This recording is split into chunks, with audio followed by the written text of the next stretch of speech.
I was reborn as a blade.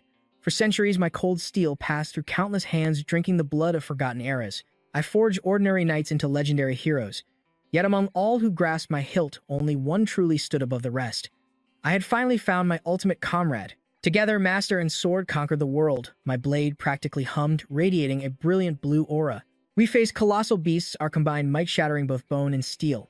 We scaled frozen peaks, defying the howling winds to challenge the legendary white dragon. With a single heaven-shattering strike, the beast's head was severed. Its massive body crashed down, bathing my knight in the ultimate glory of victory. We carved our names across the continent, achieving legendary feats that no mortal could ever match. But time stops for no one. My comrade ascended the throne as king. Together, we birthed a golden age, cementing the eternal legend of the Dragon Slayer. I grew and became a sacred relic resting in solemn majesty within the royal vault. My golden hilt and azure gems sparkled quietly under the lonely light. Protect my bloodline. That was my partner's dying wish as I was passed down through generations of his royal descendants, yet my peaceful slumber was shattered by heavy, disgusting panting. Who dares disturb my rest? My ancient soul flared awake after centuries of silence. How annoying. What insolent fool is shaking my blade? A greasy, sweaty hand gripped my hilt. My vision adjusted to a grotesque sight. A morbidly obese blonde youth, his face twisted with filthy greed. From this moment on, I am the absolute master of this holy blade. The pig squealed, spit flying everywhere. A terrified servant stepped forward. Your Highness, only the king may touch that relic. Please, you must put it back. My spirit recoiled in pure disgust. Wait a prince. This fat pig. I immediately brought up his status window to scan his pathetic stats. Name Andreon Leonbeck. Male 16. Talent level, absolute 0. Traits arrogant, morbidly obese, hopelessly clumsy, utterly lazy, an easy target, and totally emotionally unstable. Shut your mouth, Andreon shrieked. I can touch whatever I want in my own kingdom. He swung my legendary form with 0 technique, making the knights flinch as my soul cried out. This has to be a joke. This trash is actually my master's bloodline. How could the legendary sword saint produce such worthless potential? Drenched in sweat, Andreon hoisted me up, his eyes rolling back in a sickening power fantasy. With this weapon, the king and those snobby nobles can never ignore me again. I had seen enough. What an absolute clown. Suddenly, Andreon's voice cracked as he howled, "Oh great Dragon Slayer, grant me your boundless power." My spiritual voice boomed like thunder in his mind. Have you lost your mind? Why would I ever lend my strength to a pathetic worm like you? Andreon kept thrashing me around like a madman. The royal guards rushed in to intervene. Your Highness, please drop the blade. This is sacred ground. But the warning only fueled his rage. Shut up. You dare command me. Do you have a death wish? Once I unlock Groon's supreme power. Suddenly, the clumsy fool tripped. His massive body plummeted forward, and the blade angled straight toward his chest. Slash blood exploded into the air. The silver-haired knight watched in pure horror. A maid's terrified scream echoed through the halls. Prince Andreon collapsed onto the cold marble, a crimson pool forming instantly. Call the royal physician right now. As the prince's eyes rolled back, my own consciousness began fading. Ha, the idiot actually managed to stab himself. But wait, is my vision going dark too? Am I passing out for the first time? If Prince Andreon claimed the throne, this entire kingdom would be doomed.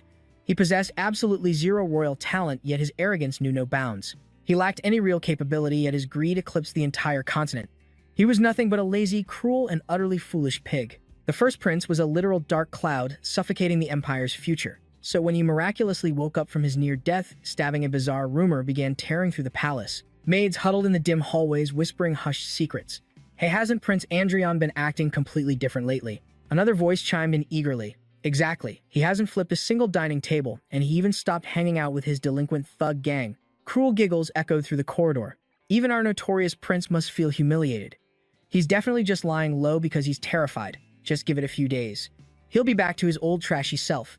However, the new Andreon Leonbeck couldn't care less about these petty rumors. The soul inside had completely changed. To think I accidentally killed my comrade's descendant and hijacked his body. Suddenly, the heavy doors slammed open. A flustered maid rushed in, bowing frantically. Your Highness, the king has arrived. Please fix your attire immediately to welcome his majesty. I sat frozen on my chair, deeply suspicious. That old man didn't even check on me when I was dying. Why the sudden visit? The maid shivered. Please watch your words, my prince. The royal guards are listening. An imposing shadow fell over the room. A tall, silver-haired man strode in his stern face and crimson cape, radiating absolute authority. I heard you clawed your way back from hell, but your rotten temper hasn't changed a bit. He waved his hand dismissively. Leave us. The king expects absolutely nothing from him anyway. I stared at him blankly. Who the hell is this guy? The older man frowned deeply. We share a sacred master and student bond, yet you won't even pretend to recognize me. The pieces finally clicked into place. Wait, Is this geezer actually this fat pig's master? I kept my voice deadpan. My memories are completely scrambled. I feel like I should know you, but honestly, I don't. The old man's eyes widened in sheer disbelief. Don't tell me. You actually missed the maid, loudly announcing the king's arrival. Wait, the king. So this intimidating powerhouse is actually this trash's father. Wow, his aura is way stronger than I expected. I thought centuries of time had diluted the mighty lion's bloodline into a mutt's. But feeling this king's overwhelming presence, I might be completely wrong. The king sighed, his voice dripping with heavy disappointment. You can't even bother to greet your own father. Clearly, cheating death couldn't fix your rotten nature. The terrified servants scrambled forward. Your Majesty, please forgive him. Rumors say His Highness's mind was damaged from the trauma. Heavens above, what an absolute disaster. Why wasn't this critical detail reported to the throne? Summon the royal physician immediately. We must examine His Highness at once. And with that, my chaotic new life truly began. The royal physician reported no physical anomalies. This amnesia must be temporary shock. The king glared at his depressed son on the bed. How insanely convenient, the king scoffed inwardly. Does claiming amnesia suddenly erase all your past sins, like none of it ever happened? Making wretched choices leads to absolute ruin. Actions that the entire kingdom condemns. Realizing those mistakes and never repeating them. That is true learning. But you forgot everything. Acting like your dark history never existed. You have not grown an inch from your past failures. And you will never step forward into the future. Please calm down, Your Majesty, the old knight whispered. The main character sat dazed. Is he seriously chewing me out? As the king stormed out, he inspected himself. Damn it, I hit rock bottom. Treated worse than trash, let alone royalty. What kind of garbage life did this punk live? Suddenly, a tearful, beautiful queen rushed inside, pulling him into a desperate hug. I heard everything. My poor, confused boy. Your memories will return soon. Actually, no. Who cares about that useless past anyway? My poor son, your handsome face has wasted away. Suffocating in her embrace, he thought. Wasted away? Look at all this fat. The queen smiled warmly. Regardless, I am just thrilled you finally woke up. Never touch such dangerous objects again. I cannot bear the thought of losing you. Her words struck a nerve. I am sorry, but your real son is already dead. What a crushing burden. Moonlight eventually bathed the grand castle in shadows. The queen waved goodbye. Rest well, I shall return tomorrow. The heavy door slammed shut. His mask instantly dropped. My old comrade begged me to protect his bloodline. Yet my power accidentally killed this kid. His blood is on my hands. Since fate twisted things this way, what now? I must live extraordinarily well for both of us. Previously reincarnated as a divine sword. I spent my entire existence cleaning up other people's garbage. This body is tragically fat and talentless. But whatever, I will just forge my power from scratch. I have trained countless legends before. First up, magic cultivation. He closed his eyes, inhaling deeply. Brilliant azure energy swirled around him, mana erupted, cloaking his figure in a breathtaking blue aura. The intense light illuminated the shadows. Suddenly, the energy violently flickered. Andreon gritted his teeth, sweating profusely. The azure flames dissolved. He sat completely stunned. The mana scattered. This weak vessel cannot handle it. Yet refusing defeat, he tried again. Channeling the energy once more, his face flushed red. Veins bulged fiercely. Azure flames erupted from his palms again. But horribly unstable, the energy exploded outward. He collapsed on all fours, gasping heavily, staring at the floor in exhausted horror. What the hell? What absolute trash is this physique? Andreon cursed internally. If I only had my original mighty form, I could easily fix this pathetic vessel by forcefully injecting pure mana. Suddenly, a rhythmic knock shattered his internal rage. A trembling maid stepped inside, bowing with fearful respect. Prince, please forgive my sudden intrusion. The queen personally sent this vital tonic. It tastes bitter, but holds great restorative power. Please consider Her Majesty's deep affection. The maid flinched, sweating nervously, bracing for inevitable violence, praying he would not smash the bowl again. Horrific memories flashed of the tyrant prince screaming, I told you no more disgusting medicine. But today was entirely different. Andreon's eyes widened at the bowl. Incredible energy radiated from that liquid. It contained pure mana. Without a shred of hesitation, he snatched the bowl, chugging the mystical liquid greedily. The terrified maid watched in absolute shock. The notoriously awful prince drained the bitter medicine in mere seconds. He slammed the empty bowl down. Are you satisfied now? Now get out. She frantically scrambled away. Yes, my prince. Finally alone, he smirked inwardly. Excellent, let us try again. Thank heaven that actually worked. But this gathered mana is pathetically small. It could completely dissipate within a single day. Suddenly, he flung the door open, pointing at the maid. Bring me more of that. Days later, his room glowed with a mystical azure brilliance. Swirling magic entirely engulfed him. Finally, at long last, I can forge a true mana heart. Having done this countless times, I could forge one blindfolded. Suddenly, agonizing pain pierced his chest. Damn, it burns. Clutching his chest, his face twisted in pure agony. My insides are blazing, my chest is exploding. Right, forging a mana heart is absolute torture. I cannot pass out, or the mana backlash will kill me. Cold sweat drenched his face as he desperately anchored his mind. I must wrangle this chaotic mana. No rushing. Slowly guide the flow past the heart and to the right. Let this new core absorb every drop. A single drop of pure azure mana struck his soul. Mystical ripples spread. The chaotic energy finally tamed, crystallizing into a perfectly stable sphere. Andreon opened his eyes, blazing with brilliant blue light. It is done. Not a core for someone else, but my very own mana heart. I finally achieved it. Suddenly, a glowing golden system window materialized before him. Mana heart successfully created. He reached out in sheer confusion. Is this a system status window? It looks exactly like the notifications I gave my masters back when I was a sword. Why is it appearing for me now? System processing core data. Restoring origin connection. Connection successfully restored. Warning, connection status poor. Link remains highly unstable. Red warning screens flooded his entire vision. Majority of divine authorities locked. Only absolute minimal functions currently available. Authority of judgment unlocked for restricted usage. You may now scan the hidden potential of targets at or below your current level. What the hell is this system? He gasped out loud as multiple system windows suddenly popped up. The clairvoyance skill had unlocked, but its power was severely restricted. His vision simply sharpened. Another alert chimed in. Heavenly hearing was now available. Though heavily limited, his hearing improved drastically. He snapped his head toward the window. A new power. His vision suddenly zoomed forward. Piercing through the thick canopy, he stared at the garden below. Every single leaf on a distant tree appeared with crystal clear precision. I can definitely see much better now. Suddenly, faint voices drifted into his ears. The sound came from outside, but the exact words remained completely muffled. He focused his mind. The maid's whispering in the hallway became crystal clear. Do you not know his terrible temper? He should have caused a massive uproar by now. He realized the terrifying scope of this ability. I can even eavesdrop through solid doors, but the mental strain was absolute torture. A devastating headache threatened to split his skull. Golden system windows flashed dangerously. His internal mana was completely depleted. The powers were forcefully shut down. He clutched his throbbing head. So this is what severely restricted actually meant, feeling the entire world around me without a single blind spot. Those absolute godlike senses that I possess as a legendary sword are completely gone now. Right now, by squeezing out a pathetic drop of mana, I can only peek or eavesdrop slightly. But this will all change once I expand my magic core and mana pool. His stomach suddenly let out a monstrous rumble. I am starving. Bring me a feast immediately. But first, I must focus entirely on adapting to this weak human vessel. Later on, the magnificent castle stood tall under the blazing golden sun.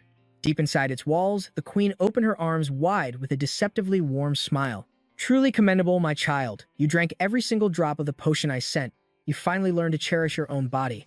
Oh, that reminds me. Do you recognize who this man is? Andreon shot the man an incredibly cold glare. I do not remember. The queen turned to the scarred warrior. It seems his amnesia is truly real. Therefore, you must help this poor child. The scarred man silently observed. Andreon thought to himself, I wondered who this imposing guy was.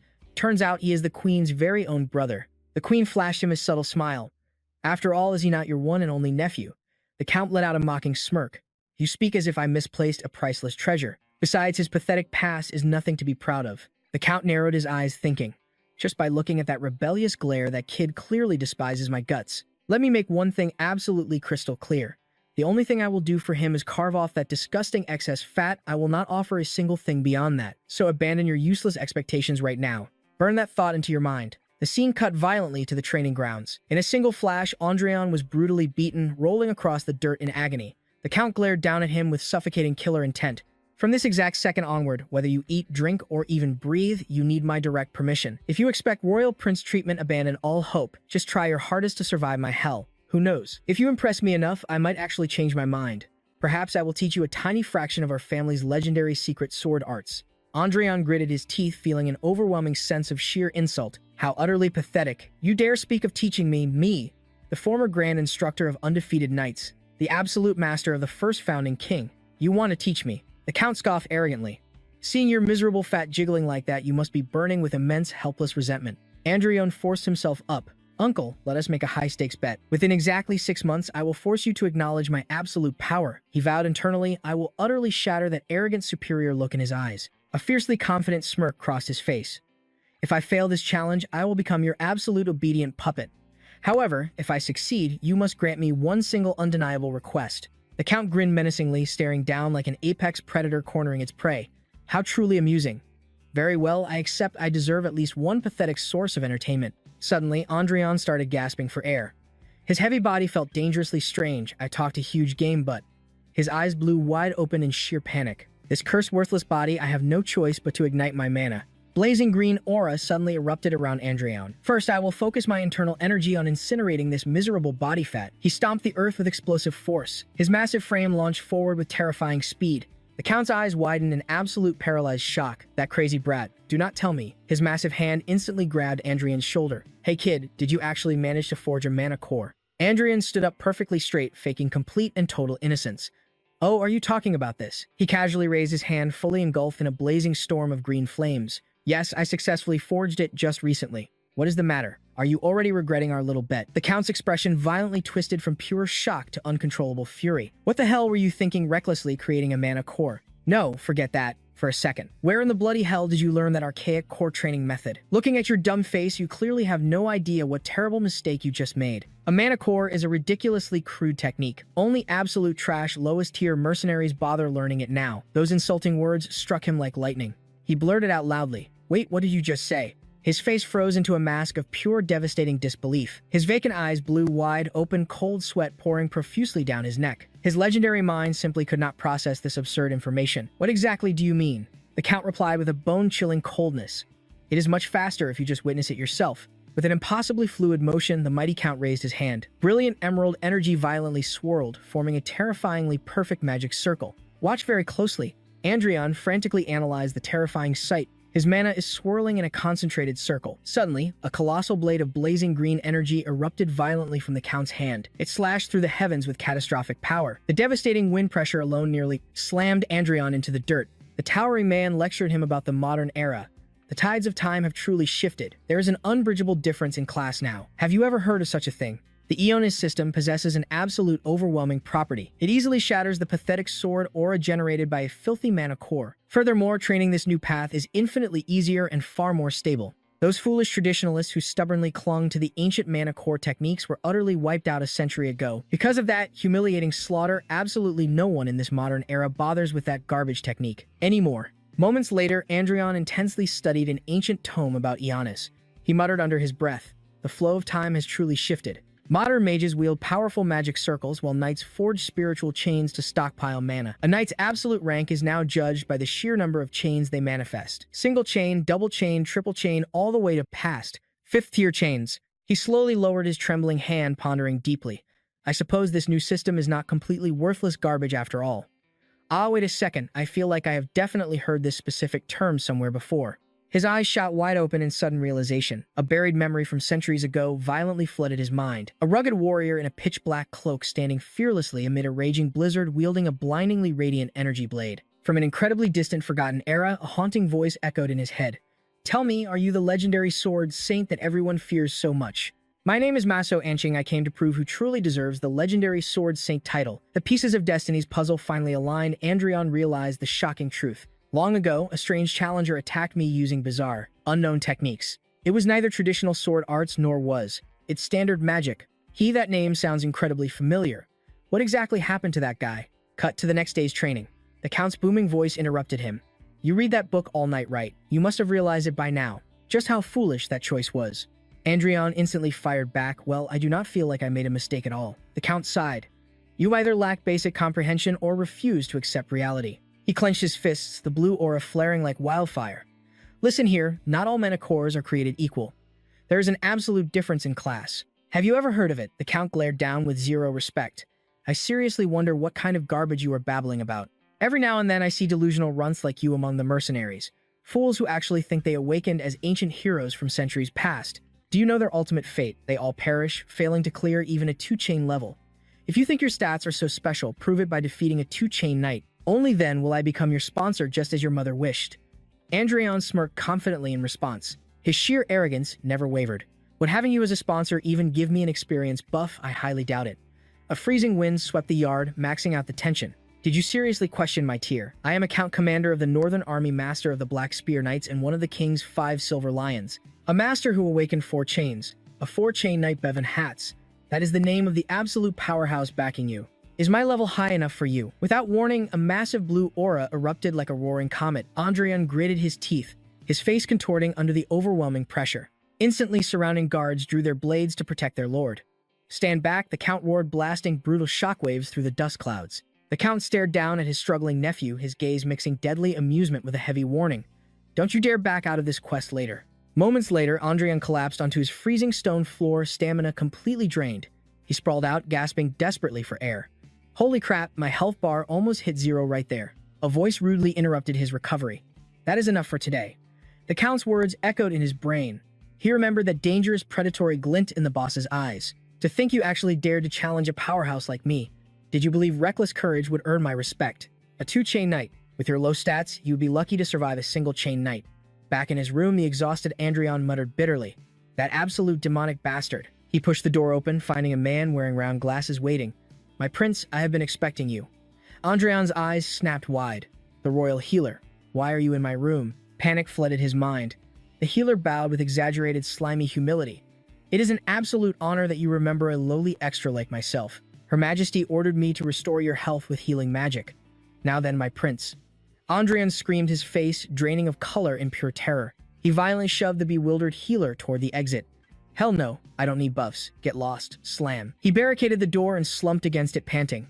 "Are you trying to reset all the agonizing stat grinding I did today?" The scene shifted to an opulent dining hall.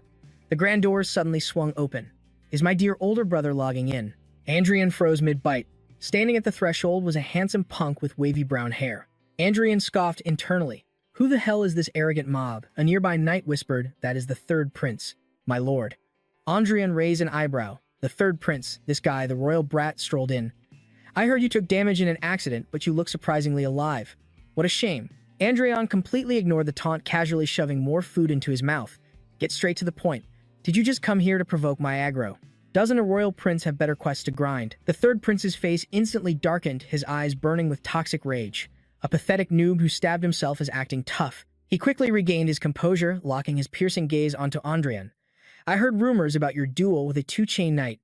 How about I step in as your opponent for that event?" A suffocating heavy silence choked the dining hall as the third prince Julian finally left, leaving behind an infuriatingly arrogant smirk. Andrian remained at the long table, staring blankly at the empty doorway. He furrowed his brows in genuine confusion. What was that mini-boss's deal? Why are the Leonbergs such aggressive mobs? A nearby knight explained with deep reverence for a high-tier player. "My prince, the third Prince Julian, has been renowned as a sword master prodigy since his tutorial days." Andrian maintained his deadpan, totally bored expression. "Seriously, that little brat." The knight added, "At just 14, he has already awakened 2 mana chains. His leveling speed is absolutely terrifying." Suddenly, the heavy silence was shattered by an anxious stutter. "Prince, I sincerely apologize for the interruption, but a massive loot drop of letters has arrived for you." Andrian blinked at the mountain of envelopes.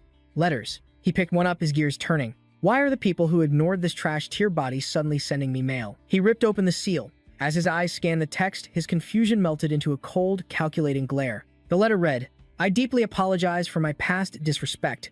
My prince, I humbly request a duel. If you are struggling to find a sparring partner, please grant me the first strike." The hidden motive was blatantly obvious, and a dark realization washed over Andrian. They were greedy vultures, circling a free experience drop.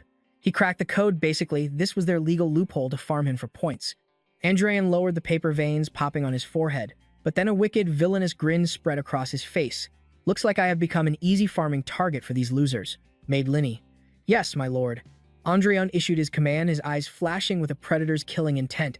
"Every single mob who sent these letters, compile a hit list of their names for me." The scene cuts to the stone training grounds, baking under the blinding sun. A crude wooden sword clattered heavily at Andrian's feet. The Count towered over him like an endgame boss. "Equip your weapon. For this wager to actually count, you need at least basic sword mastery. I will not accept pathetic excuses about lacking fundamental skills when you get wiped out." Andrian grumbled internally as he knelt to grab the sword. "You could have just handed it to me. What a toxic extra." He gripped the hilt and hoisted it up. Instantly, a violent shockwave of electricity surged through his entire body. His eyes snapped wide open, revealing only the whites. His pupils trembled violently. "My muscles are tearing apart," his body locked up in absolute paralyzing agony. The Count stared at him, genuinely stunned by this explosive awakening. "Wait a minute. No healing magic for me." His expression remained dead serious. "As a knight, shouldn't you know this? Healing magic merely resets the muscles. It doesn't actually make them stronger." The Count let out a heavy sigh. "Fine. That wasn't my main point anyway. I'm only going to demonstrate this once today, so you better burn this into your retinas." Behold, this is the foundational technique of our kingdom's knights, the absolute bedrock of all royal swordsmanship. In a flash, the Count vanished, leaving behind only the lethal afterimage of his blade. Multiple strikes erupted simultaneously, weaving an illusion of azure light as a shockwave of wind exploded outward. As he finished his footwork, his stance was absolutely flawless. Andreon sat slumped on the ground, jaw dropped, his eyes reflecting the residual aura of the strike. Did you just say? That's the basic style knights use to build their foundation. The Count smoothly sheathed his sword. Since it's meant for training, it might lack a lethal edge, but it remains utterly faithful to the absolute basics. There is no better path to mastering the blade. Though given your current talent, even this might be too overwhelming. A low rumbling chuckle escaped Andreon's lips. It quickly grew into roaring laughter as he clutched his stomach, howling at the sky. The Count stared at him as if the boy had finally snapped, but Andreon wasn't laughing at the sheer absurdity of the moment. He was laughing at the bitter irony of history. No matter how much time had passed, how could the legendary swordsmanship that once severed the heads of furious dragons be reduced to a mere beginner's exercise? The Count added, of course, this alone won't be enough to win our bet. Once you grasp the basics, you can beg the queen for a new master or... Andreon cut him off completely. He hoisted the heavy wooden sword onto his shoulder, the blazing fire of absolute resolve burning in his eyes. No need. I refuse to learn any other style, because this right here is more than enough.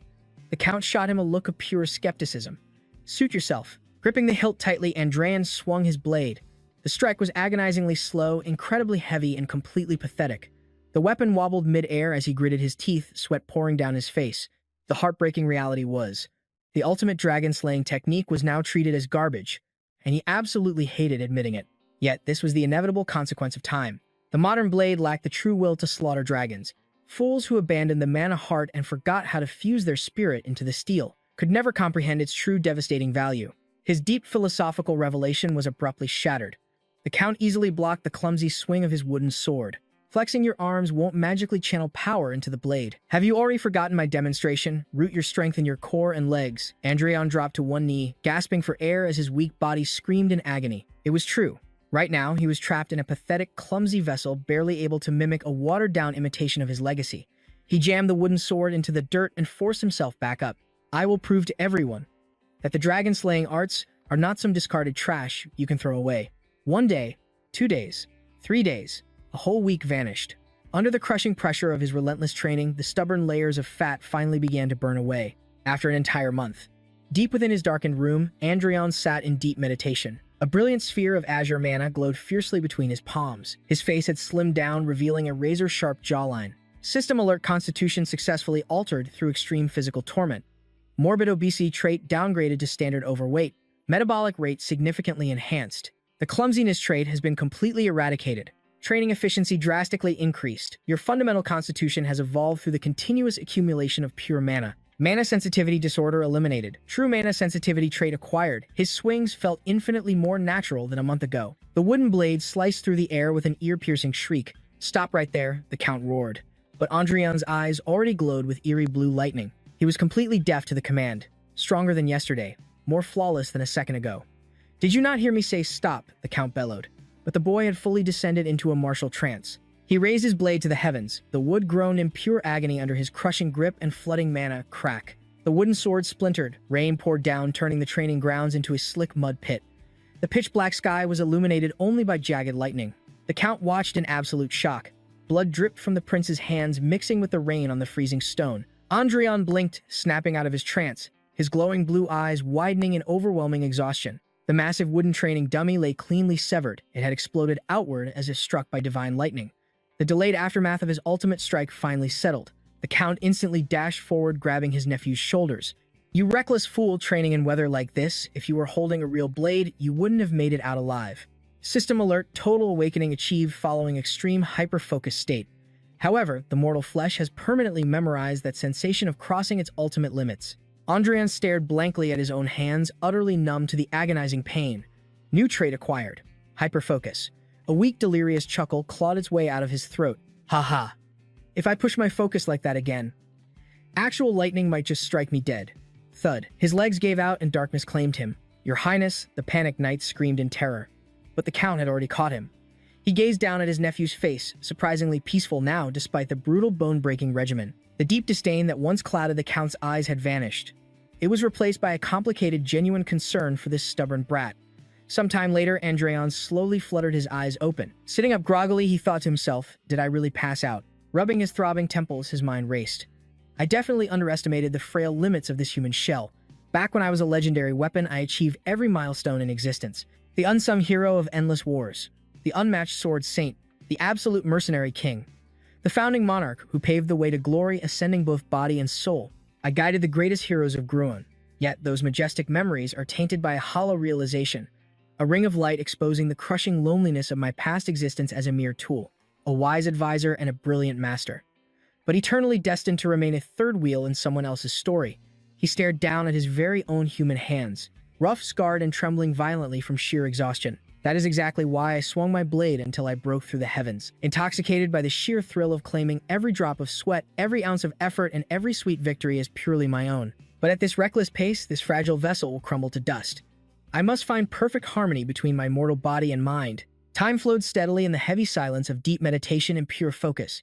It's been over a month since I forged my mana heart.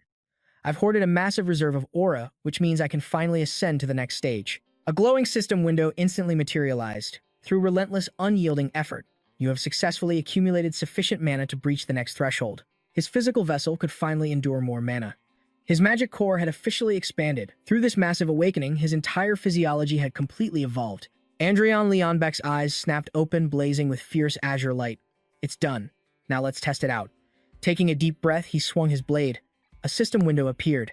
You reached the sword path tier. Basic aura manipulation is now unlocked. Andreon Leonbeck smirked. With this, I can easily handle the fundamentals. Days later, the castle courtyard buzzed with gossiping knights. Count Bevan Hatz glared at Andreon Leonbeck. Wild rumors are spreading across the kingdom. Andreon Leonbeck casually asked. Rumors? Count Bevan Hatz looked absolutely drained. They are completely furious about your ridiculous bet. Thanks to you, my life is a headache. Just find a dueling partner quickly. Andreon Leonbeck looked up totally unfazed. About that, I've already chosen my perfect prey. His younger brother's image flashed. More importantly, Uncle. Facing a two-chain magic user right away would be suicide, so I'll crush a few single chain scrubs first. The Count sighed, do as you wish. Andreon Leonbeck glanced at a knight. How's my request? The knight bowed, handing over a file. Yes, your highness. I arranged everything. Here is the list of fools requesting a duel with you. But, your highness, are you seriously planning to spar with them? Andreon Leonbeck replied, why not? The knight's face instantly went pale. Most harbor deep grudges against you. They might try to kill you during a spar. Andreon Leonbeck just smiled, his eyes gleaming with anticipation. I know, that is exactly why my dear uncle will be the referee. Count Bevan Hatz stared at him in utter silence. Resting a wooden sword on his shoulder, Andreon Leonbeck smirked. I'm not asking for much. Just ensure nobody dies today. You can grant that tiny favor, right? Days later, the first battle arrived. Blazing sunlight beat down on the palace gates. A brown-haired youth marched forward, sweat dripping down his furious face. This is the First Prince's palace, where that bastard lives. He crushed a crumpled paper, his face twisted into a storm of absolute rage and anxiety. The system window introduced him Taylor Theohaim, second son of a lowly baron family. Flashback to a lavish golden banquet hall. A younger, heavier Andreon Leonbeck was hopelessly drunk. He cackled like a maniac, pointing his greasy finger at a humble, noble family. Look at that pathetic trash. From clothes to attitude, he reeks of a peasant, trembling with joy just to attend a royal party. Taylor's blood boiled. His father and brothers suffered an unforgivable humiliation from that trash prince. Their family honor shattered, becoming the ultimate laughingstock of high society even today. Andreon Leonbeck. Today, I will make you pay a devastating price for that day. Stepping into the arena, he found Andreon Leonbeck waiting beside the imposing Count Bevan Hatz. Taylor offered a stiff bow. Greetings, First Prince Andreon Leonbeck. He drew his blade with a chilling ring. I am Taylor, second son of the Theohaim family. A single-chain apprentice knight and practitioner of Theohaim's sword arts, Andreon Leonbeck stared with bored, dead eyes. Good heavens, why so dramatic? This is barely a sparring session, not a formal duel. Is this clown seriously a knight? He looks incredibly weak. Taylor's face twitched with rage. The rumors were true, arrogant, classless, and ignorant. That is enough. Count Bevan Hatz's heavy voice sliced the tension. He stepped forward with absolute authority. I understand your feelings, but the match hasn't begun. Retract your killing intent. Taylor flinched, realizing he crossed the line. Count Bevan Hatz, it is an absolute honor. The Count glared at Andreon Leonbeck. You should have behaved better previously. Andreon Leonbeck clicked his tongue. Geez, always bringing up ancient history. The Count raised his hand. Take positions. Let the duel begin. A razor-thin blue aura erupted around Taylor's entire body. He vanished at blinding speed, leaving light streaks. Instantly, they collided. Blades locked together as steel screamed against steel. Taylor glared murderously, eyes burning with effort. But Andreon Leonbeck remained utterly calm, effortlessly parrying the lethal strike with a simple minimalist movement. Andreon Leonbeck scoffed, too many wasted movements. Taylor's eyes widened in sheer horror. What Andreon Leonbeck hadn't budged an inch. Is this a magic core? Suddenly blasted backward, he screamed, "A magic core cannot block a mana chain." Andreon Leonbeck casually replied, "Maybe because you only have one chain, my hand barely tingles." Out of nowhere, a deep vibration echoed from Taylor's weapon. The spectating knights gasped in shock. That sound, from his blade. Could it be Count Bevan Hatz's eyes widened in utter disbelief? No way. Sword resonance. Taylor lunged again, screaming in absolute desperation. Impossible. He brought his sword crashing down with soul-crushing force. Andreon Leonbeck blocked it again. Sparks exploded everywhere. After an earth-shattering clash, neither yielded. Feeling slightly strained, Andreon Leonbeck thought, "They say a single chain is incompatible with a magic core. That theory is accurate. My mana could violently backlash any time." Yet he glanced up at Taylor, whose face was twisted into a demonic mask of pure malice. "You're the second son of Baron Theoheim, right?" Andreon Leonbeck raised his blade, his demeanor shifting into absolute dominance. "You seriously need to cool your head." The world dissolved into Andreon Leonbeck's inner mindscape. Swallowed by absolute darkness, he focused. Awaken, whether a demonic sword, holy blade, or otherwise. My soul's magic core has embraced a colossal will. A terrifying hue painted his colorless core. The dormant dragon slaying will finally awaken. Blade memories synced with a heart forged to slaughter dragons. Back in reality, Andreon Leonbeck's azure aura morphed into bloodthirsty crimson. The dragon-slaying magic core activated, forged for ultimate destruction. This is the true power of the dragon-slaying blade. Demonic energy erupted skyward into a terrifying pillar of crimson fire. A legendary dragon phantom materialized behind Andreon Leonbeck. Its jaws opened in a silent roar, shaking his opponent's soul. Count Bevan Hatz's legendary composure shattered into absolute panic. But it was too late. Andreon lunged forward, his eyes blazing with demonic fury as his blade unleashed a massive crimson arc of pure destruction. A brief memory flickered right before their clash. "Uncle, I have one crucial favor to ask before our sparring session begins. If my killing intent goes out of control, you absolutely must step in." Back in the present, a blinding eruption of azure lightning exploded as the Count desperately blocked the catastrophic strike. The overwhelming force of his divine intervention triggered massive shockwaves, violently shattering the solid stone arena. Andreon was brutally blasted backward. The surrounding royal guards, previously frozen in utter shock, frantically drew their blades and swarmed the Count in absolute panic. "Count Bevan Hatz, have you lost your mind?" a knight screamed in sheer terror. "This is blatant royal assassination." Meanwhile, Andreon desperately forced himself up his vision, swimming in a dizzying haze. "Stand down instantly," he commanded with authority. "I specifically ordered him to intervene." The bewildered knights finally lowered their weapons, gasping, "Your Highness." Andreon stared at his violently shaking hands, his mind reeling from the agonizing backlash.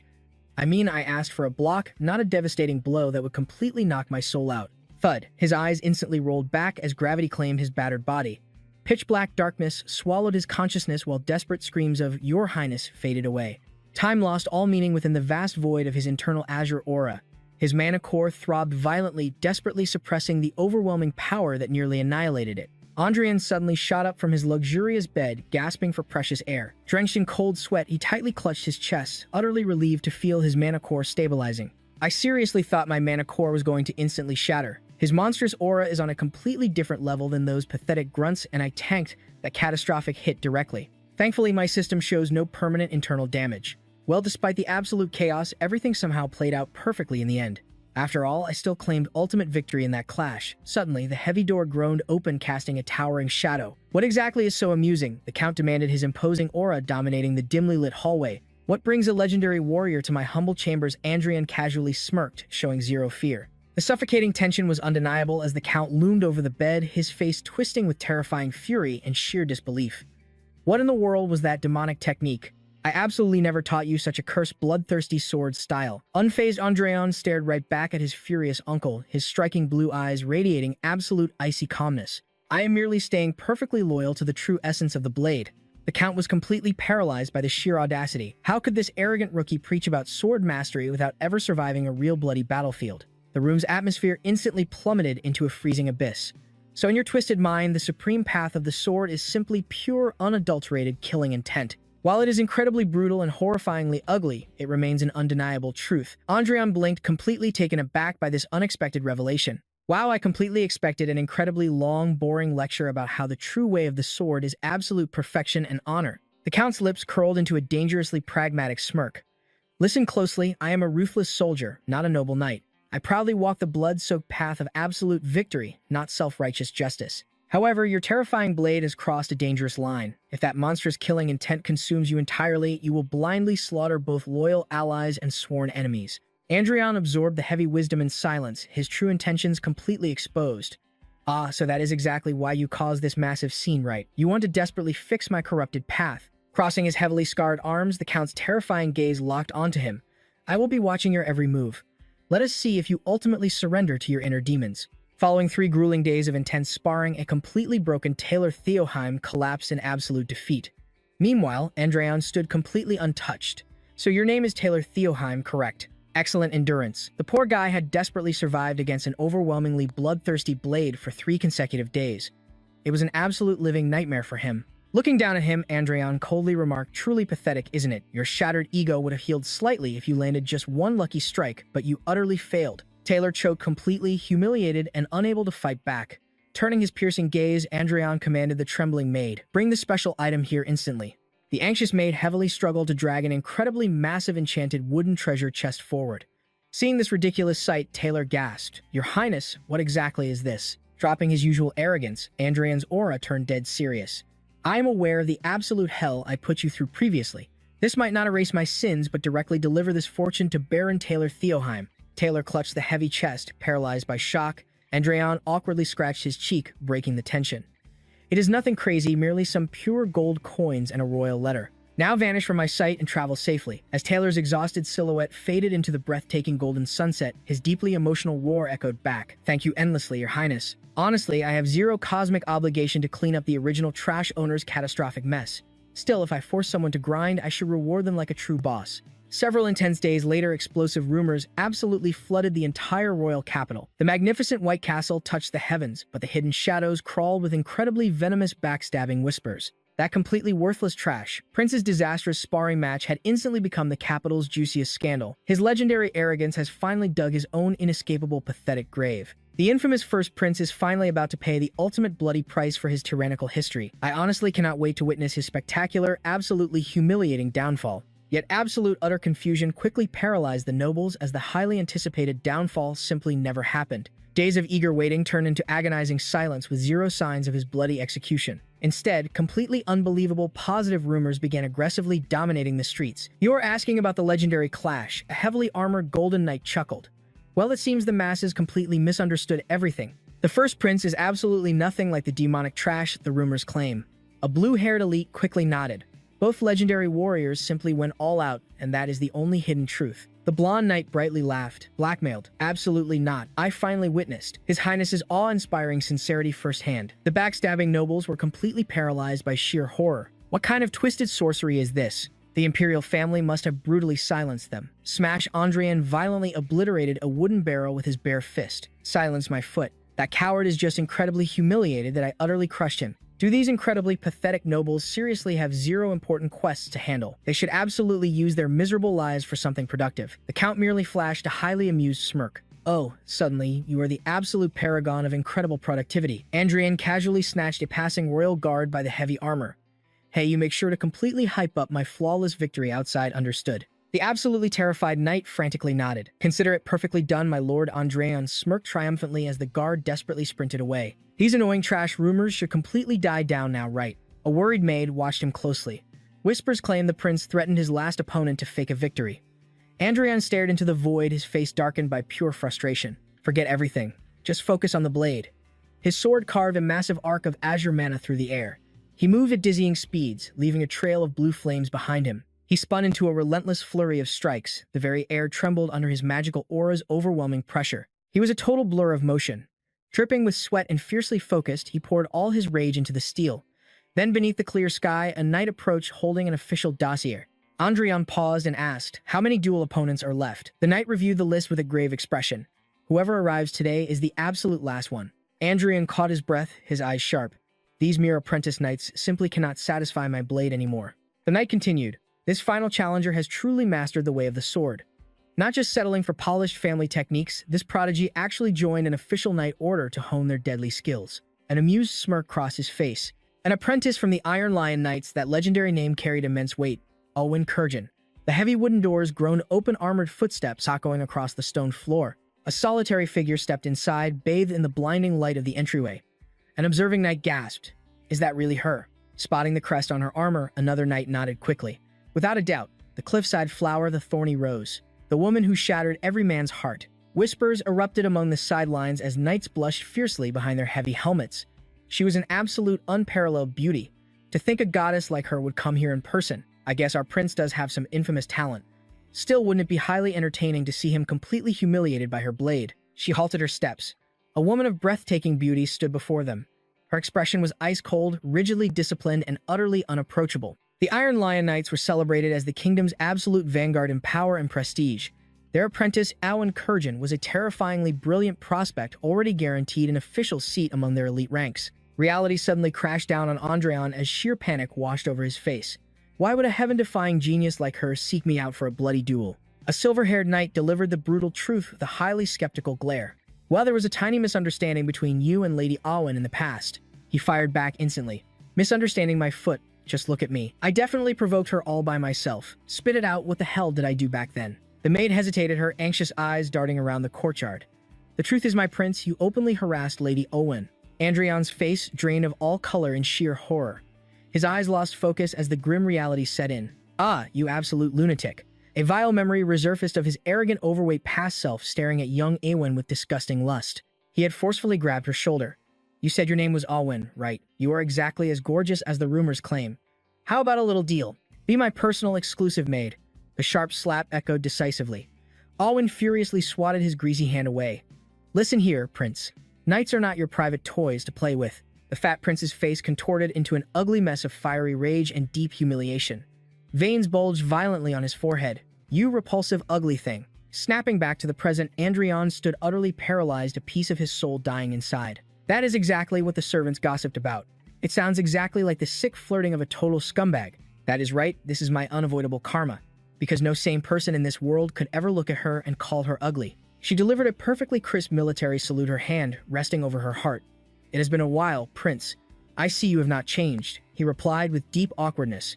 I would not say that. I have changed quite a bit. He internally screamed. The guy operating this body is completely different now.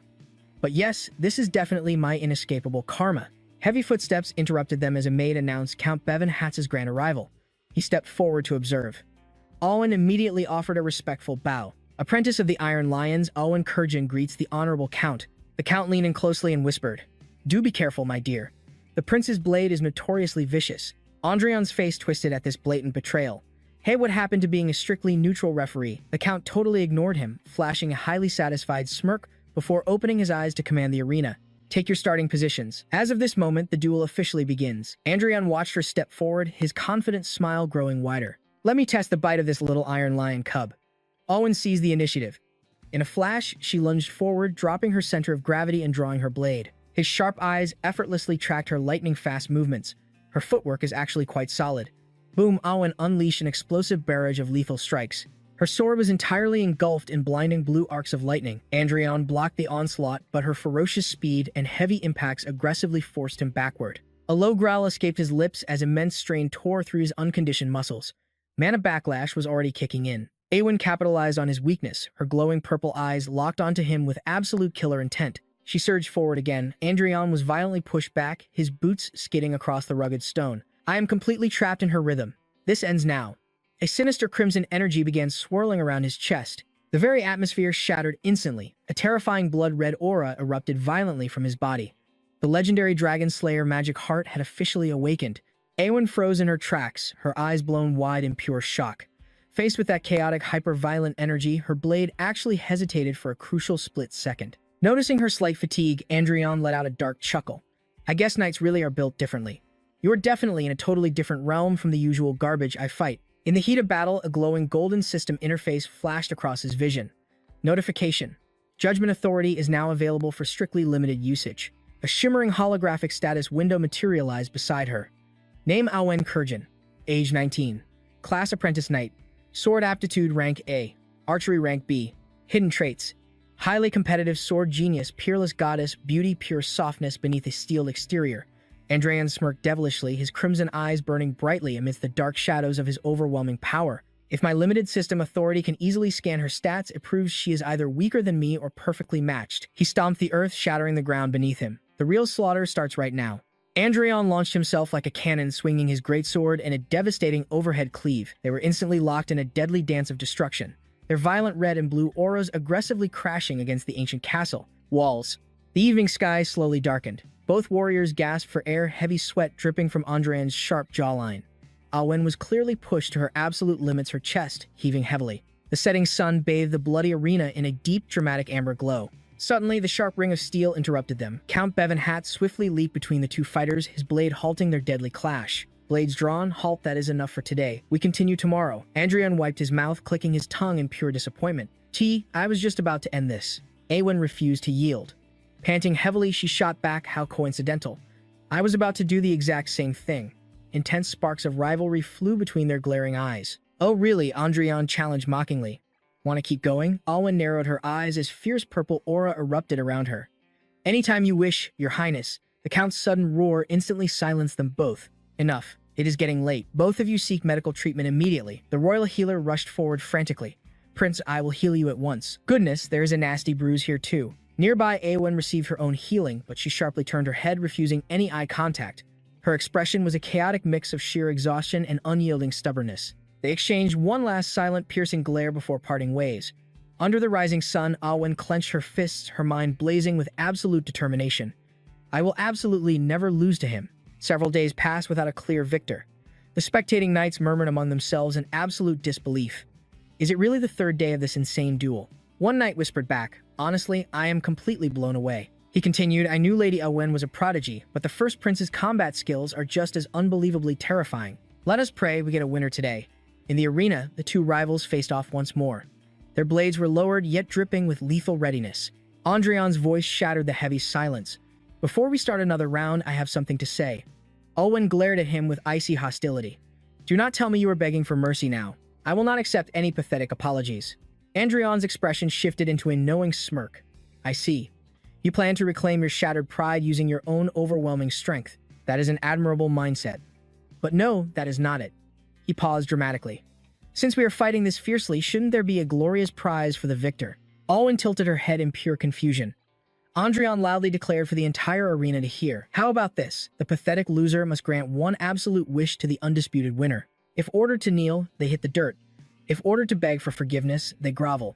The observing knights immediately screamed in sheer absolute panic. Your Highness, as royal blood, you cannot make such outrageous wagers. Please retract your statement instantly. But Andreon dismissively waved them off without even glancing back. Outsiders, stay out of this. What do you say? Awen closed her eyes for a fleeting second, then stepped forward fearlessly, hand resting upon her hilt. Though I am merely an apprentice, I proudly serve the profoundly loyal Leonbeck Knight Order. I dare not commit such blatant disrespect against royalty. However, if your highness officially permits it, I suppose I have every right to claim the spoils of this high-stakes gamble. Andreon burst into manic laughter, his body violently erupting in blazing crimson flames once more. Excellent mindset. You better not choke on those confident words later. They clashed with explosive force. This time, Andreon held absolutely nothing back. Demonic red mana roared as he pushed beyond his limits. Awen parried desperately, her eyes widening in sheer terror. Too fast. He was nowhere near this fast yesterday. Was he hiding his true monstrous power all along? Andreon's eyes glowed with an absolutely demonic crimson glint as a wicked smirk crossed his face. The terrifying phantom of a colossal dragon roared behind him, Dragon Slayer Magic Core. He unleashed a devastating barrage of heavy strikes. Awen desperately raised her blade while shockwaves blasted dust into the sky. A vicious slash barely grazed her cheek. Drops of fresh crimson blood trickled down her beautiful shocked face. Without a single breath of hesitation, Andreon launched an even faster, more catastrophic second strike. Andreon's legendary blade utterly shattered her absolute defenses. His face was a terrifying mask of pure concentration and overwhelming dominance. The earth-shattering impact spawned a massive dust cloud, totally blinding the first to bat. Entire arena. As the dust finally settled, the silhouette of the undisputed victor emerged. The setting sun cast long, dramatic shadows. Awen was forced to her knees, her once proud sword completely snapped in half. The entire audience watched in absolutely stunned, breathless silence. The Count's eyes widened in sheer, unimaginable horror. Awen stared blankly at the dirt, panting heavily, her pupils trembling in utter despair. This is impossible. I actually lost the absolute wager. The crushing reality of defeat suffocated her. Andreon glared down at awakens like a conqueror. I want you. The position of royal guard for the first prince, a man eternally infamous as the kingdom's most degenerate trash. Yet contrary to all her agonizing fears, the job was surprisingly manageable. Flashback to the fateful first encounter between this loyal guard and their new master. He bowed with profound reverence, maintaining a flawlessly strict professional demeanor while formally introducing himself. So you are my new royal guard, the guard responded with absolute unwavering duty. Yes, I eagerly look forward to serving you, my prince. However, the prince sitting before him was massively overweight, disgustingly unkempt, and radiating toxic arrogance. He simply rested his chin on his hand, looking overwhelmingly bored with life. All right then. I am counting on you. Surprisingly, His Highness did not throw sudden, violently explosive tantrums like the vicious kingdom rumors had claimed. Under the blazing sun of the castle courtyard, the guard stood utterly dumbfounded. The notoriously chubby prince sprinted past him, panting violently, sweat flying everywhere in a desperate, agonizing effort to completely transform his pathetic physique. The royal guard quietly observed that fiercely unwavering, deeply thoughtful expression. It totally contradicted the nasty rumors. Later, merciless heavy rain furiously lashed against the gray stone training ground, blurring the entire world in freezing watery streaks. Yet completely defying the catastrophic torrential downpour, a solitary figure remained stubbornly planted before the wooden training dummy. Andreon, totally drenched to his very bones, furiously swung his wooden sword with an utterly relentless, monstrous level of unbreakable determination. The guards watched nervously from the sidelines.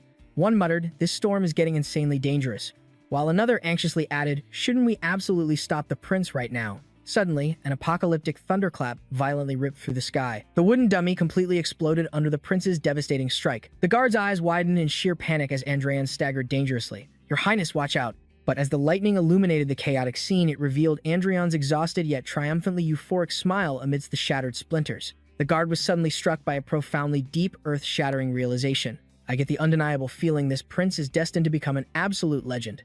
That was what he had thought back then. Fast forward to the present, the epic duel had finally ended. Andreon stood tall and intensely majestic, casting a long, dominant shadow over the utterly defeated female knight. Glaring down, he dropped his shockingly blunt demand. "I want you." The crowd's reaction was instantaneous and completely catastrophically chaotic. On the sidelines, the spectating knights gasped in absolute scandalous horror, their faces flushing furiously red. Huh. One practically screamed while another covered their mouth, whispering, "What an absolutely legendary scandal." Even the stoic guard watching intensely had to gulp hard, a massive wave of absolute doubt creeping into his shocked mind. Did I completely misjudge his true dark intentions? Trembling in overwhelming humiliation, Alwyn slowly looked up. Her fierce purple eyes widened in total absolute disbelief and blazing fury as the prince's massive shadow completely engulfed her trembling figure. Was that twisted desire truly what the first prince crazily hungered for? But Andreon stood firmly planted. He stared at the kneeling woman not with filthy lust, but with an intensely cold, chillingly calculating gaze. Of course, in your current pathetic state, you are merely a completely ordinary apprentice knight. You cannot even defeat a notoriously trashy, completely ruined prince. That is why I desire your boundless potential. Awakens, I want your future. Become my personal sword. I need a loyal knight to walk my path, not a royal guard bound by imperial decree, but a magnificent blade that belongs entirely to me. Andreon activated his system's vision. A glowing golden status window materialized beside her. Talent rank, a swordsmanship. Traits, sword genius, fierce competitiveness, and pure spirit. A smirk crossed his face. From what I can see, your talent with a blade is exceptional. Owen stood frozen. Dust and a fresh cut marred her cheek as the sheer weight of his offer washed over her. Past memories crashed through her mind like a tidal wave. She saw herself in the grand training hall again, surrounded by men yet utterly alone. I finally became the majestic knight I always dreamed of being. But the venomous whispers of the crowd continued to echo violently in her memories. That arrogant little girl, the rumors are definitely true. She just has an incredibly striking face, nothing more. She bitterly recalled her endless struggles, the heavy clash of steel, the blood, the sweat, the desperate drive to prove her worth to everyone. Nobody respected me as a true warrior, so I bled twice as much as the rest. In her memories, she stood victorious over a crushed male opponent. The referee officially declared her the winner, yet her eyes held absolutely no joy. Even after utterly annihilating every single squire in her entire generation with her terrifying speed and flawless technique, the mocking whispers of the men never ceased. The men never saw a true warrior standing before them. They only saw a glamorous trophy. Isn't Lady Owen just our beautiful little moving flower vase? Protecting a stunning beauty like Owen is a true knight's duty. That crushing reality shattered her soul. I can never be a true knight. But snapping violently back to the present, Alwyn gazed up at Andreon. Hot tears blurred her vision as a faint blush warmed her cheeks. This was not some flutter of childish romance. It was the overwhelming pure emotion of finally truly being acknowledged by someone strong. She stared deeply at the prince who stood bathed in golden sunlight. His expression was unshakable and dead serious. He actually wants my boundless potential, my future as a warrior. Could His Highness actually be sincere? Pushing herself up, she met his intense gaze head-on. Swear one thing to me. Promise that you will never treat me as a fragile woman, but solely as your loyal knight. If you do, I will bend to the prince's will. Andreon did not hesitate for even a fraction of a second. I swear it. Instantly, Owen dropped to one knee.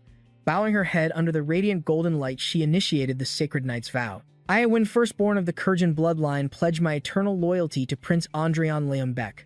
My blade and my very life now belong solely to your highness. Nearby, Count Bevan watched this legendary moment with a profoundly complicated expression. Drawing a gleaming steel blade, Andreon improvised the sacred knighting ritual. As the rightful heir of the Leonbeck dynasty, I officially dub thee my knight.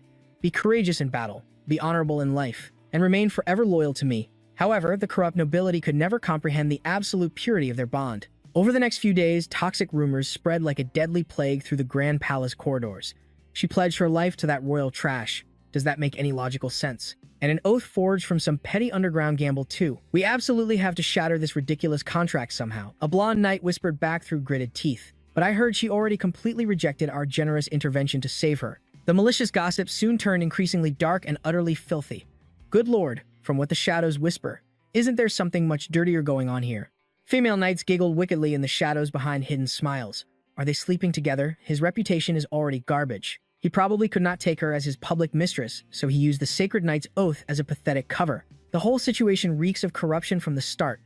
Why else would a noble lady attend some shady underground duel hosted by that royal scumbag? Meanwhile, isolated in his private chambers, Andreon was furiously tearing at his hair. This is driving me completely insane. What kind of irredeemable villain was I? Am I literally the worst piece of trash alive? Carl stood quietly in the shadows. Your Highness, regarding what you declared the other day. Andreon blinked in total confusion. When was this? The knight continued. A few days ago, during the grand finale. Suddenly, the memory of his harsh words to Carl struck him. Oh, that incident. Is that still bothering you? It was nothing but the harsh truth. If the Emperor sent a royal decree right now ordering you far away, you would leave instantly. Am I wrong? If you wish, you can always swear an oath later. Carl hesitated, cold sweat beating on his forehead. If I offered my eternal vow right now, would you accept it? Andreon answered instantly. His expression turned ice cold. No. Carl looked utterly devastated. Andreon just turned away, staring blankly out the window. I have no desire to claim you. Raising someone like you brings me absolutely zero joy. Carl's voice trembled. Do you truly mean that? Andreon thought to himself. I am dead serious. Moments later, the prince broke the wax seal on a newly arrived letter. It was addressed directly to the First Prince of Leonbeck. Andreon Leonbeck's confinement is hereby officially lifted. You are commanded to attend the upcoming imperial banquet. Andreon stared at the parchment, completely bewildered. Wait, what exactly did I do to deserve this? They ended my house arrest a whole month and a half early. After acting like they would lock me in this palace forever and never see me again, he sighed heavily. I seriously cannot fathom what that man is plotting anymore. Striding down the grand corridor with Carl, the knight cautiously asked, Is your highness not thrilled that your confinement ended? Andreon shrugged dismissively. Honestly, I could not care less. Even if I walk out those palace gates right now, I have absolutely nowhere to go. I have zero allies in this world and nobody waiting for me. Suddenly, a flustered maid rushed out to block his path. Your Highness, an urgent invitation just arrived for you. Andreon blinked in surprise. An invitation for me? He snatched the envelope. It bore a shimmering silver crest. Yes, my lord. This exact one. He ripped it open and scanned the contents. An exclusive social club designed solely for elite noble heirs. The maid nodded incredibly awkwardly. It is a private social gathering that your highness used to frequent. Andreon pointed at his own face, utterly dumbfounded. Me. He noticed the maid's deeply uncomfortable expression. Wait. Is this some kind of weird underground club? The maid completely avoided his piercing gaze. Well, for a commoner woman like myself, the so-called refined tastes of high-born nobles are entirely beyond my understanding. A shiver of pure disgust ran down his spine. The horrifying realization hit him. It is just a trashy excuse to get drunk and hunt women. He fiercely crumpled the parchment. Forget this garbage. My training schedule is packed enough. Why would I waste my time at some useless party? But just as he was about to toss it, his eyes locked onto the signature at the very bottom. To the wise, courageous, and profound Prince Andreon. From your eternal brother in arms, Bernardo of the Leon bloodline. Andreon froze instantly. He pulled the paper closer, his eyes narrowing sharply. Bernardo, now that is a name etched deep into my memories. If my uncle's history lessons were correct, they were the family who stubbornly protected the ancient magic core to the bitter end. A legendary bloodline that collapsed into ruin a century ago. A dangerous glint flashed in his eyes. I suppose I should make an appearance after all. The maid quickly bowed her head. Understood, Your Highness. I shall prepare your formal attire. Staring down at the battered invitation, Andreon gripped it until his knuckles turned white.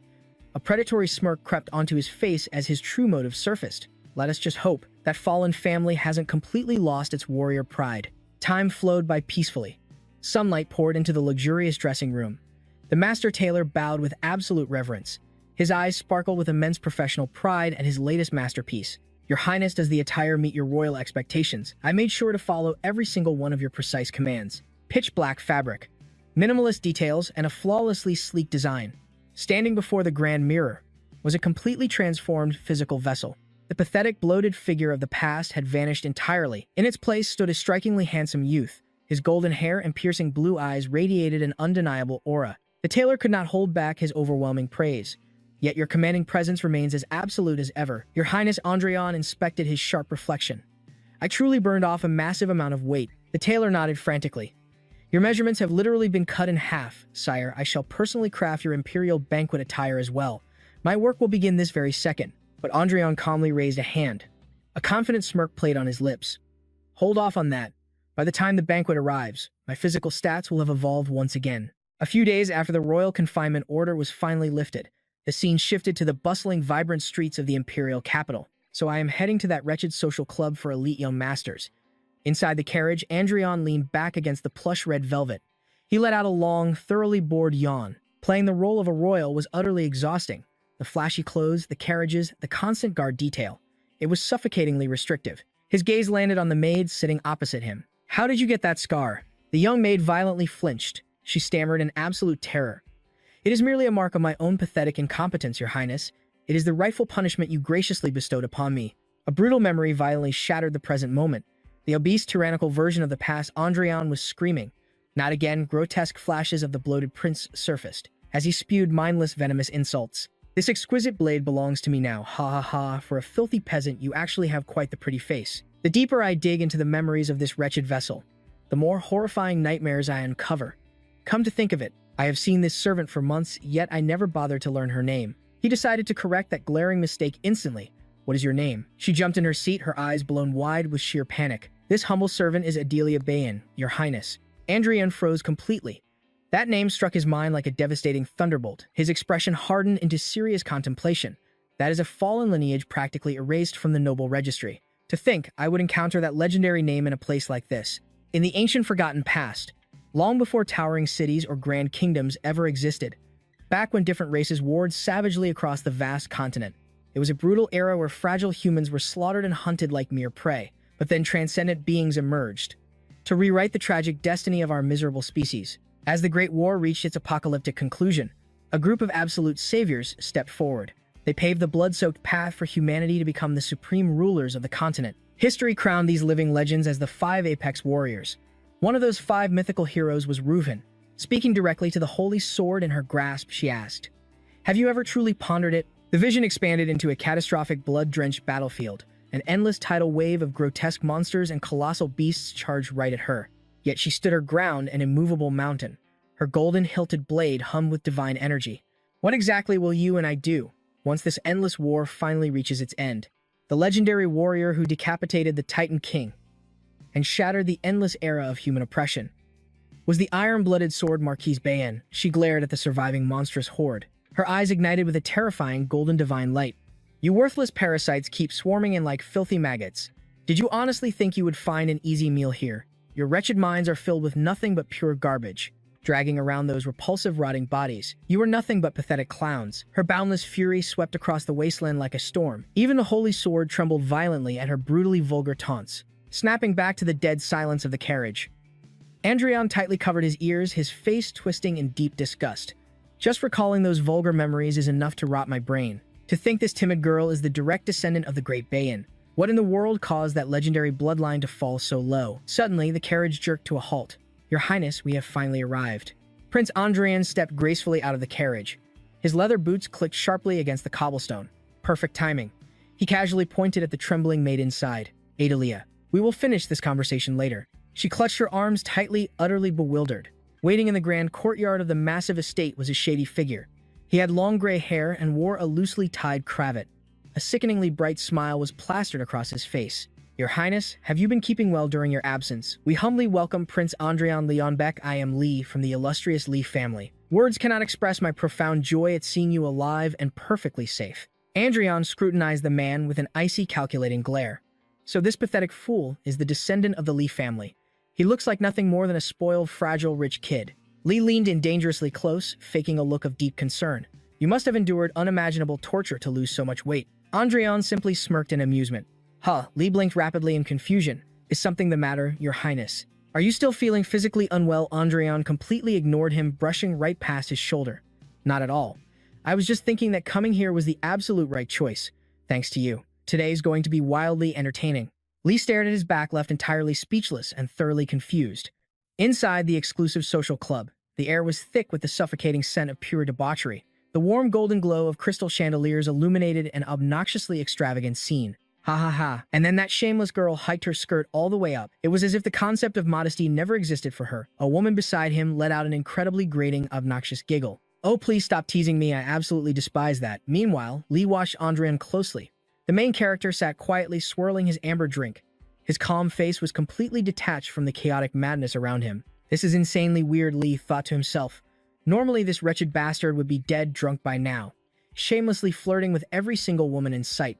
But the dark aura radiating from him today, it feels entirely different. Suddenly, a drunken noble with slicked-back brown hair and a flushed face stumbled over. He collapsed heavily onto the plush sofa right beside Andreon. A disgusting, lecherous grin stretched across his face. I heard the juicy rumors, Your Highness. They say you finally plucked the untouchable flower of the Iron Lion. The gossip is spreading like wildfire. She looks stunning enough, wrapped in cold armor. But I can only imagine how heavenly the soft flesh underneath must taste. A single bone-chilling word sliced through the noisy room like a razor-sharp blade. Hey, do you happen to have any siblings waiting for you back home? The drunken noble blinked, thoroughly bewildered by the random question. Have you already forgotten, sire? I have a younger brother. Andreon slowly curved his lips into a smile. It was a smile so horrifyingly cold it could freeze hell itself. What a massive relief. Swoosh. Without a single millisecond of warning, Andreon's fist exploded forward in a terrifying blur of motion. The main character's knuckles ruthlessly caved in the noble's face. The devastating impact echoed through the room like a thunderclap. Crimson blood sprayed wildly into the air. The noble's neck snapped backward with sickening force. Crash. His body was brutally launched across the room. Expensive glass shattered into a million deadly fragments. The women shrieked in absolute unfiltered terror. The lively music screeched to a dead halt. Lee stared in pure, paralyzed shock, cold, sweat pouring down his pale face. Andreon calmly adjusted his crisp cuffs. He glared down at the bloody, twitching mess on the floor. His piercing blue eyes glowed with a suffocating, lethal intent. It truly is a relief. At least your wretched bloodline will not be entirely wiped out today. He slammed his heel directly into the noble's groin, drawing out an agonizing shriek. Andreon stared down at him, his face half hidden in shadows, radiating absolute terrifying authority. With chilling calmness, he delivered his judgment to the pathetic loser. From this moment forward, your younger brother is the rightful heir. Andreon grabbed the battered noble by the collar, hoisting him straight into the air. His face was nothing but a bloody, bruised mess as he stammered in absolute terror. Why are you doing this? Your Highness. Andreon pierced him with a dead, freezing glare devoid of even a single ounce of mercy. Listen to me very closely. I can tolerate you thinking of me as absolute trash, but I absolutely refuse to let you treat me like I actually am one. The noble and his flunkies froze stiff, their brains short-circuiting as they desperately tried to process the prince's twisted logic. What the hell was this guy even saying? Andreon delivered his answer with another brutally swift punch. It means you desperately need another beating. The strike landed with a sickening, bone-shattering crunch. The noble collapsed, but Andreon's piercing gaze had already shifted. He barked a freezing command, making the terrified knight who had been watching in sheer shock instantly drop to his knees. Yes, yes, Your Highness. Andreon looked down with a deliciously twisted smirk. His face splattered with blood, he whispered, Didn't I tell you earlier, today is going to be incredibly fun. Staring at that demonic face, the beaten noble panicked internally. Why the hell is this absolute madman suddenly acting like a monster? Andreon issued a command that instantly froze the blood of everyone in the room. Summon the royal knights right now. The knight's eyes bulged in pure shock, but a royal order was absolute. He scrambled to his feet, screaming, I obey your command, before sprinting out like his life depended on it. The remaining nobles huddled together like frightened sheep. Andreon wiped the blood from his cheek, glaring at the trembling crowd with utter disgust. All the women get lost, he commanded dismissively, prompting a sneaky noble to try blending into the fleeing crowd of ladies. He desperately tiptoed away, cold sweat dripping down his forehead, praying to escape the prince's blazing wrath. But Andreon's voice sliced through the air like a lethal whip. I distinctly believe I said women. The noble froze in absolute terror as those freezing blue eyes locked directly onto him. If you want to leave, be my guest. But if you step out that door, you will leave as a woman. The implied mutilation was absolutely horrifying. Not a single one of you trash bothered to kneel before a prince. You showed exactly zero respect for royal authority. You mocked me to my face and dared to insult my personal knight. What exact crimes can be applied here? Stepping from the shadows, his loyal knights materialized, furious that these fools disrespected the royal bloodline. That explicitly constitutes royal defamation and even worse, directly challenging the crown's absolute authority. This is the exact equivalent of high treason. Please give the order, your highness. Which of these fools should be forced to kneel, surrounded by his fierce knights? Andreon stood unyielding, a predator's chilling smirk mirroring on all their faces. The devastating fallout was swift and absolute. Inside the grand palace, the mighty king sat upon his throne, his face twisted in blistering rage. 14 noble heirs have been arrested for royal defamation and treason. You slapped them with the heaviest, most destructive charges you could possibly find. Do you even comprehend what you have done? He thought to himself, since he invoked royal authority, they must be punished, but with 14 powerful families involved, we cannot just ignore their immense backlash. Andreon finally broke his silence, a dangerously confident smirk shattering the room's heavy tension. Are you actually worried about a rebellion? Those pathetic fools are merely the discarded trash of their own prestigious households. They are irredeemable garbage who only exist to tarnish their family's proud name. Just send a letter. The king looked up completely, baffled. Send a letter to who exactly? With a dismissive wave, he replied, you keep asking when you already know the answer. Aren't there specific people who can handle their own family's internal garbage better than anyone else? I am talking about the older siblings of those arrested bastards. Am I wrong? The exhausted king slumped back into his golden throne. Leave me. Andreon bowed with a victorious grin. Understood, father. Internally, he cheered. See, you literally have no counter-argument. The scene then shifted from the grand suffocating palace to a sunlit, deeply peaceful private chamber. Andreon smiled with unexpected warmth, his aura entirely completely different from the ruthless tyrant at the club. Come now, there is no need to tremble. I won't hurt you. The terrified maid shivered before him, heavy tears welling up. Your highness, what exactly did this lowly servant do to deserve this? Andreon studied her intense fear, realizing that bastard must have tormented her brutally. She came from a fallen bloodline erased from the noble registry. Even direct descendants knew absolutely nothing about the Bayan name. A gloriously rich history had been forcefully wiped out, and their peerless martial techniques were entirely lost to time. Their grand prestige and noble pride had vanished without a trace. Yet a glowing system status window popped up beside her. Traits: bloodthirsty butcher battle, maniac, fragile heart, caretaker, and slave mentality. Andreon flinched, cold sweat rolling down his face. Wait a minute, what the hell are these extreme traits? A butcher who descends into pure madness at the sight of blood. Battle maniac, a deranged woman deeply obsessed with combat. Fragile heart, possessing an incredibly soft soul. Caretaker, flawlessly skilled at serving others. Andreon grabbed his head in disbelief. She possessed unmatched legendary talent, yet utterly lacked a single trait to suppress her own violent madness. He stared intently at the terrified girl. Am I seriously going to be okay unleashing this walking disaster upon the world? I guess I have to test my luck. He double-checked the floating system window. Rank S, swordsmanship aptitude. At the end of the day, an S-rank talent is an S-rank talent. His eyes immediately locked onto one specific hidden trait: slave mentality. A unique trait where the host feels overwhelming euphoria when blindly serving a master. This was the exact perfect exploit he desperately needed to control her. So Andreon stepped forward, his voice dripping with absolute authority. Adelia Bayan, pledge your unwavering loyalty to me. Adelia blinked in pure confusion. Huh, what exactly do you mean? I am ordering you to become my personal knight right here, right now. Adelia stumbled backward in absolute horror. Your highness, a lowly servant like me could never shoulder such a massive burden. But Andreon sharply cut her off. Your noble house has fallen to ruin, but I will personally take full responsibility for restoring your family's grand legacy. In exchange, you will swear eternal loyalty and serve me as your absolute master.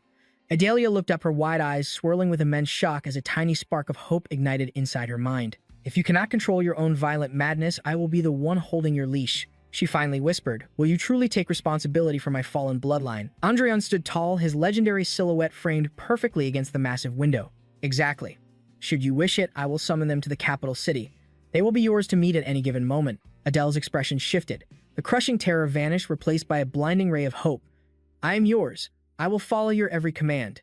I, Adele, eldest daughter of the Bayan family, swear absolute loyalty to His Highness Andreon Leonbeck. Leonbeck, I shall serve you as my sole master and offer my entire life to you. He reached out, resting his hand gently on her head. Excellent. From this moment on, my word is your absolute law. Adele's cheeks flushed crimson. Her emerald eyes blazed with newfound purpose beneath his touch. Your will is my command. Cold sweat pricked his cheek.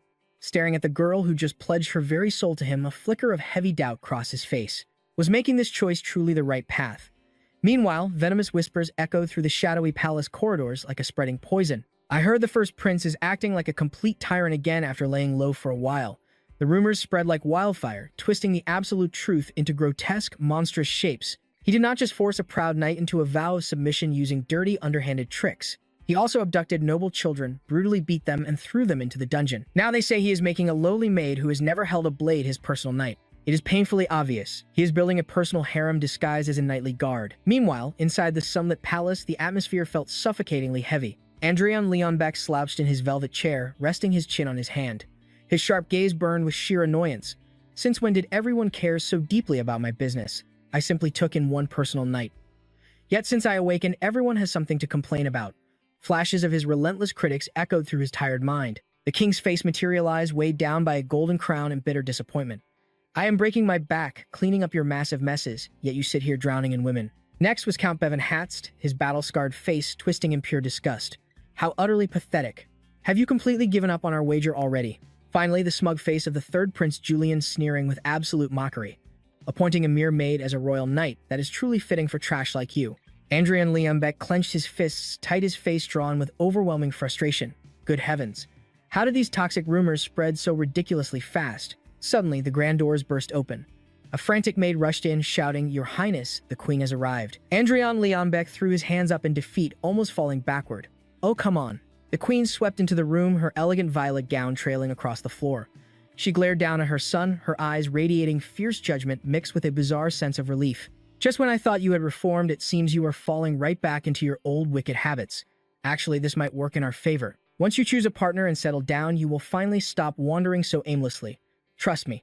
I will absolutely find you the perfect match this time. She spun around and marched out as swiftly as she arrived. Left alone in the suffocating silence, Andreon Leonbeck slumped into his chair, staring into the empty void. I do not even know anymore. Later, soft light bathed the quiet room.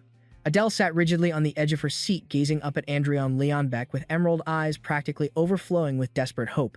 So, will I finally be able to wield mana now? Andreon Leonbeck towered over her, his expression softening yet carrying a heavy, unyielding seriousness. Yes, a very special kind of mana. Azure energy crackled violently around Andreon Leonbeck's raised hand. Even if the entire world has forgotten the Iron Blood Sword Marquis, I remember absolutely everything. Golden flames erupted, manifesting the ghostly silhouette of armored boots, stepping through the very fabric of space. The legendary footsteps she left behind, the divine blade that danced at her fingertips, and the glorious thundering beat of her majestic heart. A blinding golden light blasted from Adele's chest, filling her with an unfathomable ancient warmth. The system window snapped open. Adele Bayan has awakened to mana. Mana transfer to Adele Bayan is a complete success. Mana core has successfully taken shape within the host body. A magic core has been born. She stared down at her trembling hands, awestruck as radiant golden aura surged from her very soul. Is this true mana? Andreon Leonbeck took a step back. What you just experienced is the core forging technique. Moving forward, you must cultivate this power yourself every single second you have. Suddenly, the world spun before Andreon Leonbeck's eyes. He stumbled violently, collapsing onto the sofa, his life force dangerously drained. Adele shrieked in terror. Your Highness, are you all right? Andreon Leonbeck gripped the cushions, his body violently shaking. He gritted his teeth in bitter frustration. To think I would be reduced to this pathetic state, just from forming one tiny magic core. He finally forced out, I am just a bit exhausted. Adele stared at him, her face twisted in agonizing guilt. Why would you push yourself this far, for a lowly servant like me? Andreon Leonbeck turned his gaze away. It is nothing. Now leave me be. Adele hesitated, then bowed deeply, touching the floor. I vow to serve you with unyielding devotion until my dying breath. A faint, arrogant smirk crept back onto his pale face. Just do not ever forget that I am your one and only master. Adele looked up, her face exploding with an overwhelming, soul-shaking joy. Yes, I swear it. Clasping her hands, she radiated pure, unbreakable devotion. Andreon Leonbeck turned his back, his confident smirk instantly melting into genuine dread. As she walked away, a dark, ominous thought clouded his mind. I am only terrified that you will eventually forget that truth. I truly am. Days later, his loyal knight reported in. Your Highness, regarding Bernard. I heard the royal guards have him locked away as a key witness to the recent uproar. Absolutely no one is allowed near him until the grand trial begins. Andreon Leonbeck blinked, visibly stunned. A trial? Do not tell me I am being dragged into this ridiculous hearing too. The knight shook his head. The royal family is exempt from standing trial. Andreon Leonbeck beamed, pointing a finger upward. Now that is fantastic news. But a full trial. They are blowing this completely out of proportion. Andreon Leonbeck shifted his intense gaze to the former maid. Adele, how is your progress? She flinched. Huh, what do you mean? Andreon Leonbeck leaned in close, his piercing stare locking onto her. Your magic core. Has it fully stabilized? Adele nodded frantically. Yes, it is completely stable, Your Highness. Andreon Leonbeck abruptly shot to his feet, shedding his lazy demeanor instantly. Perfect. Starting today, you will train by my side. Go change, meet me at the training grounds, and drop that pathetic mop. You are a knight of the realm now. The scene smashed, cut to the massive stone training arena beneath a crystal-clear sky. Andreon Leonbeck stood ready in a crisp white shirt. Suddenly, a booming, harsh voice shattered the peace. What in the blazes do you think you are doing? Andreon Leonbeck glanced over at his fuming uncle. Can you not see I am simply warming up my muscles? Count Bevan Hatz scowled fiercely, his scarred face darkening like thunder. Not you, boy, I mean that frail little girl. Andreon Leonbeck casually glanced sideways at Adele. Have you not heard the latest rumors? Uncle, I am forging her into a knight. The Count's patience finally snapped. His face contorted with blazing fury as he roared. Is the noble title of knight that much of a joke to you? How can you be so utterly reckless right now? Andreon's fists clenched tight, his own voice thundering back with equal ferocity. Ah, since when did you become such a nagging old man? If you despise it so much, why keep showing up? Right at that moment, Adelia's legs gave out completely. Your Highness, all 10 laps are finished. Seeing their bitter clash, she murmured, My lord, I sincerely apologize. This is my fault. Andreon cut her off instantly. Forget it. Take this weapon. Today you learn the fundamental stance. He gripped his wooden blade tightly, shifting into a flawlessly executed stance. A faint azure aura began humming wildly around his body. First, hold your center and swing exactly like this. The air itself shrieked, torn apart by the razor-sharp strike. He glanced back at Adelia. Now show me what you have. Adelia scrambled up nervously. Gripping the hilt, she mirrored his form, her trembling limbs betraying her anxiety. Like this, suddenly, her entire demeanor shifted. Her pupils ignited with an eerie, brilliant emerald light. All hesitation vanished instantly. She unleashed a swing that defied any beginner's logic.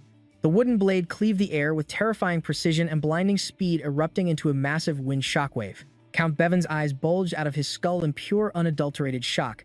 Andreon froze completely, a single drop of cold sweat sliding down his rigid jaw. His mind reeled in absolute disbelief. Did she perfectly replicate that legendary art after a single glance? Adelia blinked up at him, her eyes fading back to their innocent, uncertain gaze. Was my posture correct? My lord Andreon stared at her as absolute dread clawed at his heart. Wait a second. If I drop my guard even slightly, this monster will surpass me in an instant. The cruel words of the system flashed through his mind. The slave mentality trait guaranteed absolute submission to the strong, meaning she would never respect a weak master. I was already sweating bullets over how that trash prince tortured her in the past. If she actually outscales my power now. Count Bevan stepped forward, stroking his chin, his gaze locked onto Adelia with undeniable newfound reverence. To think she harbored such monstrous, unparalleled talent. The imposing Count wedged himself right between them, his expression dead serious. Andreon snapped. What are you plotting now? Keep your eyes off her. The Count entirely brushed him off. You are merely a novice. You have wielded a blade for barely months. You cannot possibly hope to control a beast like her. The Count's voice dropped into a dangerously low lethal register.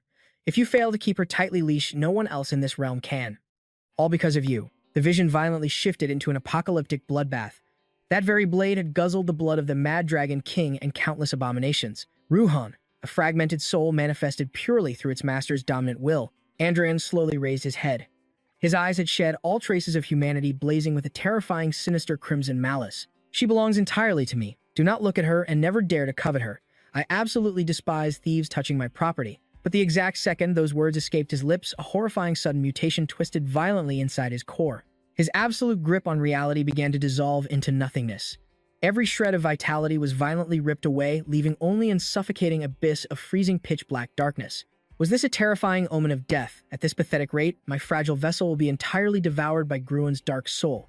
Enough of this madness. A blinding, brilliant azure flash violently shattered the crumbling nightmare, forcing the suffocating crimson hands to evaporate into the void. Andreon snapped back to reality, heavily panting right in the middle of the dusty training grounds. He stared deeply at his trembling hands, the horrifying phantom sensation of the endless abyss finally fading away. The Count's voice rang with absolute unshakable conviction. A single standard knight can save 10 foot soldiers. A truly exceptional knight can spare 100. But that monstrous child, she could save 1,000, perhaps an entire army. Andreon scoffed internally. Was this blind, desperate faith? All for the grand supposed destiny of the northern border commander, yet Andreon shrugged with freezing indifference. I frankly could not care less. The Count staggered, utterly dumbfounded. Even if her power could save countless innocent lives. A crystal-clear voice violently shattered their tense deadlock. Adelia stepped boldly into the light. Lord Bevan, my mind, my body, and my fiercely beating heart already belong exclusively to His Highness. The Count stared at her, completely paralyzed in shock. Adelia stood her ground, her brilliant golden brown eyes blazing with terrifying absolute devotion. I absolutely refuse to obey your commands. My apologies, Count. Andreon observed this unbelievable display with dark, immense satisfaction. It was entirely worth dragging his fragmented soul back from the abyss. The slave mentality is absolute. It violently craves submission to a vastly superior, untouchable hierarchy. Andreon flashed a razor-sharp smirk, confidently crossing his arms. You heard the girl perfectly. Besides, Uncle, you have absolutely zero techniques left to teach me right. Your entire pitiful mission from the start was merely to help me shed some weight. If you wish to keep breathing the air inside my royal palace, keep your meddling nose completely out of my dark affairs. The Count glared at him for an eternity, his hardened face completely unreadable. Finally, he heavily shut his eyes in total defeat. Understood. Yet even after that dramatic showdown, the stubborn badger relentlessly patrolled the palace grounds every single day, obsessively watching Adelia. Of course, he was utterly powerless, now strictly banned from his usual annoying, nagging, and intrusive meddling. Andreon leaned against the cold pillars, secretly chuckling at the pathetic sight. It was insanely entertaining to watch his hilariously arrogant uncle squirm in sheer frustration, but suddenly, a terrifying anomaly violently ripped the Count's attention away. Adelia stood perfectly still, engulfed in a swirling storm of golden embers. Her mere wooden blade was erupting with an overwhelmingly intense, blinding aura. Andreon realized his fatal miscalculation a second too late. Hold on, did she actually master sword resonance already? Andreon forced a booming clap. Outstanding. A truly flawless execution, yet cold sweat aggressively drenched his back. He panicked internally, awakening at this monstrous speed. I am seriously going to get left behind. Adelia whipped around, shooting him, a blindingly innocent smile overflowing with godlike reverence. But the Count's voice suddenly dropped to a lethal growl. He marched toward Andreon like a looming mountain. Did you actually dare to teach her the forbidden mind magic? Arts. Andreon casually diverted his gaze, feigning total indifference. Yeah, is there a problem? The Count's last shred of sanity violently shattered. Was it not enough that you alone tainted yourself with that cheap trick? He viciously roared, an oppressive aura violently erupting from his core. Instantly, Andreon's playful facade vanished into the shadows, replaced by an absolutely freezing, deadly stare forged of pure steel. The Count froze dead in his tracks, entirely stunned by the blatant killing intent. She had a far, vastly superior path to walk. An infinitely greater potential that your tiny mind cannot fathom, and you have ruthlessly destroyed it all. Andreon completely ignored the pathetic outburst, waving his hand dismissively. Guards, escort this nuisance off my grounds. The armored knights hesitated awkwardly. But your highness, the Count violently pivoted on his heel, his heavy dramatic cape whipping furiously through the tense air. He fiercely stomped away his armored boots, echoing against the cold stone like thunder. Forget your pathetic guards. I will walk out on my own 2 feet. As the furious Count vanished into the bloody sunset, Adelia finally broke the silence. My liege, was everything you taught me truly just a deceptive trick? Andreon locked eyes with her, answering with absolute, unshakable conviction. No. Absolutely never doubt your own power. She swallowed hard, her fragile voice trembling into the wind. Then, why did Lord Bevan say that? Andreon stared profoundly into the dying embers of the sunset, a deeply philosophical shadow crossing his face. Because he is entirely ignorant. Every pathetic fool in this decaying era has completely forgotten the true godlike essence of mind magic. If they remembered its legendary might, they wouldn't have tossed it aside like trash. He will witness the truth soon enough. The next dawn, an overwhelming energy violently shattered the peace as blinding emerald lightning erupted from the earth beneath their feet. The older man slammed his wooden blade into the earth, a silent provocation. Andreon fired right back. Fighting like there's no tomorrow, uncle. The Count's gaze was ice cold. Prove your worth, boy. I'll restrict myself to a single mana ring. Force me back just half a step and you win my acknowledgement. Andreon tightened his grip until his knuckles turned white. And the stakes of our little wager. He whipped his blade to the side. A single wish, wasn't it? The Count drew his own practice sword. Crackling arcs of lightning danced along the dull edge. Defeat me, and I grant any request. Even the family's secret martial arts will be yours for the taking. A cocky smirk played on Andreon's lips. Blazing blue aura erupted around his body. Not quite what I had in mind, but sure. Let the battle begin. The Count casually slipped past the opening strike, aiming for the throat right out of the gate, vicious as always. Andreon unleashed a flurry of strikes, but the Count swayed like a ghost, dodging every single blow. Frustrated, the young warrior pushed his speed to the absolute limit, a relentless barrage of steel, but his breathing grew ragged and heavy sweat drenched his face. "Is this the extent of your power?" The Count scoffed, parrying effortlessly before blasting Andreon backward. Giving up so soon, Andreon ground his teeth, muscles screaming against the older man's overwhelming pressure. "Keep it together." Despite the desperate struggle, Andreon's mind remained razor-sharp. He analyzed the battlefield with chilling precision.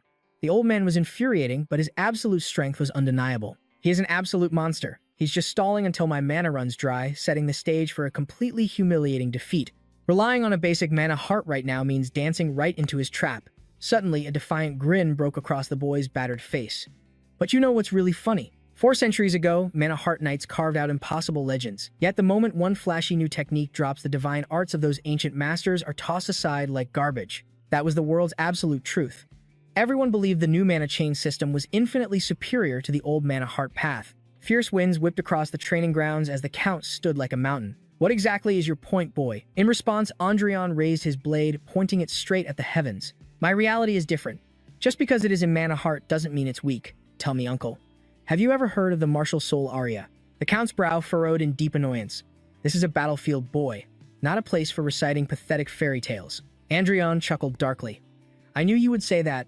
After all, you think the Mana Heart is just some trash technique for third-rate mercenaries." "You talk entirely too much," the Count interrupted coldly, buying time to catch your breath. Andreon slowly looked up. His eyes were blazing with ethereal blue fire. "Hardly." He took a single heavy step forward. Azure flames erupted from his boots, scorching the very earth beneath him. "The path a true knight walks becomes his ultimate achievement. 100 battles. That is my pride. Achievements etched directly into my soul and power." The Count's eyes widened in sheer shock. "What is this ding?" The system interface violently shattered into reality. Achievement unlocked. Evolving into Martial Soul Aria. The Martial Soul area has manifested. It resonated within the knight's blade, a culmination of every drop of blood and sweat shed over 6 grueling months. This was the terrifying true power of the ancient Mana Heart. The Martial Soul Aria system notifications spammed his vision like crazy. Common grade Aria, the sparring poem, has been created. The sparring poem effect is now active. An explosively brilliant azure aura erupted. It wrapped tightly around Andreon's physique, coating him in his second skin of pure soul fire. He stood at the epicenter of a raging blue vortex, a solitary warrior framed against the towering fortress walls. Yet despite the majestic display of power, the Count's voice sliced through the air like absolute zero. "Flashy tricks change nothing. So long as you cling to that outdated Mana Heart, you will never shatter the chains of mana." Swoosh! Andreon pivoted with lethal grace. His eyes glowed with furious blue starlight as he thrust his wooden blade forward with shattering force. The wooden weapons violently clashed. The Count's blade was drenched in insanely dense crackling energy. The chain system's inherent ability was designed to brutally reject heart-based mana. Andreon ground his teeth together, cold sweat pouring down his face as he desperately anchored his footing. His azure flames flickered dangerously under the crushing weight of the Count's aura. A deeply arrogant smirk crept across the older man's face. "You're surprisingly good at taking a beating." The Count launched another strike, moving at blinding, terrifying speed. Andreon managed to block it, but the devastating shockwave nearly shattered his arm bones. Amidst the brutal clash of weapons, the young warrior remembered the agonizing hell he endured for this power. To forge this exact aria. "I survived over 100 death matches. I let the mana chain aura crush my bones more than 1,000 times. This is an anti-chain weapon forged in the fires of pure suffering. While exchanging hundreds of strikes, I absorbed thousands of agonizing shockwaves." Boom! The scattered blue flames suddenly compressed. It condensed into a massive razor-sharp pillar of light erupting from his wooden weapon. Behold, the absolute dominance of the sparring poem aria. Andreon gripped his sword, now coated in an incredibly dense, solid blade of azure mana. The Count stared at the glowing anomaly, his arrogant mockery finally giving way to genuine curiosity. Now this might actually be entertaining. Andreon exploded forward, vanishing into a hyperspeed blur. The blades collided once more, detonating a massive shockwave that vaporized the dust. Andreon exhaled a frosty breath, perfectly matching the Count blow for blow. Sweat finally beaded on the older man's forehead as he parried a strike that felt as heavy as a mountain. To think the brat could hold out this long, he thought. Wham! He unleashed a kinetic burst, sending Andreon skidding backward to create space. Andreon skidded across the training yard, his boots carving deep, brutal trenches into the solid stone floor. He planted his feet, gasping for air. His blue aura flickered violently, but absolutely refused to die out. "How is this possible?" the Count demanded. Chest heaving, Andreon glared back with unbreakable defiance. Didn't I literally just tell you? Not all mana hearts are created equal. The Count's eyes darkened. His lightning-laced aura flared menacingly around his shoulders like a storm. You arrogant little punk. He took one immensely heavy step forward, causing the very earth to violently quake. Swoosh. He swung his blade with killing intent, unleashing a tidal wave of crushing pressure that completely eclipsed everything he had shown so far. Andreon barely raised his blade to block. The wooden weapon groaned under the crushing pressure, violently launching him into the stone wall. The Count loomed over him, a terrifying silhouette against the blazing sky. Playtime is officially over. Surviving this long is an achievement in itself. You've earned my praise. Andreon analyzed the situation. Just as he had calculated, a normal grade martial anthem simply wasn't enough to win. The main character finally spoke up. Hundreds of years ago, those legendary knights made one fatal mistake. They wiped out every single threat, leaving absolutely no enemies for their descendants to face. In the beginning, their legacy was passed down perfectly. The flawless sword techniques, the precise methods of mana heart training, and the dazzling glory of the martial anthems. But the ruthless march of time devoured those glorious triumphs, leaving them to rot in the abyss of forgotten history. Tales of ancient dragons and titan kings faded away, reduced to nothing but absurd delusional myths. Naturally, new martial soul epics would be forged in their wake. Yet these modern feats were pathetic. A mere victory against 10 knights, a minor triumph over 100 mortal soldiers. Just fragile verses composed to fight ordinary men. Lacking the legendary weight of true myths, they shatter against the winds of change. Count, with such mediocre and pathetic techniques, you will never reach the transcendent realm. The Count scowled, his blade dipping slightly. Have you been drinking in broad daylight? Your nonsensical rambling makes absolutely zero sense. Instantly, the atmosphere warped. Andreon's calming blue aura violently ignited into a sickly, bloodthirsty crimson. The Count had gravely underestimated his opponent. A terrifying demonic phantom erupted from Andreon's back. It was pure, unadulterated malice with glowing hollow eyes. If you are so ignorant, let me educate you. Andreon gripped his wooden practice sword, but his shadowy phantom brandished an ethereal blade of pure darkness. A legendary weapon forged to shatter dragon scales and gorge on their boiling blood. A system window suddenly materialized. Warning, the true Dragonbane epic has been activated. Your current physical vessel cannot withstand this mythic rank. Agony ripped through Andreon as the mythical power shredded his mortal vessel. Error epic fragments forcefully restricted. Error epic fragments severely suppressed. Restrictions applied. Red warning alerts rained across his vision. The colossal skill tree plunged into darkness. Only one tiny branch glowed, unleashing a single verse at a mere fraction of its true might. Andreon stood at the epicenter of a crimson energy crater. Blood poured from his skin, but his eyes burned with absolute unrestrained madness. He forcefully compressed the chaotic aura into a single focal point, dragon scale shatter. He swung his blade, unleashing a devastating storm of crimson and black lightning. The Count's defensive sword immediately began to fracture. The Count's eyes bulged in pure, unadulterated terror. The incoming slash carried the catastrophic weight of a true dragon slayer. If this hits, I will be completely erased. He frantically ignited his mana, pouring his very soul into a desperate defense. Boom. A catastrophic explosion annihilated the training grounds, blasting shattered stone and massive debris high into the heavens. The devastating shockwave pulverized the stone courtyard into fine dust. The massive recoil violently launched Andreon backward through the air. He tumbled violently across the ground, his body smoking as he finally halted. As the dust settled, the Count stood amidst the total devastation. Sizzling around him were the fragile, fading remnants of 4 distinct mana rings. Andreon let out a weak, breathless chuckle. I thought you promised to only use 1 ring. The Count was utterly paralyzed with shame. He stared down at his shattered weapon, trembling violently. Even after desperately unleashing his full power, activating all 4 of his mana rings, he had completely failed to protect his blade from being completely severed. Andreon smirked internally.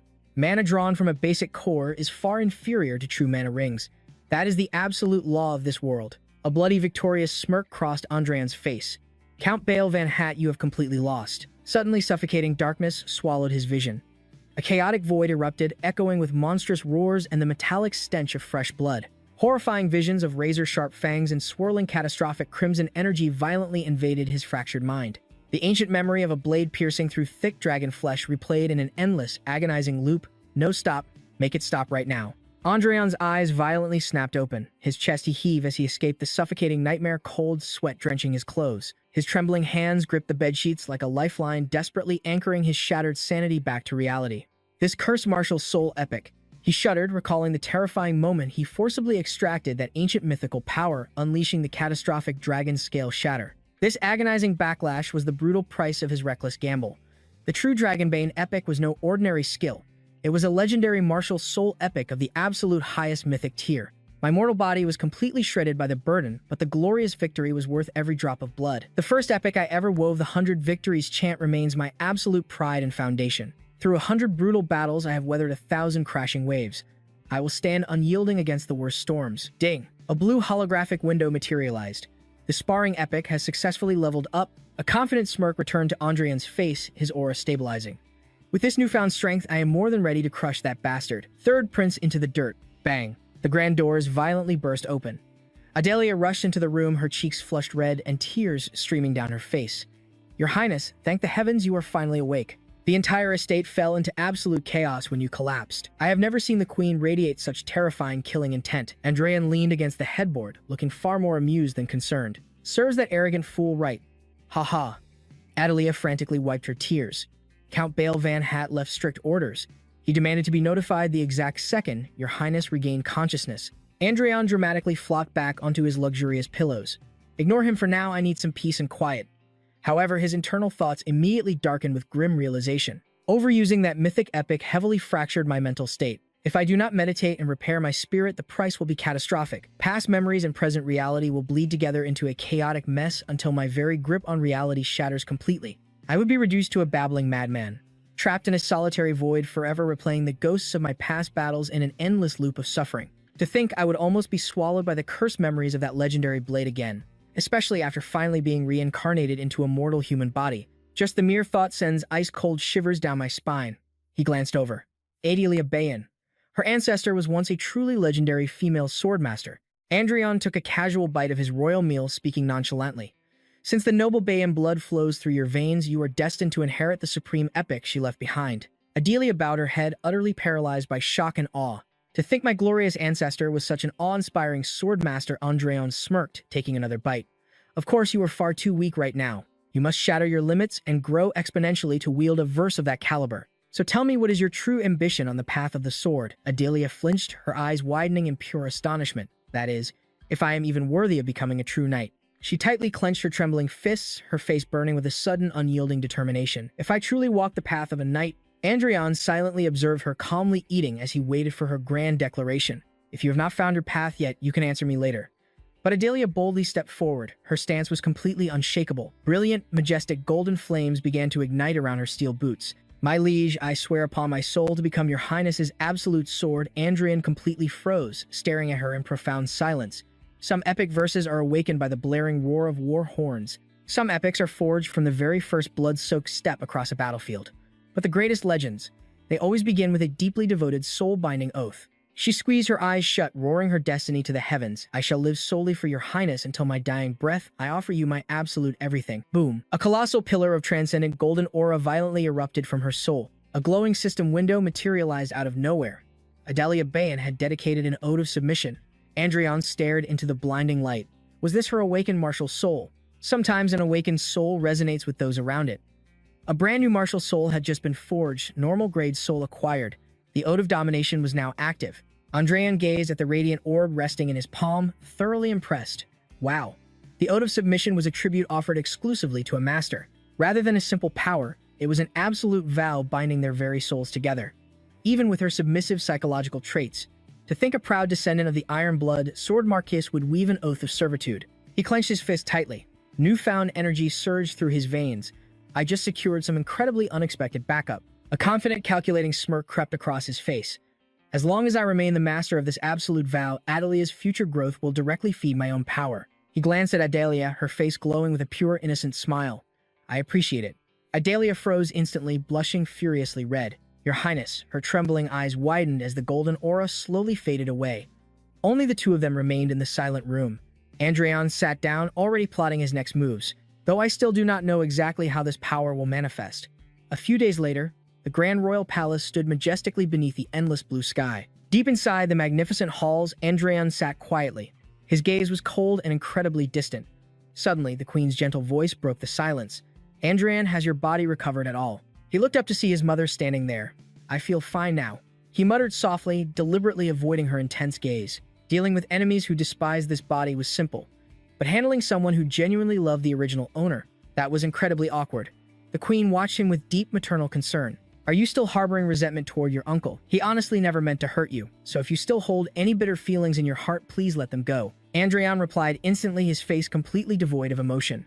I do not hold any grudges whatsoever. The queen gasped, a hilariously skeptical look washing over her face. How could you not? He treated you so roughly and nagged you constantly. Claiming you are perfectly fine with it is definitely a total lie. Andreon scratched his cheek awkwardly, totally baffled by her dramatic reaction. No, seriously, I am fine. But his internal monologue revealed a much colder truth. I already dealt him a devastating psychological blow that day. His absolute pride and entire life philosophy were completely shattered. It must be agonizing to endure the seed of doubt I planted in his mind. A literal heart demon. If he possesses true talent, he will break through and evolve. But if he fails to overcome it, he will lose all of his precious martial arts mastery. Honestly, I could not care less what happens to him. The queen wiped a tear and smiled warmly. Your uncle spent his whole life bonding with blades rather than people. That is why he acts so blunt and clumsy. Surprisingly, though, he seems incredibly proud of you lately. He even went out of his way to personally persuade His Majesty. Thanks to him, your strict house arrest was lifted way ahead of schedule. However, massive trouble erupted the second that restriction vanished. He vividly recalled the chaotic club raid. Arrest all those arrogant nobles, round every single one of them up.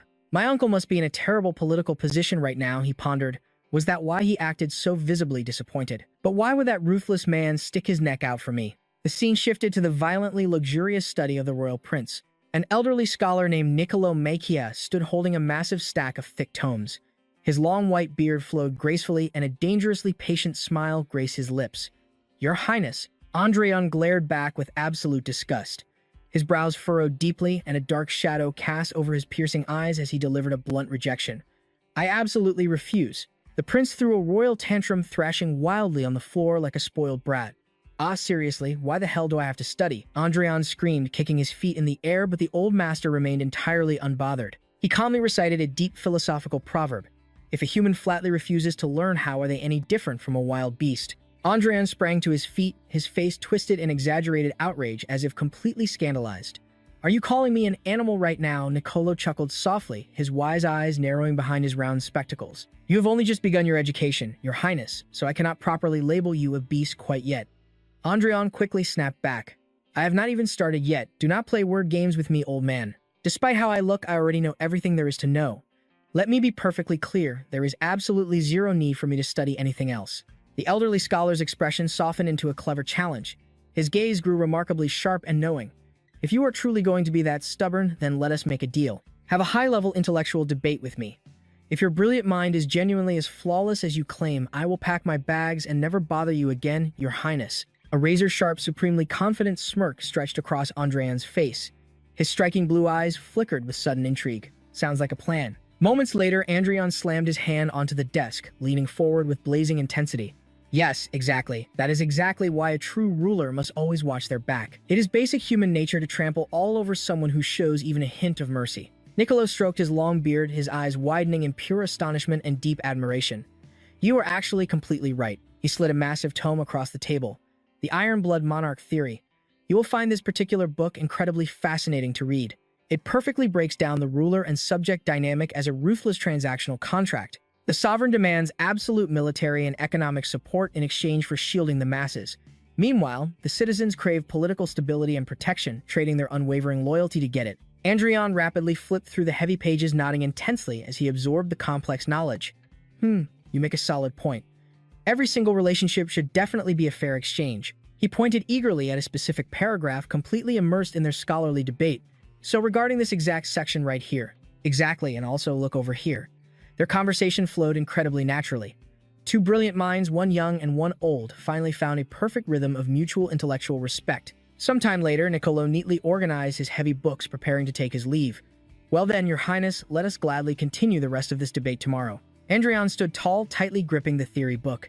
He waved goodbye with a genuinely bright smile, looking absolutely nothing like the raging prince from earlier. Yeah, absolutely. I will be waiting. As the heavy oak door clicked shut, Andreon was left standing alone in the fading light. A massive invisible question mark suddenly floated above his head. He blinked rapidly, the harsh reality finally crashing down on him.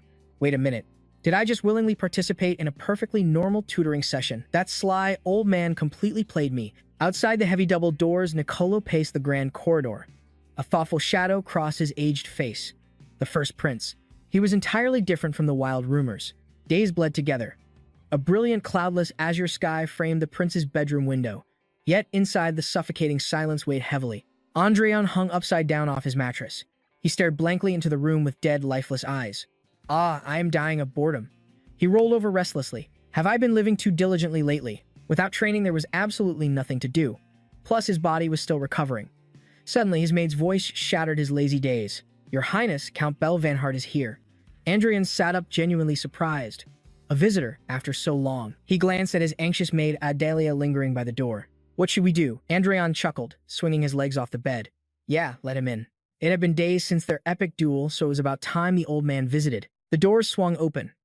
Andreon stood tall, radiating confident energy to greet his uncle. But instantly, the room's atmosphere turned incredibly heavy. Count Belvanhart stepped inside. His face was dark and utterly grim. A profound, crushing guilt was etched deeply into his features. Andreon froze. Cold sweat beaded on his forehead as he read the intense mood. The Count still had not overcome the inner demons from their devastating clash. The Count stood in absolute silence, unable to meet his nephew's gaze. Finally, he spoke, his voice dripping with heavy remorse. I am sorry. I broke my oath and inflicted a massive wound upon you. For that, I have absolutely zero excuses. Andreon mentally sweat dropped. His bedrest was not from his uncle's sword aura. It was the brutal backlash from overusing the true dragon-slaying verse. Seeing his uncle look so devastatingly guilty, a sharp pang of conscience struck Andreon's heart. The old man was likely facing immense political pressure because of his royal nephew. The Count looked up, his eyes blazing with absolute sincerity. Tell me what your heart truly desires. If you demand this arm, it is yours. If you want these eyes, take them. Andreon recoiled frantically, waving his hands in pure panic. What would I even do with those useless scraps? He looked away, completely conflicted. Good grief. To think a legendary swordmaster of the old era was trapped by inner demons. He released a defeated sigh. Fine, I will be generous this time. I will tell you my wish. Uncle, let me go on a little road trip. The Count blinked in shock. The suffocating tension vanished instantly. A stunned silence completely swallowed the royal bedroom. Your grounding is officially over. Cannot you leave whenever you please? Andreon wagged his finger with a mischievous smirk. Not just a day trip. Somewhere far away. Outside the capital if possible. The Count stared intensely, weighing the royal request. Arranging such a schedule would take time, especially with the upcoming imperial banquet. Going too far is absolutely impossible. Andreon shrugged, flashing a radiant smile. That works for me. The Count turned away, his heavy burden visibly lightened. Very well. I will notify you once preparations are complete. Andreon watched him leave. Sounds good. Once alone, he caught Cass staring holes into him. What is it? Why are you looking at me like that? Cass smiled, scratching his cheek sheepishly. Well, I am just a bit surprised, Your Highness. I expected a far more outrageous demand.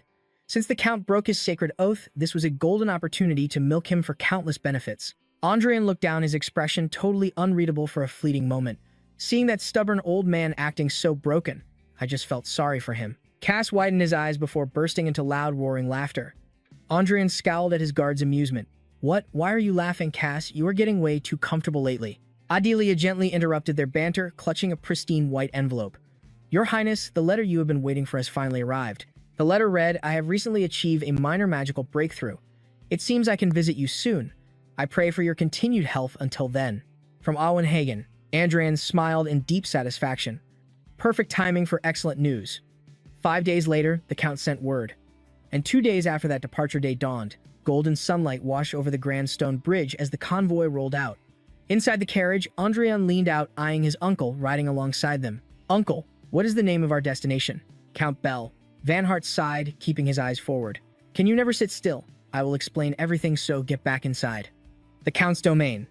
It is the Empire's greatest weapons forge. Their rich mines provide top-tier iron ores, and a master blacksmith guild refines them to absolute perfection. Andreon leaned back into his plush seat, deep in thought.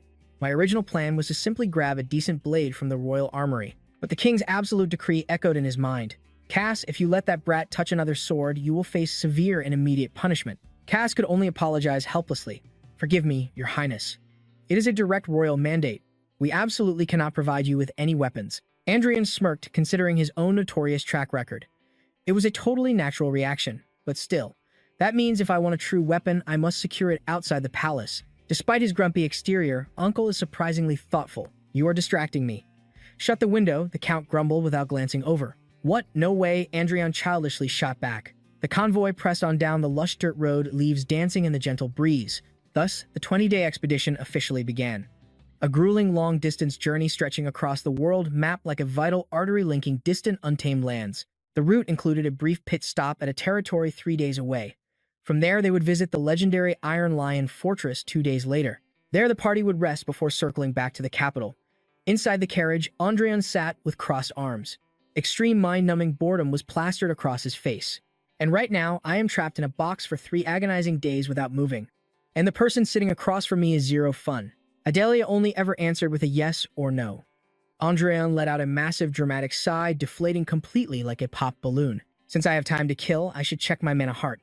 Thanks to the brutal backlash of the true dragon slaying verse, my core is entirely empty. But now it is time to recharge it. The physical world began to blur.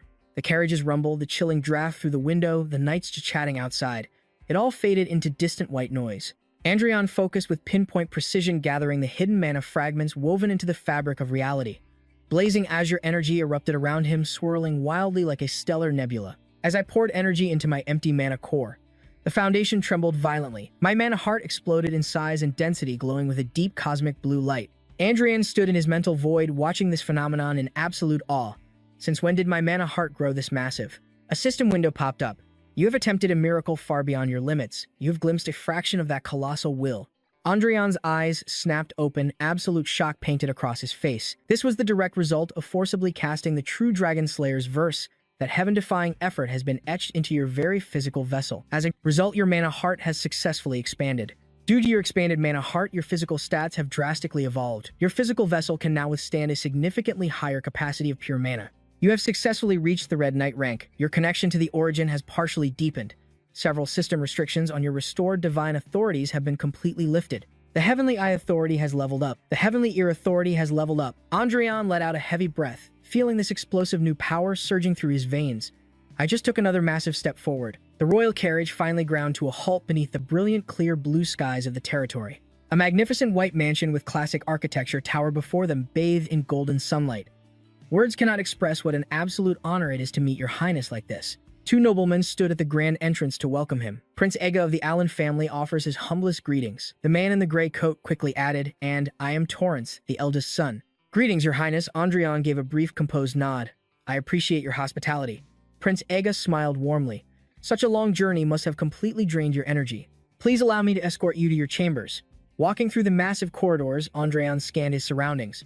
Rumor said this place mass-produced weapons, and indeed, the entire mansion was armed to the teeth. However, his system eyes saw the truth. These were mere low-tier trash items, all flashy exterior, but completely useless in actual life or death combat. Judging by this garbage, finding the hidden artifact I need will be difficult. The group continued down the grand hall as Andreon ruthlessly judged every display case. "Didn't you mention the Blacksmith Guild is located within this territory?" Ega turned back in total surprise. "Yes, that is correct." But Andreon stopped walking, his eyes blazing with absolute determination. "I want to inspect that area right now." As they stepped outside into the courtyard, Ega anxiously added, "Those blacksmiths, by nature, they are an incredibly rough and stubborn bunch. When they get into the zone, they ignore even the local lord's visits, and the words that leave their mouths are as cold and unrefined as the raw iron they forge. Therefore, even if your highness feels deeply insulted, please write it off as their artisan spirit and show mercy." Andreon listened, but his absolute focus had already been stolen by something else. A blazing fierce light erupted from nearby. The intense heat radiating from the furnace was absolutely insane, literally warping the air itself. "The thermal energy here is overwhelming. Please speak up if you feel dizzy." Total chaos reigned supreme inside the forge. Dozens of muscle-bound blacksmiths fiercely hammered away, sending explosive sparks flying everywhere. They moved with a crazy, frenzied energy, completely ignoring the royal entourage crashing their territory. Andreon stood dead center in the deafening noise and blistering heat, the roaring flames dancing in his eyes. Ega cautiously approached the main character. "Your Highness." But Andreon completely shut him out, marching deeper into the inferno as the blazing fires crackled wildly around them. An old man with a stark white beard, his bulging muscles drenched in sweat, smashed a massive hammer down onto glowing red steel. Andreon watched him intensely. Among all the chaotic noise, one strike echoed with crystal-clear perfection. Andreon stood completely frozen, captivated by that rhythmic perfection. "Ah, this is," he whispered in awe, his eyes locked onto the blazing red-hot blade resting on the anvil.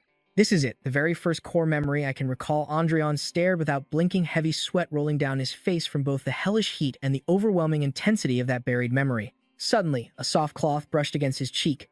He snapped out of his trance, blinking rapidly. Adelia was gently wiping the sweat from his face. Looking deeply concerned, she whispered softly, "Your Highness, you are sweating far too much." Andreon finally let out a heavy breath he hadn't even realized he was holding. He threw one last sharp glance at the roaring forge, his eyes lingering on the legendary masterpiece in progress. The deafening roar of the forge took over once again. The exhausted workers finally seemed to notice their royal guests, but the atmosphere instantly turned suffocatingly tense. A man sporting a green hat and a thick mustache stepped forward. "We humble servants offer our respects to your Highness." Prince Ega quickly introduced him. "This man is named Jackson. He is the chief supervisor of this blacksmith guild." Andreon gave a short, dismissive nod. "Understood." Jackson glanced back, saw the white-haired old man still furiously hammering away, and absolutely exploded with rage. "What the hell do you think you are doing? Drop your hammer instantly and bow to his Highness." But before the supervisor could finish screaming, a massive hand clamped viciously over his mouth. Jackson's eyes nearly popped out in sheer terror. Andreon was crushing his jaw, his eyes glowing with a terrifying, threatening golden aura. "You are talking way too much," the prince whispered with bone-chilling coldness. Jackson instantly fell dead, silent, trembling violently. Andreon tossed him aside and scanned the grim workshop. The other blacksmiths looked like they were on death's door. Their faces were completely hollowed out, their eyes filled with nothing but pure exhaustion and deeply ingrained fear. It was blatantly obvious. They had been forcefully dragged out here against their will, forced to halt their precious craft for a royal greeting I never even commanded. He turned to the stunned workers, his voice echoing with absolute kingly authority. "The iron is getting cold. Unless you plan on letting the forge fires completely die out, go ahead and keep standing there like idiots." The blacksmiths jolted awake and started screaming. "What the hell are you guys doing? Grab your damn tools." Another worker roared back. "Pump the bellows right now." In a flash, the forge exploded back to life. Yet amidst that roaring chaos, Andreon stood perfectly still. Arms crossed, he observed the dancing flames. The old master remained deeply submerged in his divine craft, completely dead to the outside world. Andreon slowly approached the legendary anvil. Badum, badum. His heart began to pound in perfect sync with the devastating heavy strikes of the master's hammer. The roaring flames surged upward, bathing the prince in a brilliant blazing orange aura. Andreon muttered under his breath, sweat dripping from his strong jawline. His eyes widened, trembling violently from a chaotic storm of emotions. It was a mix of pure shock and a deep, soul-stirring familiarity. What the hell is this insane feeling? A beautiful amber sunset blanketed the magnificent white buildings of the territory. It painted a warm yet deeply melancholic scene as Andreon walked silently alongside Prince Ega. For some completely unknown reason, over the past 6 months, he has endlessly repeated the cycle of forging swords only to melt them right back down. Andreon listened with razor-sharp focus, his fierce eyes staring straight ahead as he asked the crucial question. Are they simply failed weapons? Ega shook his head, slowly, looking utterly baffled by the eccentric artisan's crazy standards.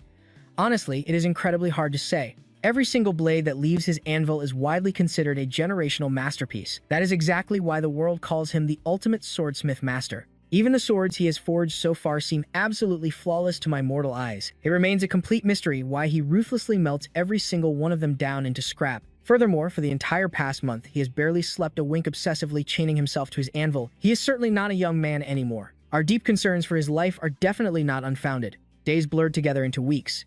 Inside the sweltering heat of the forge, sparks violently danced like fireflies across the dark abyss. The rhythmic, devastating strikes of a hammer against steel endlessly echoed. The prince kept a silent vigil, witnessing a legendary weapon's birth from dawn until midnight. Despite the crushing tension surrounding the first prince's arrival, time flowed with an eerie absolute peace. The old grandmaster hammered away while the royal heir simply watched with an unwavering gaze. Finally, the day of departure arrived. Under the pale moonlight, the last heavy strike echoed, giving way to a profound, deathly mourning silence. Deep inside the forge, Andreon stared down at the anvil, his heart completely heavy. He sighed softly. "I truly hoped to see it finished before I left." Ega sensed the crushing disappointment in his lord's voice. He is genuinely regretting this. Yielding to fate, Andreon issued a quiet absolute command. "Let us move." Ega bowed deeply. "A farewell banquet awaits tonight, and we must march out by dawn's first light." Ega desperately wished his liege could witness the Grandmaster's final masterpiece. Suddenly, as Andreon grabbed the carriage door, a voice shattered the silence. "Your Highness." Andreon froze in his tracks. Ega sprinted toward him, gasping for air but screaming in absolute ecstasy. The Grandmaster has finished the divine blade. Andreon's eyes burst wide open. He whirled toward the estate's high balcony. There, bathed in the blood-red hues of the setting sun, stood the legendary craftsman. Shirtless and heavily scarred, he gripped a massive silver blade. It caught the dying light, radiating an intensely magnificent, otherworldly aura. The old man panted heavily, yet his callous hands remained flawlessly steady as he wiped the steel. It pulsed with a freezing pure light, a lifetime's ultimate masterpiece. The Grandmaster dropped to one knee, bowing his head with absolute reverence. Offering his life's ultimate creation with trembling hands, he declared, "I present this supreme blade to your highness." Andreon stepped forward, completely mesmerized. Reaching out, his fingertips gently brushed the freezing, immortal steel of the intricately forged crossguard. Forged in the blazing heat of a rising sun, cooled until it mirrors the king's crimson mantle. Through this grueling trial, a radiant blade and a true ruler are born. Andreon smiled faintly. "Does it have a name?" The old master whispered. "Call it Twilight." Andreon studied the glowing edge. "Twilight of dawn or fading shadows," the master chuckled. "To me, it is dusk, but to your highness, it is dawn." Andreon laughed purely. Such incredibly poetic words for a blacksmith. But instantly the master's smile vanished, his eyes losing their brilliant spark. His ancient, overwhelming aura completely shattered. What a relief. He collapsed heavily forward. Moving like lightning, Andreon caught the falling legend. Andreon cradled the frail Grand Master. Iga stammered, "Your Highness," the prince issued an absolute command. "Tell my uncle I am staying here tonight." As midnight deepened pale, moonlight drenched the quiet estate, serving as the room's only illumination. Andreon sat vigil on a wooden chair. The legendary blacksmith lay in bed, his breathing unbelievably shallow and weak. "When you stood behind me, destiny itself shaped this blade. It forcefully chose its own awakening day." Andreon whispered softly, "Is that your absolute truth?" Leaning in incredibly close, the prince uttered a single revelation that made the old master's eyes burst wide open. He stared at the youth, sensing an ancient soul. "Heavens, you are." Andreon remained totally unfazed. "Ah, I finally understand everything. How could I fail to recognize a fellow warrior's blazing heart?" He closed his tired eyes, gathering the last sparks of his life force. "Your Highness, let me hold it once more." Andreon brought the weapon over. "Here." He pressed the heavy hilt into those shaking hands. The master gripped it a final time, savoring the familiar freezing aura of his ultimate creation. "May this divine blade," he gazed at Andreon with desperate blazing hope, "may it become as absolute as you are." Andreon covered the frail hands. "It absolutely will." Smiling in ultimate peace, his iron grip faded. His hand slipped from the hilt. Andreon watched in heavy silence. His chest, once matching the mighty forge, went completely still. The legend had fallen. Andreon remained totally alone. Pale moonlight washed over the peaceful face of an artisan who sacrificed his very soul for one final masterpiece. The next morning, brilliant sunlight chased away the shadows. Iga stood beaming, offering a lavishly decorated box to his lord.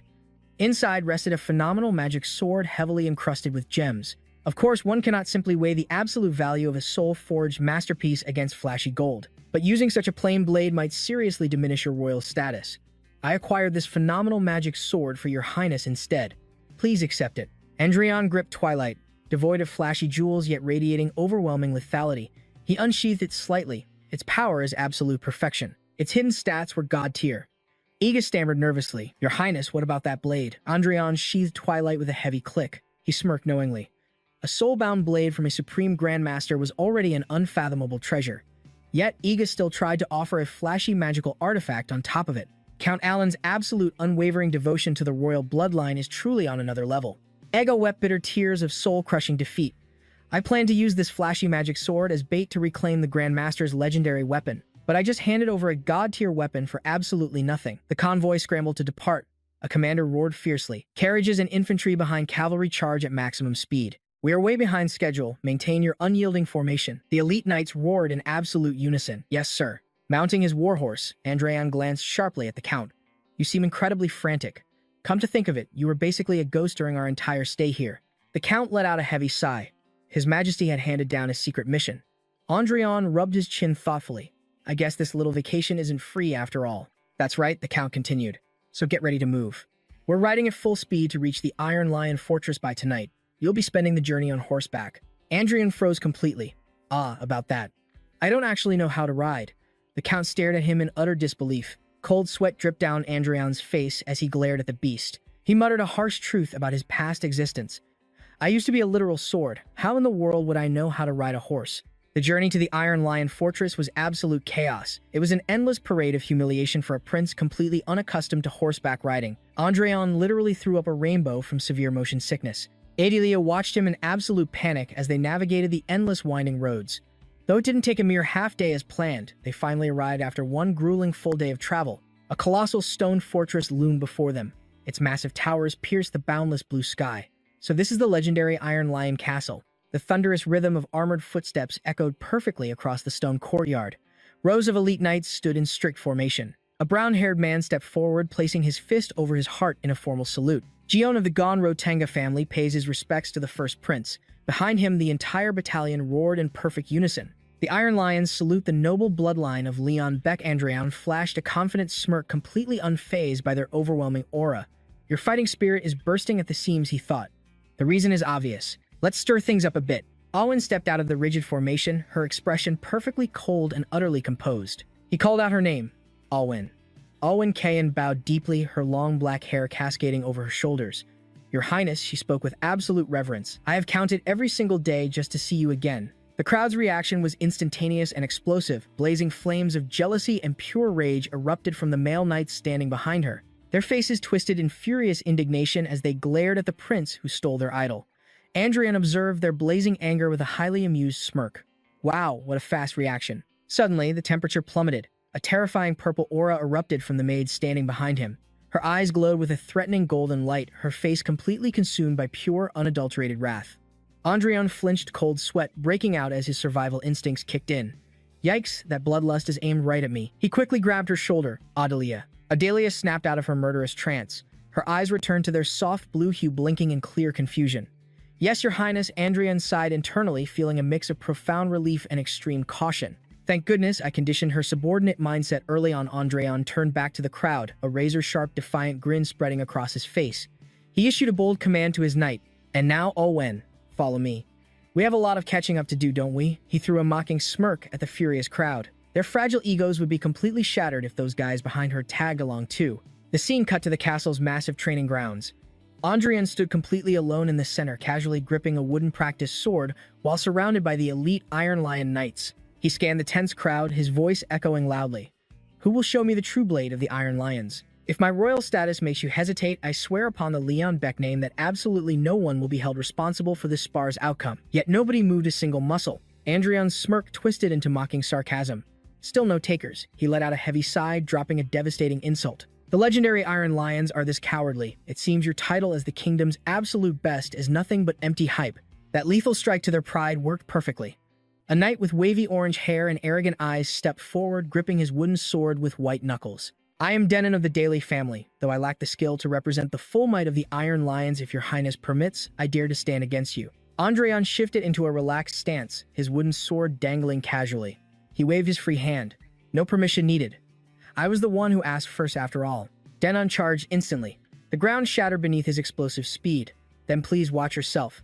He swung his blade as brilliant blue mana erupted through the air. Andreon calmly tracked the incoming strike, his eyes narrowing sharply.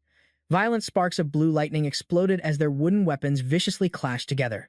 But amidst the fierce chaos, Denon desperately tried to block. The main character's overwhelming power crushed him, forcing blood to spray as he was mercilessly swatted away. Denon flew backward, tumbling across the grass. Standing amidst the settling dust, Andreon stared at the fallen knight with absolute boredom. Next, the audience gasped in sheer disbelief.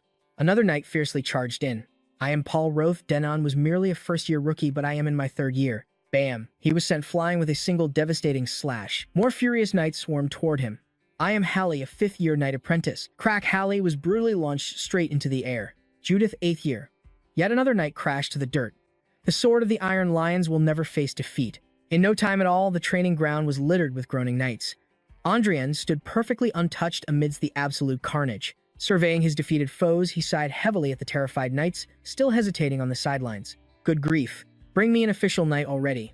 You guys move way too slow. He turned his attention to Awakens. Awakens. She stepped forward with absolute duty. Yes, your highness. Andreon flashed her a warm smile. When I head back, you're coming with me. Awakens froze completely. A brief flicker of confusion crossed her face before she respectfully bowed. I obey your command, your highness. That bold claim instantly triggered another knight's fury. A deep voice interrupted them. Your highness. Andreon turned to see a towering figure approaching. It was a knight with long silver blonde hair and an incredibly arrogant sneer. He was clad in the heavy, imposing armor of an official knight. Andreon smirked wickedly. This is way too easy. The armored giant came to a halt. I heard your highness enjoys a good gamble. How about a little wager to spice things up, if I manage to defeat you? Andreon instantly cut him off with a flat rejection. Awakens is not some cheap tournament prize. He glared intensely at the arrogant knight. Let's bet something else instead. Bring me my sword. Andreon gripped the hilt tightly. He partially drew the blade, revealing a brilliantly glowing blue jewel set into the pommel. If you somehow win, I will hand you this legendary sword right here and now. Alwyn's eyes widened in absolute shock. The arrogant knight narrowed his gaze instantly, recognizing the mythical weapon. Alwyn desperately grabbed Andreon's arm in pure panic. Your Highness, I should be the one to. He immediately fired back. You are hundreds of thousands of times more precious than this sword, because a master swordswoman's true value can never be compared to a mere piece of steel, he thought. She looked at him with desperate pleading eyes, but seeing his unwavering resolve, she finally let go. The silver-haired knight smiled with immense satisfaction. I understand perfectly, Your Highness. I am Dunham of the Fahrenheit family, an official knight of the Iron Lions, standing at the absolute threshold of the third circle. Andreon stared at him with immense boredom. So you're basically still stuck at the second circle. Veins bulged furiously on Dunham's forehead. He raised his weapon with overwhelming pride. This exact blade is the 17th masterpiece forged by the legendary artisan known as the Grand Blacksmith. If you win, this blade belongs to Your Highness. Andreon smirked with pure amusement. Oh, what a perfect coincidence. Its name is Dusk. I also happen to possess a blade forged by that exact same master. This is the Grandmaster's 100th masterpiece. Dunham looked skeptical, cold sweat beading on his forehead. I have never heard any rumors of the Grandmaster forging a 100th blade. Andreon replied with chilling calm, I suppose not, because this was his final creation. Completed just a few days ago. Dunham narrowed his eyes. Crackling blue lightning began to violently spark around his blade. Fine then, let us begin. Even if Your Highness walks a misguided path of the sword, I must acknowledge the relentless effort hidden within it. To show my absolute respect, I will go all out in this duel. Andreon stood completely relaxed as blazing blue fire erupted around his chest. A misguided path. He closed his eyes and shook his head. How narrow-minded. This position was never solely mine to begin with. Respect meant for me only needs to come from my own people. Adelia watched closely. Adelia gasped for air. Yes, sir. A colossal explosion of blue mana blasted outward from Andreon. It spiraled violently, manifesting the towering spirit of a knight right behind him. That aura was overwhelmingly absolute, eclipsing even the castle towers in the background. This was the path she was destined to walk from now on. Adelia stared in absolute awe, mesmerized by this display of true power. I will. Golden energy swirled around her as she envisioned herself following that brilliant blue light. I swear I will do it, Your Highness. Elsewhere, bathed in the sunlight of a grand parlor, the Count shattered the silence with a heavy, lingering question. So exactly how many times have we visited the Iron Lion Castle now? Sitting opposite him on a lavish green velvet armchair, Count Wallen gripped his teacup. His expression remained hidden behind the rising steam as he answered coldly. This is the 4th time the 3rd and 5th princes have visited, while the 1st prince remains grounded. No matter how terrible his reputation might be, it is an undeniable fact that the 1st prince is the kingdom's absolute legitimate heir. For things to escalate to this disastrous point, you certainly bear a massive share of the blame. If you, the commander of the 3rd Legion, had supported the 1st prince even slightly, His Highness would never have been this isolated. So why start acting as his devoted guardian only now? The Count lowered his gaze, sinking into deep thought. I was not wrong. I definitely abandoned my own nephew once. A man who was not merely an incompetent ruler, but a bloodthirsty tyrant. That was my nephew. One day when I scolded him for getting drunk on a bizarre potion. Have you completely lost your mind? He actually charged at his own uncle with a drawn blade. An absolutely hopeless bastard. When I returned to the north in utter despair, he sent me poisoned wine. He brazenly called it a gift, attaching a mocking letter alongside it. Yet the Count had consumed the poison anyway. Crackling blue lightning surged around his body as he ruthlessly purged the deadly toxins. As I burned away that cheap poison with my mana, I also incinerated whatever pathetic scraps of familial love I had left for him. However, that brat, whom I thought would never change, has completely transformed. He endures hellish physical training and is growing exponentially stronger by the day. Count Wallen stared at him, baffled by this sudden, fierce protection. Did you not vow that the 1st prince must never become the king? He thought to himself. The boy now is a fundamentally different beast from before. Then looking straight into Count Bevanhat's eyes, he pleaded with a rare, desperate vulnerability. Please just give him one chance. At least let him stand on the same starting line as the other princes. I am begging you. Count Wallen watched in pure shock as the notoriously proud commander deeply bowed his head. I truly cannot understand this. I no longer know if it is you or the 1st prince who has changed more. Raise your head first. You are the legendary Silver Lion. Suddenly, the massive double doors burst open. A knight stood there in pure panic, throwing his arms wide to address Count Wallen. Both counts spun around to face the 1st prince's breathless messenger. Beneath the blazing blue sky of the castle courtyard, Bevanhat and Job marched rapidly down the stone pathway. He desperately tried to reassure himself. There is no need to overreact. Dunham knows his absolute limits, so nothing fatally serious will happen. Even in a live combat spar, he surely will not beat the prince senseless. Bevan Hat strode forward with an arrogant smirk, his hands casually resting behind his back. The one you should be worried about right now is not the prince. It is your knight. Job stared at his friend like he had lost his mind. You have truly gone insane. You look completely pale, and now you are spouting utter nonsense. Suddenly, thunderous shockwaves echoed from the inner courtyard. They froze in horror as a figure was launched through the air. The knight slammed brutally into the ground, skidding violently across the dirt. Is that your elite knight? Job's jaw practically dropped to the floor. Dunham. At the epicenter of the training grounds, he was surrounded by a roaring mob of hyped-up knights. Whoa, His Highness won again. Even the mighty Dunham was completely crushed. The soldiers screamed in absolute disbelief, paralyzed by the epic scene unfolding before them. What on earth is this? Bevan Hat crossed his arms with deep satisfaction. Did I not warn you? Andreon wiped a streak of blood from his lip, his eyes blazing with terrifying intensity. He is definitely not the one you need to worry about. Andreon roared, glaring down at the remaining terrified challengers. His phenomenal physique was cloaked entirely in mystical blue flames. Next, just minutes ago, someone arrogantly claimed that a true knight begins at the second aura ring. Andreon panted heavily, sweat dripping from his fierce face as the blue fire violently flickered around his chest. Those words were no exaggeration. This basic training aura is simply not enough anymore. He realized this while glaring at his trembling hands. But I cannot unleash the true Dragon Slayer's anthem against a mere ordinary knight. In that case, Andreon narrowed his piercing eyes. The hyper-focus trait had fully activated. The entire world fell dead silent. All ambient sound instantly vanished. The charging knight was now moving in agonizingly slow motion. He gripped his sword hilt tightly. This body no longer felt like his own. His left eye flared with a piercing, unearthly blue flame. This was the exact same feeling from back then. The enemy knight swung his blade down with lethal force. Simultaneously, Andreon unleashed a devastating counterattack. Boom! Radiant blue energy exploded outward upon their catastrophic impact. Andreon's strike was overwhelmingly heavy and decisive. The knight was violently blown backward by the sheer raw magnitude of his mana. A wildly feral smirk stretched across his face as scorching steam radiated from his awakened body. Keep coming, he roared once more. The mob of knights went absolutely crazy, screaming in pure awe at his monstrous strength. Yet his opponent staggered back to his feet. Andreon faced him head-on with zero hesitation, their blades deadlocked in a blinding shower of sparks against the backdrop of the towering castle. Spinning with flawless momentum, Andreon dragged a trail of blazing blue fire and delivered the final devastating blow. He chuckled under his breath, fully embracing the thrill of the fight. The lone knight desperately raised his guard before a swarm of reinforcements charged into the fray. Andreon moved like a hurricane of azure light. Slashing left and right, his blade felt like a true extension of his soul. Lowering his sword, the setting sun painted the training grounds in blazing golden hues. Andreon stood completely alone at the center. Breathing heavily, he was surrounded by a sea of defeated knights. He stared down at his gleaming blade. Sweat dripped from his chin. The crowd erupted into deafening cheers, their faces beaming with absolute reverence. Pawn was utterly crushed. That marked His Highness's 5th consecutive victory. Deep within Andreon's soul, a profound awakening unfolded. A radiant silhouette stood firm within a storm of blue aura, enduring countless crushing waves born from 100 fierce battles. I will stand unbreakable even against a much greater tsunami. Ding. A glowing system window suddenly popped up. The training palm unlocked a brand new verse. Only now do I truly rise to wield this blade. His azure aura condensed, blazing brighter and infinitely purer. The mastery level of his training poem had evolved into the extraordinary realm. Adapting to this newly awakened power, the skill transformed into the duelist's anthem. Andreon whispered softly, his vision blurring slightly. I actually did it. His legs finally gave out. As he collapsed forward, a pair of sturdy arms caught him just in time.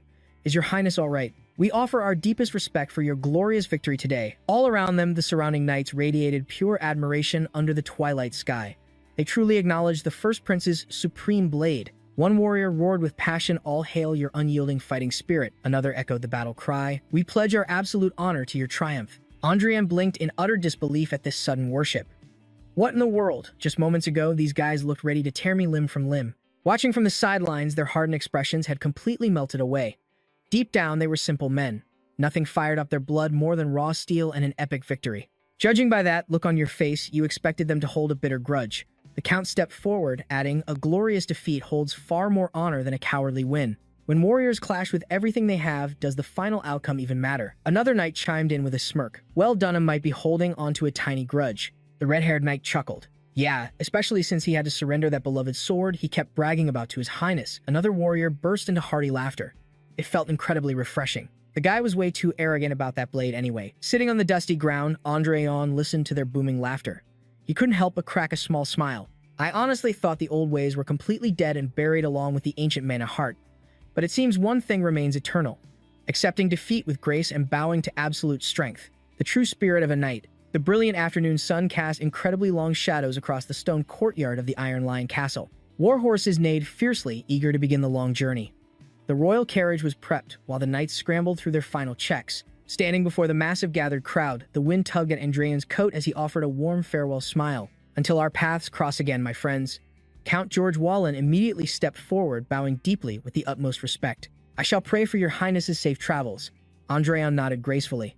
"Make sure you take care of yourself too." "Count, right, Count Wallen. Please keep everything that transpired here an absolute secret."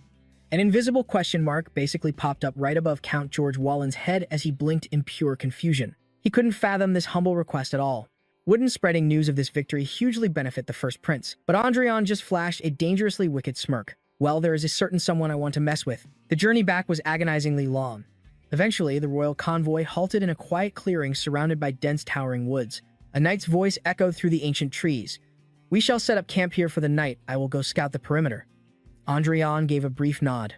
"Go ahead." Turning his gaze away, he thought to himself, "Well, Adelia will probably adapt to this life soon enough." He muttered quietly, casually watching the camp bustling with activity. A heavy wave of exhaustion crashed over him. Stretching his arms wide, he sighed, "I should probably head inside and rest up." But stepping into his tent, he was blinded by a sparkling aura of absolute perfection. Adelia stood perfectly straight, already back in her standard-made uniform and glowing with an unexplainable holy radiance. "Welcome back, Your Highness." Andreon just stared at her in utter shock, his brain short-circuiting at how absurd this looked. The girl I literally recruited was supposed to be a rank S sword genius, yet here she is flawlessly doing mundane chores like a typical maid. Spotting his sudden hesitation, Adelia tilted her head with deep concern. "Your Highness, is there absolutely anything not to your liking?" Andreon just face-planted onto his soft bed, waving the ridiculous thought away. "Never mind, just forget it. You are dismissed." Adelia bowed politely before stepping out with an adorably worried pout. Left entirely alone in the quiet tent, Andreon stared blankly at the ceiling. His mind instantly drifted back to the crazy events at the castle. The Iron Lion Knights were wildly different from what I originally imagined. He closed his eyes, recalling the glowing status windows floating above their heads during the intense sparring sessions. Swordsmanship rank B, swordsmanship rank C. When I activated my power of judgment, almost none of those official knights possessed a weapon talent higher than a mere rank B. Back in my previous era, these guys would have barely scratched the surface of an intermediate swordmaster. Even after a brutal lifetime of training, such ordinary talents would have just faded into absolute obscurity. Yet somehow, these very same people had breached the legendary realm of swordmasters while only in their 20s or 30s. The monstrous potential that true heroes once possessed has tragically plummeted. However, the baseline strength of ordinary humans has skyrocketed, and it is all thanks to the revolutionary mana chain. That man could have definitely aimed for true transcendence in the glorious old days. That is exactly why my blood boiled when I saw him carelessly throw away such immense potential. Unfortunately, this modern era strips away any real chance of achieving power beyond the extraordinary level. In the end, it is simply the relentless flow of time at work. I have no choice but to accept this harsh reality. Since I barely understand this new world's logic, I will just have to relearn everything from scratch. Suddenly, a slow, rhythmic clapping shattered his deep meditation. A gruff voice echoed out. That is a phenomenal mindset to have. Andreon snapped his head up, completely startled. Count Bevan Hatz was leaning against the tent entrance, clapping with a rare look of total approval. "It is absolutely not too late. If you put in the grueling effort starting right now, you can still achieve your grandest dreams." Andreon blinked in sheer confusion. "What dream?" The Count threw his arms wide open, hilariously misunderstanding the entire situation. "Haven't you already captured the fierce loyalty of the Iron Lion Knights? If it were any of those other stuck-up princes, they would never have blended in with those rough warriors so naturally." That was a brilliant strategic move. Andreon just sat there, staring blankly. His face twisted into a masterpiece of pure horror and utter bewilderment. "What the hell is wrong with this guy?" he thought. "Are you completely insane?" he yelled. The Count just blinked in amusement. "Did you forget the exact terms of our wager?" Andreon shot back immediately. "If you mean the bet about crushing the third prince, that still stands." But the Count cut him off. "No. Our bet was about defeating a 2-star knight." Andreon had utterly crushed Dunham using only a wooden sword. Wait, Andreon realized. That means I actually won the bet. The Count stepped forward, his voice echoing with absolute authority. "I will fulfill the promise I made that day. As a Count of this realm and commander of the Northern Army, I officially declare my absolute support for the First Prince Andreon Leonbeck." Andreon froze. What nonsense is he spouting? He panicked inwardly. "Official support? Do not tell me." The Count flashed a confident thumbs up toward the tiny tent below. "Leave it all to me. Andrion's eye twitched with pure rage. When did I ever say I wanted to be the king? The scene faded to the gleaming white walls of the royal capital basking under a brilliant azure sky. The Count's declaration had dropped like an absolute bombshell. Whispers erupted from every corner. Congratulations, Your Highness. Inside the grand halls, knights and maids beamed with dazzling smiles. We offer our deepest congratulations. This is a glorious day for the kingdom. The newly appointed royal knights and guards were in an absolute frenzy. Fresh waves of retainers and servants flooded in from the main palace, buzzing with relentless energy. And suddenly, Andrion was trapped right in the center of the chaos. He waved his hand in utter annoyance. Good grief, what a nightmare. Kick them all out immediately. The silent knight beside him just shook his head. They are here by royal decree. Even if I order them out, they will refuse. Andrion scowled darkly. Then at least clear them out of my sight. This is driving me completely insane. Catching his deadly glare, the headmaid nodded nervously and scurried into the high-ceilinged library. Sinking into a plush velvet chair, Andrion sighed as sunlight poured through the towering windows. Finally, absolute silence. Much better. Smash. The massive double doors were kicked open with explosive force. Brother, are you in here? Andrion shot him a deadpan glare. Why are you here right now? Julian stood there, hands planted firmly on his hips. You played the fool perfectly, did you not? Secretly mastering the sword under Count Bevan hats and hiding such massive ambitions all along. Andrion stared at him, utterly dumbfounded. Who learned what from who now? Julian's fists trembled with rage. I actually planned to save your pride. How could you stab me in the back like this? I was going to let you lose gracefully. Andrion let out a dry, sarcastic chuckle. Wow, amazing. I am practically moved to tears. Julian pointed an accusing finger right at Andrion's face, his eyes blazing with fierce rivalry. You made a massive mistake, because now I will make you pay dearly for deceiving me. Andrion rubbed his temples, a dark shadow falling over his face. This guy, that guy. I already said I do not care about the throne, he thought furiously. I need to track down the mastermind behind this mess. The memory shifted back to the private quiet of the northern tent, picking up his tense conversation with the Count. Listen, uncle.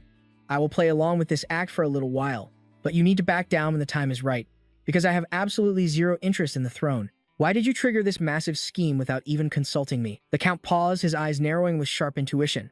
Are you worried about the Bevan Hats family? The Bevan Hats territory is the absolute shield protecting this kingdom from the demonic beasts of the northern mountains. The Count smirked with unshakable confidence. As long as the royal family and those nobles remember the bitter cold of winter, no harm will ever come to the house of Bevan Hats. Andrion eyed him skeptically, yet a fraction of his tension melted away. If that is true, then I am relieved. The Count's tone grew heavy. It is only a matter of time. This clash of fate was inevitable anyway.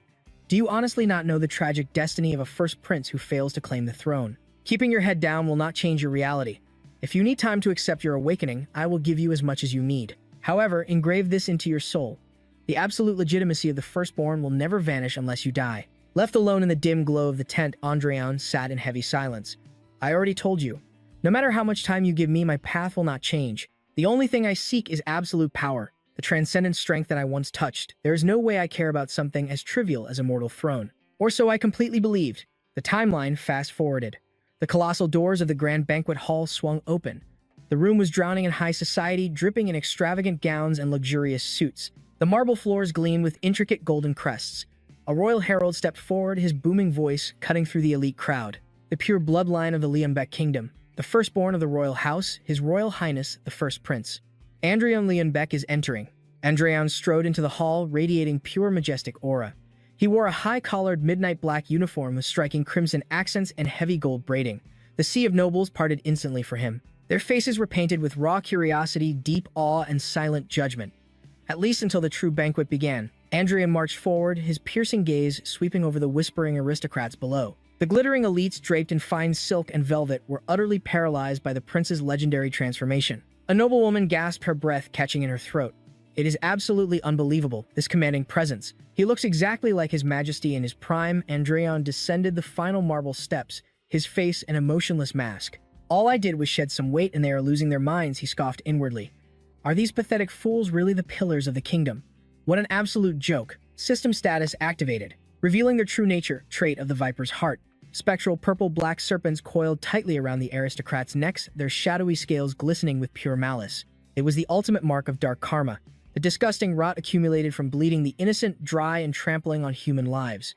I figured every single one of them was carrying this kind of filth, he thought. The only one actually worth my time is. Andrion's eyes locked onto his target instantly. Hey, if you showed up, the least you can do is greet me. The man flinched, answering immediately. Ah, Your Highness, I deeply apologize. I must sincerely thank you for this prestigious invitation. Andreon observed his flustered aura plotting his next move. The only noble here who lacks power but remains completely uncorrupted. Perfect. This guy is more than enough to be the ultimate vessel for the seeds of chaos I am about to plant. Suddenly, the royal guard's explosive shout ripped through the whispers, plunging the entire grand hall into dead silence. The colossal double doors crashed open once more. Marquis Montpierre of the Bourne Empire, a supreme authority officially recognized by the Emperor of Bourne himself, is now entering. Andreon whipped around. A short, intensely obese man wearing a flashy feathered hat and a gaudy purple cape swaggered into the room. Flanked by elite Imperial guards, the ambassador of Bournemong made his grand entrance. That specific name struck Andreon like a devastating physical blow. What the hell? The Marquis halted right in front of Andreon, a sickeningly arrogant smirk spreading across his greasy face. It has been a while, Prince. Andreon's gaze locked onto the man. The cursed name Bogon echoed in his mind, igniting a violently blood-soaked flashback. The ultimate sworn enemy. The very bastard my comrades and I shed blood fighting against for so long 4 years ago, bearing the cursed name that carved countless tragic scars into this very nation. How dare he stand before me? Suddenly, a splash of red wine arced through the air. It completely drenched the main character's face and soaked his incredibly expensive formal attire. Andreon froze in place. Marquis Beaufait, an elderly noble with a gray beard, rushed over with absolute terror on his face. Prince, are you all right? I was too eager to greet you and acted carelessly. Please forgive me, Your Highness. Andreon snapped back to reality. I need to go change my clothes. The old man bowed deeply, sweating bullets. This aging body failed me, and I have committed a grave disrespect.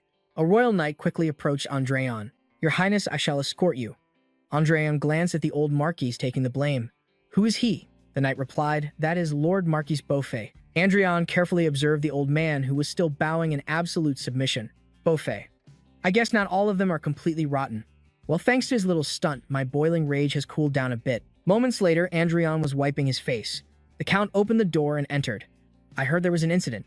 Marquis Beaufait mentioned you looked ready to cause massive trouble. It seems he was not talking total nonsense. What in the world were you planning to do? Andreon replied, his voice rock solid. I am not that reckless. It is just, I simply cannot understand. The cruel Bogon family flaunts their power right in the heart of our kingdom, and those trash nobles show him a genuine respect that they do not even offer to the royal family. There is an atmosphere way too tense to ever be called peace, and a relationship far too one-sided to ever be considered an alliance. Andreon asked, clenching his fists tightly. Since when did our country fall into such a pathetic state? The Count looked away, a bone-deep exhaustion on his face. It is not some unique history. In the past, our kingdom stood firm against countless empire invasions. Brilliant knights always stepped up to the front lines to completely repel the enemy forces. However, as time passed, the empire grew terrifyingly strong and the power gap widened massively. A panoramic scene revealed the empire's colossal sprawling capital, dwarfing the significantly smaller kingdom. Facing an empire that evolved into an absolute superpower, the kingdom eventually had no other choice but to fall to its knees. Andreon's eyes widened as a shocking realization hit him. Do not tell me. Is it because of that thing? A map appeared showing the tiny territory of Leonbeck completely swallowed by the massive Bogon Empire. Even as a small border nation, the kingdom possessed a hidden trump card that allowed them to stand toe-to-toe against the mighty empire. Since the very founding of the nation, legendary achievements have been flawlessly accumulated. Some were perfectly ordinary, while others were truly extraordinary. Whether they were epic, heroic tales, ancient legends, or even literal myths. The martial soul anthems. We have tragically lost every single one of those powers. He looked up at the Count, his face hardening with unbreakable resolve. Uncle, I have changed my mind. The Count asked. What do you mean? Andreon replied with booming confidence. Becoming king. I will give it a shot. The Count's eyes widened in absolute shock. Andreon thought to himself, I might deeply regret this decision, but it is something I absolutely must do. After all, I am the one who helped build half of this very nation. On the second day of the banquet, blazing sunlight beamed down on the white stone palace as a booming voice echoed. The first prince of the Leonbeck royal family, Andreon Leonbeck, is entering. Andreon strode into the hall. He adjusted his coat, his face radiating an absolutely overwhelming confidence. Walking right beside him was his uncle. Count Bovenhat of the North is entering. Andreon glanced to his side. The nobles bowed their heads, but every single one of them avoided his gaze. What incredibly sloppy etiquette. This is even worse than how they treat a foreign noble. His mind drifted back to exactly 400 years ago. In the past, when my comrade stood before the people, nobody ever thought he would become the true king, because he was nothing more than a country boy who ran away from some remote, nameless village. Even among those who had everything stripped away and were cast out, he did not stand out in the slightest.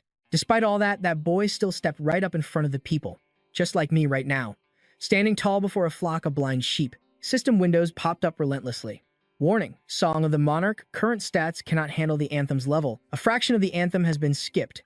A fraction of the anthem has been skipped, only activating one line of the anthem equivalent to 1/4 of its power. Andreon gritted his teeth, feeling the immense strain. Compared to the true dragon-slaying anthem, this is still bearable, because this anthem is only at the hero tier, not the mythical tier. Even so, blazing blue flames gathered above his head, forging an incredibly gorgeous phantom-like crown. No other anthem fits this current situation better than this one. The nobles stared, stunned into absolute silence. A wave of blue mana violently swept over them. Even the most corrupted aristocrats gazed up with pure, overwhelming reverence. Andreon stood tall, his blue mana cloak fluttering wildly behind him, the majestic crown glowing brilliantly upon his head. This is enough for now. He turned back to the crowd, an imposing smile gracing his face. You may raise your heads. Suddenly, a surge of dark, purple energy slashed through the air. Andreon froze at the sheer pressure of this aura. An elf, her hood fell back, and a chilling voice echoed. How truly surprising to think that someone still remembers the ancient anthems. Andreon's face completely drained of color. He stared at her in absolute horror. Why the hell is that absolute lunatic here? An illusionary world unfolded before him. Pure radiant sunlight filtered through the lush green canopy of a vast, ancient primeval forest. The most beautiful creations God ever molded.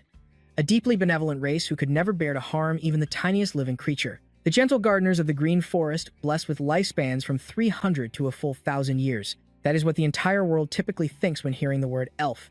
However, in brutal reality, they are a terrifyingly savage race. Monsters who use their breathtaking beauty as a deadly lure to completely obliterate their enemies.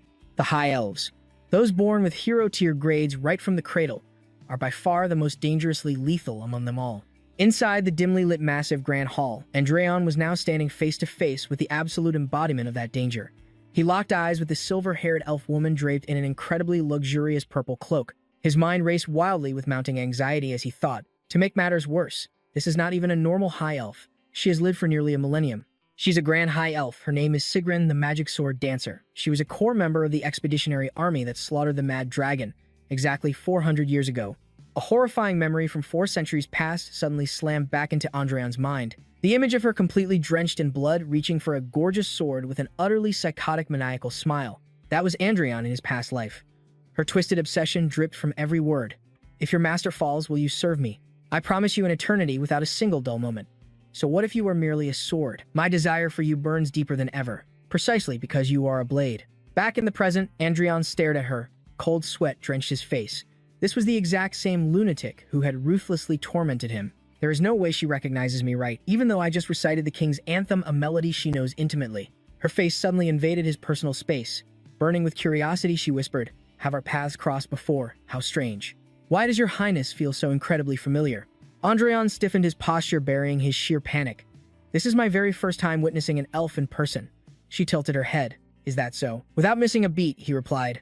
Absolutely. Sigrun tapped her slender fingers against her chin. Her eyes narrowed dangerously. Andreon maintained a perfectly polite smile, though his jaw remained clenched. Absolute terror threatened to consume him from within. He gulped down his mounting dread. Grasping the terrifying reality of his situation, he thought, what a massive liar. Even 400 years ago, Sigrun was an absolute powerhouse. The strongest being I encountered in my entire existence as a sword. Heavens know what kind of unfathomable monster she has become today. Sigrun finally shattered the suffocating silence. Her voice dripped with calculated silk. When humans gaze upon our kind for the first time, they typically show one of 2 reactions. The vast majority fall under an absolute trance. But those who have achieved the absolute pinnacle of martial arts, they feel an overwhelming sense of dread. However, from what I can see, your highness has not yet reached such legendary heights. Andreon countered swiftly with chilling composure. My personal tastes are just a little eccentric. Sigrun fell silent. Her piercing gaze locked onto his soul, hunting for a single crack in his flawless facade. After a suffocating stare down, Sigrun finally relented. She pulled the deep purple hood over her flowing silver hair. Pivoting on her heel, she left a parting whisper. Though our encounter was brief, it was an absolute honor to meet you. She then vanished down the brilliantly lit corridor. Andreon watched her fading silhouette. All color drained from his face as cold sweat cascaded down his neck. He exhaled a massive breath, dropping an invisible mountain of pressure. I survived, for now. Shortly after the disastrous lineup of marriage candidates arrived, the queen had summoned an absolute circus. Her disappointed voice echoed, way too young. Another woman nervously shielded a terrified little girl behind her extravagant dress. This one lacks the courage to even meet my gaze. Nearby, a fiercely muscular woman glared daggers at him, her eyes blazing with raw battle aura. The queen sharply critiqued. Did she come here to wage war? Next, a clueless toddler sat playing on the marble floor, once again entirely too young. This is an absolute disaster. He even spotted a random dog and a wooden doll on the official candidate roster.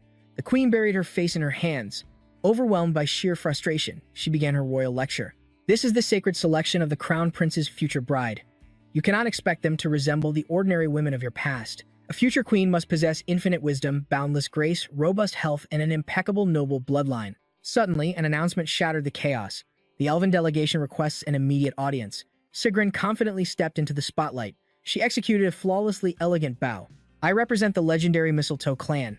I offer my deepest respects to the breathtakingly beautiful Queen Margarita. The queen smiled warmly, blissfully, ignorant of the apex predator before her. It has been an age since elves graced our kingdom. I am quite pleasantly surprised.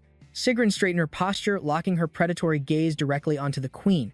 It appears your majesty is aggressively hunting for a woman worthy of standing beside the crown prince. Am I mistaken? The queen nodded graciously. Your intuition is spot on. A supremely confident smirk danced across Sigrun's lips as her voice echoed through the grand hall. I am a high elf. Translated to your human hierarchy, I am the ultimate equivalent of a grand duchess from a spectacularly illustrious bloodline. Andreon glared daggers at her. Boiling rage simmered beneath his cold sweat. His mind raced in absolute panic. What sick, twisted game is she playing now? Sigrun pressed forward with her flawless self-introduction. A radiant, almost divine aura practically exploded from her being. And by some miraculous stroke of fate, my age aligns perfectly with his highness. Deep inside his mind, a miniature Andreon was completely losing his sanity, screaming in sheer agony. Liar. We are separated by nearly 1,000 years. How can she spit such an outrageous lie without even blinking an eye? She shamelessly added. Rumor has it that being blessed with eternal youth is humanity's ultimate ideal partner. Oh, and I also come with an elite entourage. In human terms, consider them my personal vanguard of legendary knights. Truthfully, the very split second my eyes met His Highness, I felt it. The undeniable spark of a soul-bound destiny connecting us together. Every last drop of color vanished from Andreon's face.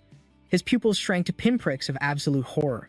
Knowing the terrifying truth about elven nature, a dreadful realization struck him. The elven race fundamentally cannot lie about the threads of destiny. Does that mean every single word she just spouted was her absolute truth? Instantly, the grand hall erupted into chaotic madness. The queen cupped her cheeks in sheer awe, whispering softly, "Oh my heavens." The surrounding nobles frantically gossiped. Come to think of it, legend says elves value the laws of fate above life itself. Does this mean an unprecedented marriage alliance with the elven realm is upon us? Good heavens. Andreon realized he had to shut down this escalating madness right now. He lunged forward. Gripping her wrist with forceful authority, he dragged her out of the roaring hall. His face twisted in pure fury. We need to talk. Right now. An outraged noble shrieked from behind. What absolute insolence. Andreon threw Sigrun into a deserted chamber, violently slamming the heavy oak doors shut. He released her wrist and spun around. His icy blue eyes pierced her with a ruthless interrogation. Sigrun, spit out your true objective immediately. She gently rubbed her cheek, flashing a sickeningly innocent smile. I merely came to forge an unbreakable bond of friendship between my clan and this grand kingdom. You know how it is. Andreon's expression darkened into an abyss. He completely refused to play along with her twisted mind games. I will ask you one last time. An esteemed elven elder, the legendary executioner who has bathed in her clan's dirtiest blood for centuries. Her eyes widened in genuine shock as he ruthlessly ripped away her perfect masquerade. The ultimate blade of the Mistletoe clan. Are you here on a scouting mission, or did you come to execute a death sentence? Sigrun's innocent facade instantly vanished. A venomous, dangerously alluring smirk took its place. How incredibly fascinating. Just how do you know my true identity? Andreon stood his ground, an immovable mountain of unyielding silence. His mind rapidly analyzed the apocalyptic threat standing before him. She was an absolute monster. A calamity whose true power wildly eclipsed his current level. If she actually sensed a threat of destiny from him, her spiritual rank must be high enough to peer directly into the ancient past, etched within his very soul. Sigrun closed the distance. Sinister shadows writhed around her body like venomous vipers. She openly mocked him. You recognize me as an executioner, yet you fail to realize how utterly suicidal it is to play this silent game with death itself. Andreon did not flinch. An aura of unshakable confidence sliced right through the suffocating darkness. He shot back. Oh, I am perfectly aware. Running your mouth before an executioner is pure suicide. Drop the mind games, Sigrun. Stay out of my destiny. Andreon's mind raced, formulating a desperate survival strategy. Her current interest was merely a passing curiosity. If nothing changed, this deranged elf would tear his fragile human body to shreds. He needed to ignite a dangerous obsession. He had to become a rare delicacy, slowly ripening to perfection. Something far too precious for her to simply taste and discard. Sigrun leaned in closer, her eyes wide with genuine intoxicating thrill. "Who are you really?" she whispered. Maintaining his facade, Andreon replied, "Right now I am just a pitiful prince abandoned by his father." She pressed closer. "And your true self? Who knows?" he smirked. "If you are curious, just wait and see." She stared intently. "I knew there was something delightfully twisted about you. I wondered why I was assigned such a meaningless, trivial mission. But now, the universe has finally revealed why I was sent here. It was all for you." Andreon watched her manic joy, his stomach churning with pure disgust. 400 years ago or today, she was still an absolutely terrifying monster. Sealing their deadly pact, the two emerged from the shadows. They walked side by side, their footsteps echoing down the grand hall's crimson carpet. Gripping Sigrun's hand, Andreon initiated his grand theatrical performance before the stunned audience. The elite nobles gasped in sheer disbelief as they glided past. Halting before the queen's towering throne, Andreon flashed a captivating, entirely fabricated smile. "I have an announcement," he declared. "Sigrun and I shall be engaged." Sigrun clung to his arm, resting her head against his shoulder with a sickeningly sweet smile. Her cheeks flushed deeply, mastering her role perfectly. Andreon's soul withered inside. The thought of calling this psycho affectionately made him gag. But to defy her meant death. He needed this fake engagement to buy precious time. Staring down the queen, he launched the final phase of his stalling tactic. "As this is a monumental decision, we plan to take our time courting before making it official." The queen tapped her chin, visibly relieved by the delayed commitment. "You agree to this?" she asked. "Yes, it is for the best." Andreon sharply calculated the board. For the scheming queen, this grace period was a chance to weigh the political value of their union. For Sigrun, it was time to let her favorite prey ripen. But for him, it was the perfect window to amass enough power to crush this lunatic elf completely. Meanwhile, inside a lavishly decorated office, the atmosphere was suffocatingly thick with murderous, boiling rage. Third Prince Julian smashed his fist through the solid oak desk, his face twisted in ugly jealousy as he roared, "You worthless bastard! Your only achievement is being born first." He stood panting, his blood boiling like hot magma. The recent string of humiliating defeats played on loop in his mind, twisting his sanity into knots. First, their uncle practically handed him supreme backing. Then he snatched the Iron Lion's prize. And now he dared to lay claim to a legendary elf. "Our duel is set," he snarled. "Killing him brings too much political heat. So I will just carve him up until he begs for death, ruining him beyond repair. I will grind you into the dirt." The day of reckoning finally arrived. The grand imperial courtyard bathed under a brilliant blue sky ready for bloodshed. Hordes of knights swarmed the arena, buzzing with electric anticipation. The referee stood tall in gleaming silver armor and a crimson cape, his voice booming with absolute authority. "This sacred duel is officially sanctioned by the Royal Knight Commander and the noble bearer of the Silver Lion title. I, Cham Hill, Stuttgart, bear witness to this clash of honor. The results shall be absolute. Your highnesses draw your blades." Facing Julian's blazing, killing intent, the first prince simply covered his mouth, letting out a tremendously bored yawn. "It is just one strike," Andreon thought. "Why are they yapping so much?" Julian sneered, practically vibrating with arrogant overconfidence. "I set the perfect stage for my dear eldest brother. I even gathered an audience for your humiliation. Do you like it?" Andreon stared back with dead, unbothered eyes. His stance was so ridiculously relaxed it was an absolute insult. "Just try not to disappoint them," he muttered. "You seriously talk way too much." Triggered by the blatant disrespect, Julian's aura exploded. Thin crackling blue lightning surged aggressively around his entire body. "I pray you keep that arrogant tone when you are begging on your knees," Julian roared. Suddenly, the temperature plummeted.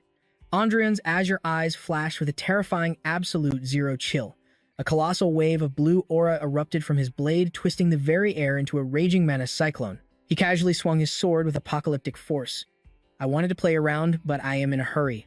Boom. A single devastating strike sent the third prince flying like a broken ragdoll. Julian crashed into the earth, violently coughing up blood. The entire arena instantly fell into a dead, horrifying silence. Even the veteran referee's eyes practically popped out of his skull. "Is that truly the garbage? First Prince," he thought. Shaking, he stepped forward to shatter the heavy silence. "The victor is His Highness the First Prince. The third prince is incapacitated." The grandstands instantly exploded into pure chaos and panicked whispers. "Impossible. How could he win?" Andreon tossed a chilling glare over his shoulder at the whispering elite. These pathetic nobles, flocking together just to watch kids play with swords, he scoffed. Wild rumors immediately engulfed the capital like wildfire. Prince Julian actually lost the kingdom's greatest rising star, utterly crushed by the notoriously weak First Prince, and he only trained for a few months. Meanwhile, in the royal infirmary, A heavily bandaged Julian jolted awake, unleashing a blood-curdling scream of pure agonizing fury. "You absolute piece of garbage, I will slaughter you for this," he shrieked. A trembling knight slowly approached his bed. "Your Highness." The moment the duel ended, the First Prince left the capital with Count Bevan Hatz. Julian froze in shock, left, to where the knight gulped. "To the frozen north, my lord." Far away under a brutally bleak sky, the royal carriage carved its way through the frozen tundra, escorted by heavily armored elite knights. Andreon leaned back, a devilish smirk playing on his lips. Count Bevan Hatz observed him closely, noting dryly, "You certainly put on a masterclass performance back there." Andreon chuckled, radiating absolute confidence. "Once you figure out the game, winning comes naturally, right?" The Count sighed deeply, instantly regretting his praise. "I should have kept my mouth shut. You seriously need a lesson in humility. But why rush out? The bloodbath is over. Wouldn't resting a few days be wiser?" Andreon's smirk completely vanished. There was zero place for him in the capital. Not in a pathetic kingdom that bows like dogs to the empire, completely forgetting its true master. "I refuse to pathetically beg for their loyalty." The Count pondered these heavy words, riding quietly beside the royal carriage. "Do you truly believe you belong with soldiers rather than aristocrats? They might lack political cunning, but their stubborn pride is unyielding. Will winning their loyalty be that easy?" Visualizing himself warring alongside mud-soaked warriors, Andreon's insanely confident smirk instantly returned. "Rolling in blood and mud builds unbreakable brotherhood. Why worry?" Yet the Count sighed deeply. "I still cannot shake the ominous feeling that you are rushing toward your grave." Andreon's eyes darkened instantly. A horrific nightmare flashed in his mind, Sigrun's monstrous shadow effortlessly crushing his tiny, helpless past self. If he hesitated even for a second, he was doomed to marry that absolute lunatic. In his past life, everyone she ever desired was reduced to ashes. "I must awaken overwhelming power before that happens. Playing house in a peaceful capital is a joke. That is exactly why I had to leave. I will force my awakening and temper my blade in hell itself. The blood-soaked battlefield is my true calling." Meanwhile, the royal expedition finally reached the majestic snow-capped peaks. The Count cast a heavy, meaningful glance at the prince. "Behold the Blade Mountains, your highness. The frozen border my bloodline has guarded for generations." Shivering violently, Andreon wrapped his arms around himself. "I am literally freezing to death out here." The Count smirked. "If the cold bites too hard, hide inside the carriage." Andreon stubbornly shook his head. "No way.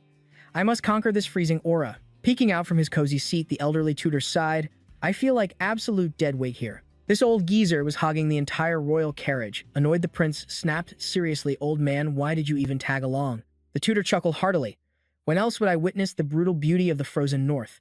Besides, my new masterwork will undoubtedly serve your highness well." Andreon clicked his tongue, muttering under his breath, "What a completely useless geezer."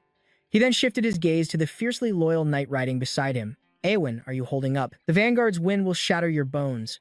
Awen beamed with a radiant smile. "I am perfectly fine. We can always swap positions," he offered. Though her armor rattled from the bitter cold, her eyes burned with absolute resolve. "As your sworn knight, how could I ever prioritize my own comfort?" A faint smile graced Andreon's lips. Thank the heavens. At least one of his subordinates possessed a blazing, unbreakable spirit. Meanwhile, the rest of the squad grumbled endlessly, treating the royal mandate like an absolute curse. If only his commander were here to crush their bad attitudes. Earlier, the king had sneered. "The royal guard is not your personal playground. Do you not already possess a legion of heavily armed knights under your direct command? Though I highly doubt you even treat them as proper knights." Andreon clicked his tongue, cursing the stubborn, narrow-minded king in his thoughts. "Damn it all. That is exactly why my true forces could not march north. Even if I act the ruthless executioner, he is still my fiercely loyal sword." The king's sudden hostility reeked of dark behind-the-scenes politics. Suddenly, the atmosphere completely shattered. Gentle snowflakes instantly mutated into an apocalyptic, raging blizzard. The demonic wind shrieked through the valley. Count Bevan Hatz's mana-infused roar tore right through the howling tempest. Double time. "We must advance. If this whiteout traps us, we are all dead men." The blinding snow quickly evolved into an absolute unforgiving wall of ice. A brutal forced march began in the blink of an eye. "We will lose the rear carriages," the Count roared, glaring back. "Abandon them, take the horses, and march on foot. Move or we freeze to death." Andreon's eyes widened. Was that a mana-infused shockwave? Slicing through the violent gales, he reached out his hand to pull Adelia out. Her cheeks flushed deep red as she grabbed his hand. "Your Highness, thank you." Amidst the escalating icy chaos, Owen instantly rushed to his side. "My prince, are you injured?" Andreon's voice sliced through the bitter cold. "I am perfectly fine." A massive gust nearly sent a knight flying. The royal guards desperately roared, "Brace yourselves, watch your footing. Hold the line." The wind pressure is insane. Annoyed by the pathetic display, the prince stormed forward. "Owen, protect Adelia." Owen saluted sharply. "On my life, your highness." Witnessing his soldiers utterly overwhelmed by their heavy gear, Andreon unleashed a furious commanding roar. "Drop the damn shields, you absolute fools. You are acting like giant sails in a hurricane. Draw your swords and dump the dead weight. We will recover it later. You the giant in front, break the wind and everyone fall into formation behind him." The battle-hardened veterans of the North watched this overwhelming display of absolute leadership with a newfound burning respect. "Looks like our rescue mission is cancelled," a veteran chuckled. "I plan to let the harsh winter haze him first. Does the prince actually possess genuine blood-soaked battlefield experience?" The death march pushed their mortal limits to the absolute brink. Every single step felt like carrying a mountain. Suddenly, a soldier completely collapsed into the freezing abyss. Panic erupted among the ranks. "Your Highness, a man is down." Without a second of hesitation, Andreon charged. "Out of my damn way," he roared, shattering the formation. He effortlessly hauled the unconscious soldier over his shoulder. "What are you staring at? Keep moving forward." The elite knights stood completely paralyzed in awe. "Why, yes, sir." Gasping for air against the freezing death grip, Andreon glared furiously at the heavens. "This cursed demonic storm, if you are going to break shatter right now." And as if submitting to his overwhelming tyrannical aura, the catastrophic blizzard miraculously shattered. The sky instantly cleared into a brilliant blue as if the nightmare had never existed. A colossal, awe-inspiring fortress loomed before them, carved directly into the mountain's frozen heart. Count Bevan Hatz stepped forward, slamming his armored fist against his chest in a thunderous legendary salute. "As the absolute lord of Bevan Hatz and supreme commander of the 3rd Royal Legion, I humbly welcome the First Prince to our domain." Andreon gazed upward, an insanely confident smirk igniting on his face. The Count matched his energy, his battle-scarred features softening with genuine hard-earned respect. "I sincerely welcome you to the Eastern Citadel." Freezing winds screamed across the desolate Blade Mountains, crashing against the titanic stone walls of the kingdom's absolute northernmost stronghold. This was the legendary Eastern Citadel, an absolute unforgiving meat grinder of a fortress forged specifically to hold back the endless apocalyptic monster waves from the peaks. To any ordinary weak-willed soldier, this frozen hell was an absolute living nightmare. Teeth gritted together as their breath formed freezing clouds. It was a brutal, merciless hellhole with the worst survival rate imaginable. A nightmare realm no one ever wanted to step foot in twice. Yet, to the proud natives born and raised in Bevan Hatz, defending this massive, towering gate was their absolute lifelong honor. The massive iron gates groaned open, welcoming the pale winter sunlight. Standing proudly in the courtyard was a sharp-featured youth with deep blue hair, clad in black armor lined with white fur. He slammed his fist against his chest, saluting Count Bevan Hatz with absolute discipline. "Vincent Bevan Hatz reporting. As of today, my temporary command officially ends and I return to leading the Rangers. It is a massive relief to see you return safely, Father." The Count placed a warm hand on his shoulder, a rare smile softening his battle-scarred face. "You did incredibly well." Watching nearby, Andreon leaned in with an amused, mischievous grin. "What is this, Count? You have a son?" The older man chuckled. "Did you think I reached this age without an heir, Your Highness?" The main character pointed playfully. "Looking closely, you two are quite similar, especially that incredibly stubborn, defiant mouth." The Count made the formal introduction. "Vincent, this is His Highness the First Prince Andreon." Vincent stepped forward, his stoic face masking his thoughts, and bowed respectfully. "Ranger Commander Vincent of the Bevan Hatz family greets the First Prince." Andreon flashed a radiant smile, completely ignoring the heavy, unspoken tension lingering in the air. Yet, beneath his polite facade, Vincent gritted his teeth. He stared at the ground, his mind blazing with pure outrage. The Eastern Wall was a brutal fortress for true warriors, men who tossed away their lives for a noble cause, not a playground for exiled royal trash to waste time. Why on earth bring him here? Later, Vincent directly confronted his father. "Father, what exactly is the meaning of this madness?" "It is exactly as you heard. I am now his official sponsor, and Andreon will stay in Bevan Hatz." Hearing this, Vincent's tone turned incredibly bitter. Has the king himself not completely abandoned him? Is he not the same talentless rogue you once harshly criticized for his severe lack of skill? The Count simply turned his back. People can change. "I ask only one thing, Vincent. Watch His Highness without your blinding prejudice." Inside the dimly lit war room, Count Bevan Hatz finally asked, "How progresses the monster subjugation?" Vincent reported instantly. "We have steadily reduced their numbers, but many dead zones remain. With your return, Father, we will launch a full-scale strike. The remaining forces are the elite rangers. The core issue is the orcs. Nearly 20 beasts have blockaded the mountain pass, numbers too overwhelming to wipe out with mere arrows." Andreon suddenly leaned over the war map. His eyes glinted with a dangerously thrilling spark. "Leave this prey entirely to me." An opposing knight gasped. "Your Highness, Blade Mountain orcs are absolutely no ordinary beasts," Vincent quickly interjected. "One single mistake could paralyze the entire ranger operation." The prince glanced at the Count. A heavy silence fell as the Count studied Andreon's unshakable confidence, then asked Vincent about the enemy's strength. Vincent, what are the exact numbers and official power levels of these orcs? Maximum 20 confirmed, Vincent replied. No elite warriors or shamans spotted yet, but we cannot rule them out. The Count stared back at Andreon, smiling with an unspoken challenge. Are you absolutely confident, Your Highness? Vincent immediately snapped back. Father, that pass is a critical lifeline for our ranger forces. If we miscalculate and this drags into a prolonged war, future operations will be infinitely harder. And if he falls, the Bevan Hats family's legendary reputation will be ruined. The main character smirked inwardly. He trained this guy exceptionally well. The Count waved his hand casually. Enough, put your worries to rest. Andreon, what are your terms? The prince listed them flawlessly. First, 3 veteran guides. Second, gear upgrades for my men. Finally, lend us some heavy crossbows. The Count nodded firmly. That is not difficult, consider it done. The surrounding knights exchanged anxious glances in absolute silence until the main character's voice broke the tension. We move out. The royal escort quickly scrambled into formation. Knight Hand looked utterly bewildered. Pardon me, Your Highness, what do you mean? Andreon beamed a terrifyingly bright smile. We just accepted a monster subjugation quest, 20 enemies, potential elite warriors, and shamans hidden among their ranks. The knight stammered in absolute shock. But Your Highness, Legion 3 is here. Why must we fight? Our sole duty is protecting you. Andreon smoothly countered. Then the situation is absolutely perfect. You must follow me to protect me anyway. Legion 3's official orders will arrive sometime today. Gather the upgraded gear and report back immediately. He thought to himself, like it or not, these soldiers are assigned to me.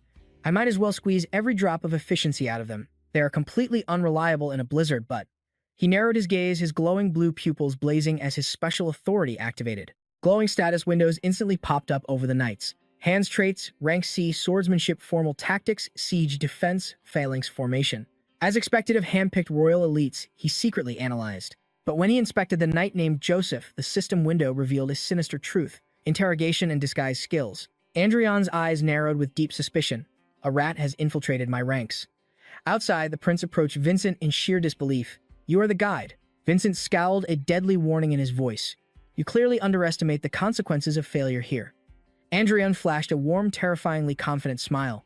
I assure you we will not fail. You are treating this war far too lightly, Vincent snapped. Instantly, a suffocating, murderous tension erupted between the two men. Keeping his unbothered smirk, Andreon silently analyzed his opponent. His status window is completely blocked. He must be at least a 3-star knight. He also noticed Vincent's supposed rangers were actually elite knights operating in disguise. He smirked at this hidden safety net. Before departing, he commanded Adelia to stay behind. Adelia, relax. I am not taking you. He knew the intensely violent nature of her latent power. A random chaotic awakening would be a catastrophic disaster for everyone involved. I humbly apologize, my lord, she replied softly. The expedition plunged deep into the frozen wasteland. Andreon marched boldly at the very front, leading the formation through the frost-covered trees. Vincent continuously barked relentless orders. Conserve your stamina on the march. If your core temperature drops, your limbs will freeze and your combat power will vanish. Watch your footing, the Blade Mountain Range's ice is utterly unforgiving. Andreon scoffed internally. This guy's endless lectures were somehow worse than his own father's.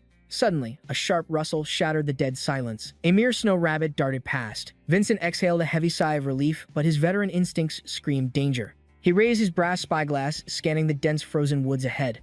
A nightmare awaited them. Massive orcs with glowing crimson eyes were savagely devouring a bloody corpse. Vincent frantically reported back. Orc ambush ahead. What is our move? Andreon did not hesitate for a single second. Raising his gauntleted hand, he delivered an ice-cold command. Lock and load. Behind him, Hand and the knights raised their heavy crossbows. Awen drew her blade, eyes locked in absolute focus. The metallic clatter echoed through the silent forest, alerting the orcs. Andreon stepped forward, freezing wind whipping his blonde hair. His blue eyes blazed with a terrifying predatory light as a thrilled grin spread across his face. He whispered to the monsters, "Hello. Long time no see." Without looking back, he dropped his hand and commanded, "Fire." Crossbow bolts tore through the freezing air, piercing the orcs with brutal force. Crimson sprayed across the snow as the monsters roared in agonizing fury. Surviving orcs gripped their crude weapons, charging straight at the formation. Andreon refused to retreat. Drawing his long sword, he lunged forward. Heavy footsteps shook the earth, followed by a blood-curdling roar soaked in pure killing intent. The rush I missed, the thrill I remembered, the chaos I craved. This is perfect. He embraced the battlefield, clashing head-on with the monster vanguard. Alwyn screamed in desperate panic, terrified for the prince's safety. Andreon completely ignored her warning. Do not come any closer.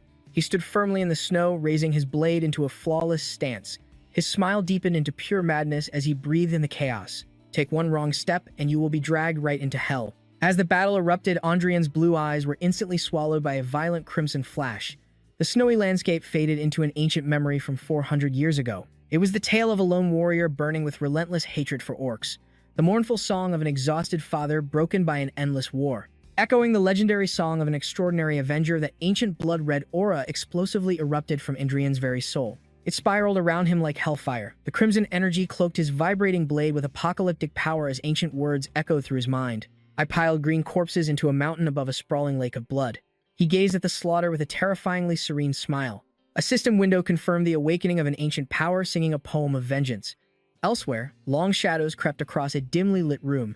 A heavy leather coin pouch thumped onto a mahogany table. An orange-haired knight nervously watched the figure sitting in a crimson velvet armchair. They say people die all the time at Winter Castle. He muttered, his voice trembling with absolute terror. The older man leaned back, a sinister, arrogant grin stretching across his face. Do not worry, there will be no war. What can that trash prince even do? He will likely just hide in the castle and try to steal the credit.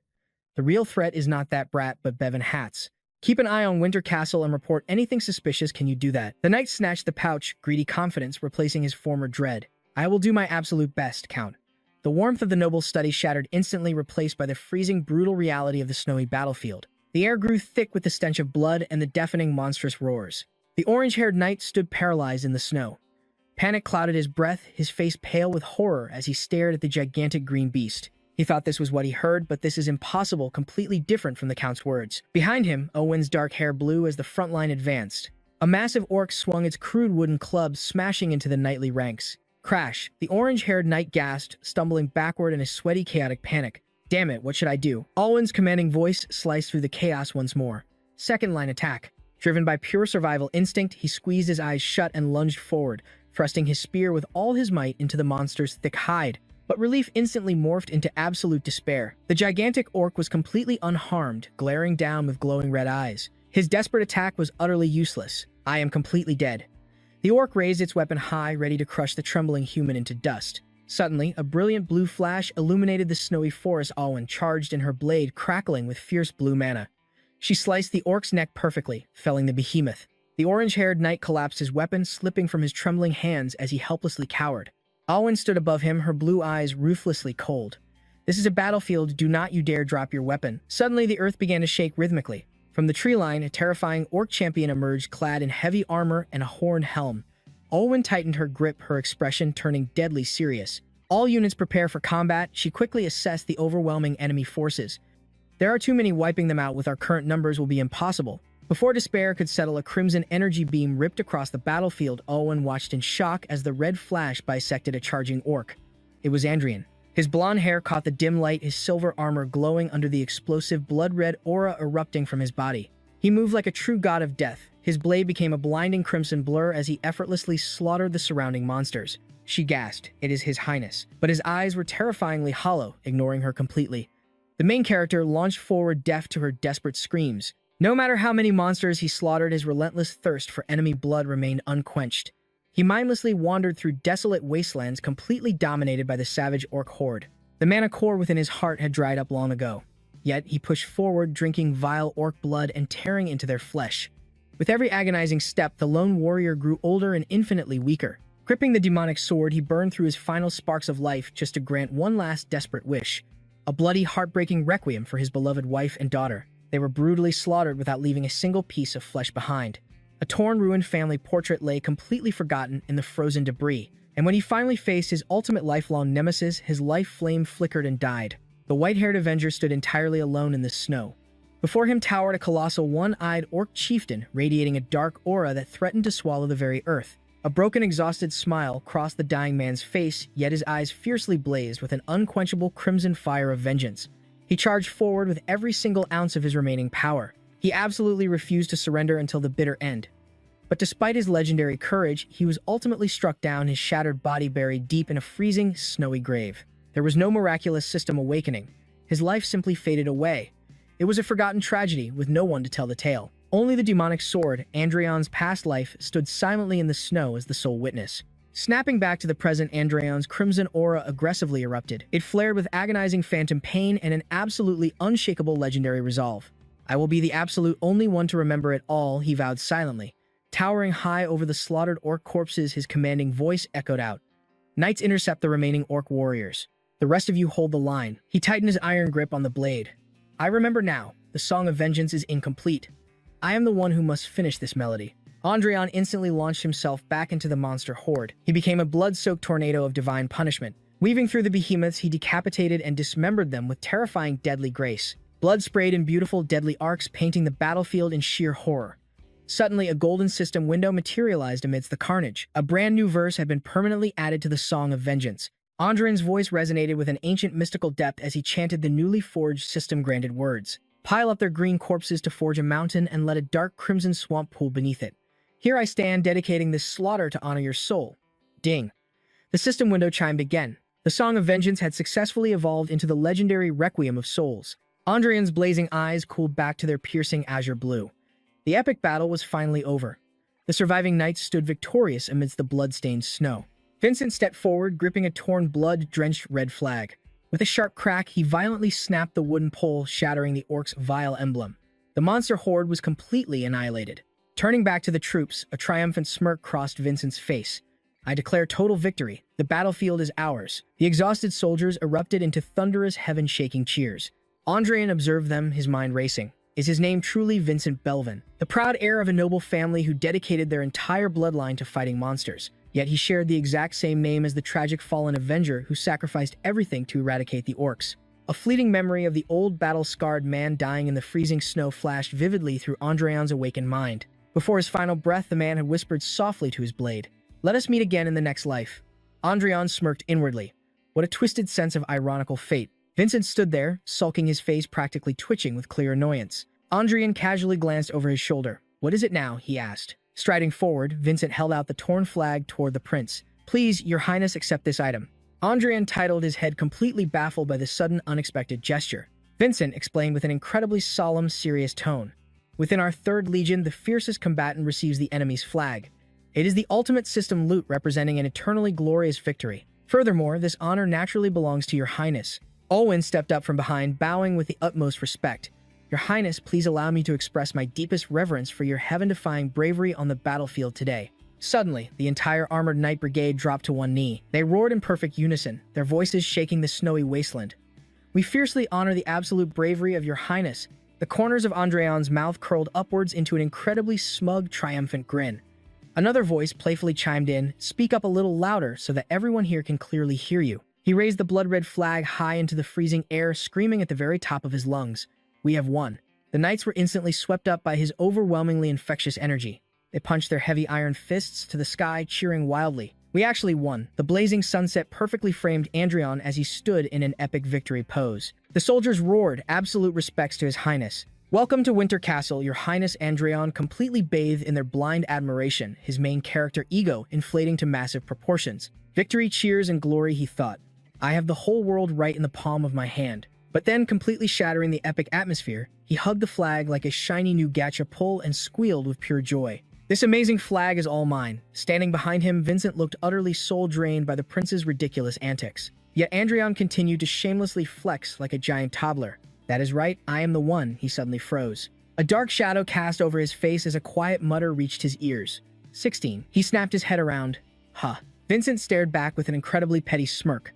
"I mean, as for orc army flags, I actually have 16 of them right in my inventory." Andreon turned to stone, his jaw hitting the floor. The knights behind them intensely sweat dropped. Someone whispered from the back, "Our captain is so incredibly childish." Andreon's shock instantly morphed into a legendary pout. He wildly waved his flag right in Vincent's face, screaming, "Who the heck cares? This one belongs to me." Vincent stepped back, entirely stunned by the sudden outburst. Gritting his teeth, a giant anime anger vein popped on his forehead. "I seriously still cannot stand this guy," he thought. A little while later, a massive bonfire blazed fiercely, sending thick pillars of dark black smoke into the twilight sky. The weary soldiers stood in solemn silence before the crackling pyre. Andreon and Owen watched the dancing flames. Vincent commented with a surprisingly soft tone. "The casualty rate was relatively low, considering we just clashed with an elite orc combat unit." "Is that so?" Andreon replied incredibly coldly. Owen lowered his head, a heavy shadow of grief in his eyes. "Even so, it feels like a devastating loss." Vincent firmly stated, his gaze locked intensely on the fire. "Victory is the greatest tribute and mourning we can offer to the fallen." We soothe the restless souls of the deceased using the spilled blood of those filthy orcs. Andreon stared at the young ranger commander, hit by a sudden, uncanny wave of familiarity. He shares the exact same name and speaks exactly like him, he pondered. Did his soul actually reincarnate into this body? Andreon suddenly shattered the heavy silence. Anyway, are all the members of the 3rd Legion secretly tailing us, or what? Vincent lied straight through his teeth without even blinking once. A passing ranger unit just casually happened to notice us and joined our party. The main character was utterly unamused by the blatantly obvious lie. Wow, what an absolutely mind-blowing coincidence. Vincent laughed awkwardly, sweating profusely. Yeah, just a lucky coincidence. He knew Andreon did not trust him and had secretly prepared for this. Vincent desperately pivoted the conversation back to their tactical situation. By the way, it is incredibly bizarre that the orc combat unit descended this far down the mountain. It is even weirder that our elite rangers entirely missed their massive movements. We need to head back to the base immediately. The towering majestic spires of Winter Castle were perfectly bathed in the golden glow of the setting sun. The victorious expeditionary force marched proudly through the colossal stone gates. The Count was already waiting to receive them. Excellent work. Congratulations on returning alive. Andreon instantly puffed out his chest, wildly waving his torn red scrap of glory. This enemy flag belongs to me. He waved it vigorously side to side. The surrounding knights laughed and clapped in pure admiration. Simply amazing. Your Highness, you captured the enemy flag in your very first battle. A short distance away, Owen and 2 other knights stared with completely deadpan eyes. One knight sighed, His Highness is bragging about it again. The other added, I think he has done that 11 times already. Awen remained completely silent. Yes, I am truly the only one. The Count interrupted, pulling Vincent aside to demand a report on the strange anomalies deep in the mountains. Vincent delivered his grim report. The orc vanguard breached our lines far too early. They either tracked massive prey or something disastrous awakened deep within the peaks. The Count's voice darkened. Neither scenario bodes well for our survival. I wanted to give my men time to recover, but this crisis demands immediate action. Follow me. As Vincent turned to leave, he paused and cast a respectful glance over his shoulder. Your Highness, your valiant efforts saved us today. Andreon blinked in sheer confusion.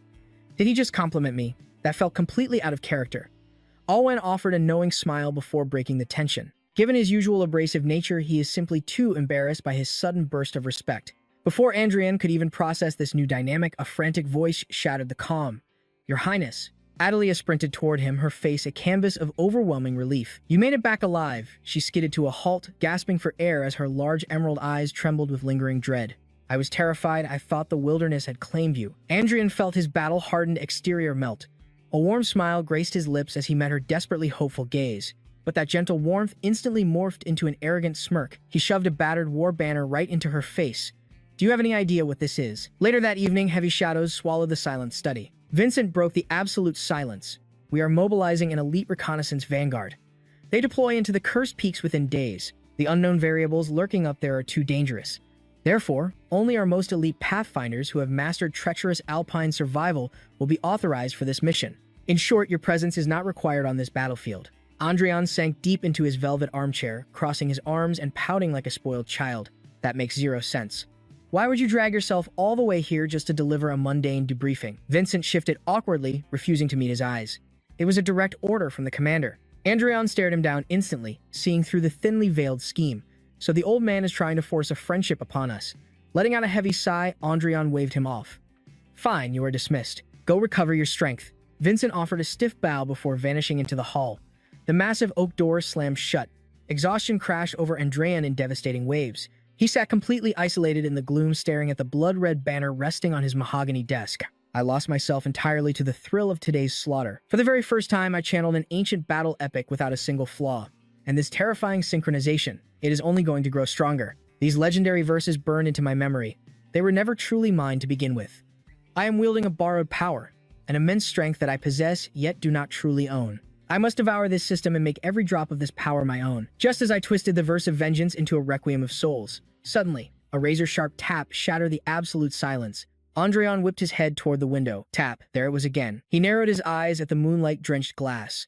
A bird at this hour, he muttered under his breath. But as his vision adjusted to the shadows, his breath hitched in his throat. Wait, that is no ordinary creature. The entity snapped its neck toward him. Its eyes burned like glowing violet abysses. A terrifying, chaotic aura of dark purple mana exploded from its tiny frame. Staring at this apocalyptic omen, the blood instantly turned to ice in Andreon's veins. The horrifying truth struck him like a physical blow. This was a manifestation of pure dark magic. Locking his gaze on the sinister familiar, a chilling realization dawned on him. Who in their right mind would summon such a monstrosity to my quarters? Suddenly, a chillingly sweet voice echoed directly from the beast's beak. Did your highness enjoy my little gift? That impossibly familiar tone struck a nerve. I knew it. But what twisted gift was she talking about? His mind raced as the puzzle pieces slammed together. Wait, the sudden orc invasion at the mountain base. Was that your doing? Sigrun's ethereal voice dripped with amusement.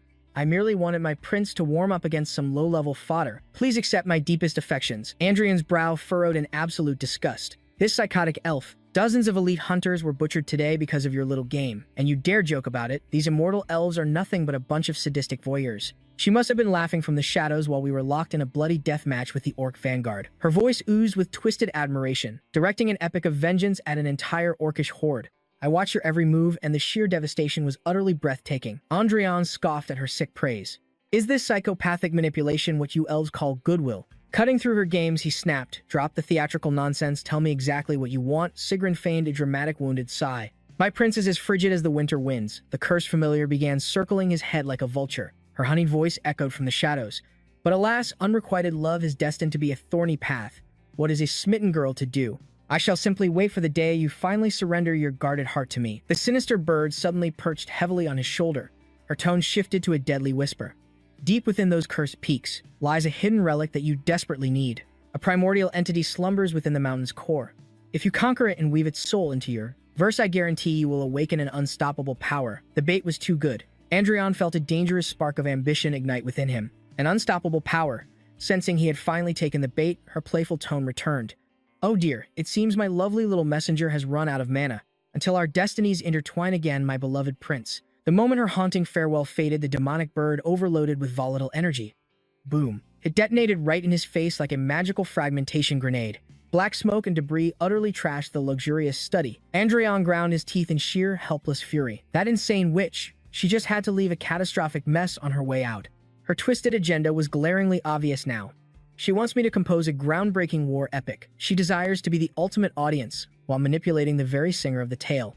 Elves are a cursed race forever barred from being the absolute protagonist of any legend. They can only hijack the destinies of others, twisting human epics with their own melodies to unleash their terrifying sword dance. Feeding me this high-level intel is just another calculated move. She plans to exploit my growth to forge a legendary saga of her own design. But despite the obvious trap, I am going to play her dangerous game. The very next dawn, Andreon dropped the massive revelation on his captain. Vincent froze in disbelief. You want to push deep inside the death zone. Our mercenaries might farm the outer edges like a daily market run, but the inner sanctum is a completely different nightmare. Every single elite squad that ventured into the mountain's core was absolutely wiped out. A chill ran down Andreon's spine. Are you telling me the survival rate is exactly 0%? Vincent nodded, his expression dead serious. Total annihilation, your highness. Our sole mandate is to hold the defensive line against the monster waves, never to launch suicide expeditions into their territory. Hearing this, an absolutely reckless plan ignited in Andreon's mind. So you are saying, absolutely no one in recorded history knows what primordial boss is sleeping inside. Knights have scoured this world, hunting for the path to transcendence. They stripped away every last mystery and drained the world's ancient magic. Yet, against all odds, a forbidden zone still exists here. His piercing gaze locked onto the looming mountain. Just as he suspected, coming to Fort Ban H was absolutely the right choice. Suddenly, Vincent's voice shattered the silence. Your Highness, I say this purely out of caution. Please banish any thought of venturing deep into that mountain range. Catching his drift, the prince waved him off. Relax, I will not go in there. Humming a quiet tune, he strolled away, thinking to himself, at least for now, it is just another boring day in this wasteland. The guards were yawning, completely bored out of their minds. With nothing else to do, he pulled out his blade and began polishing the cold steel. As he wiped the blade, his mind raced.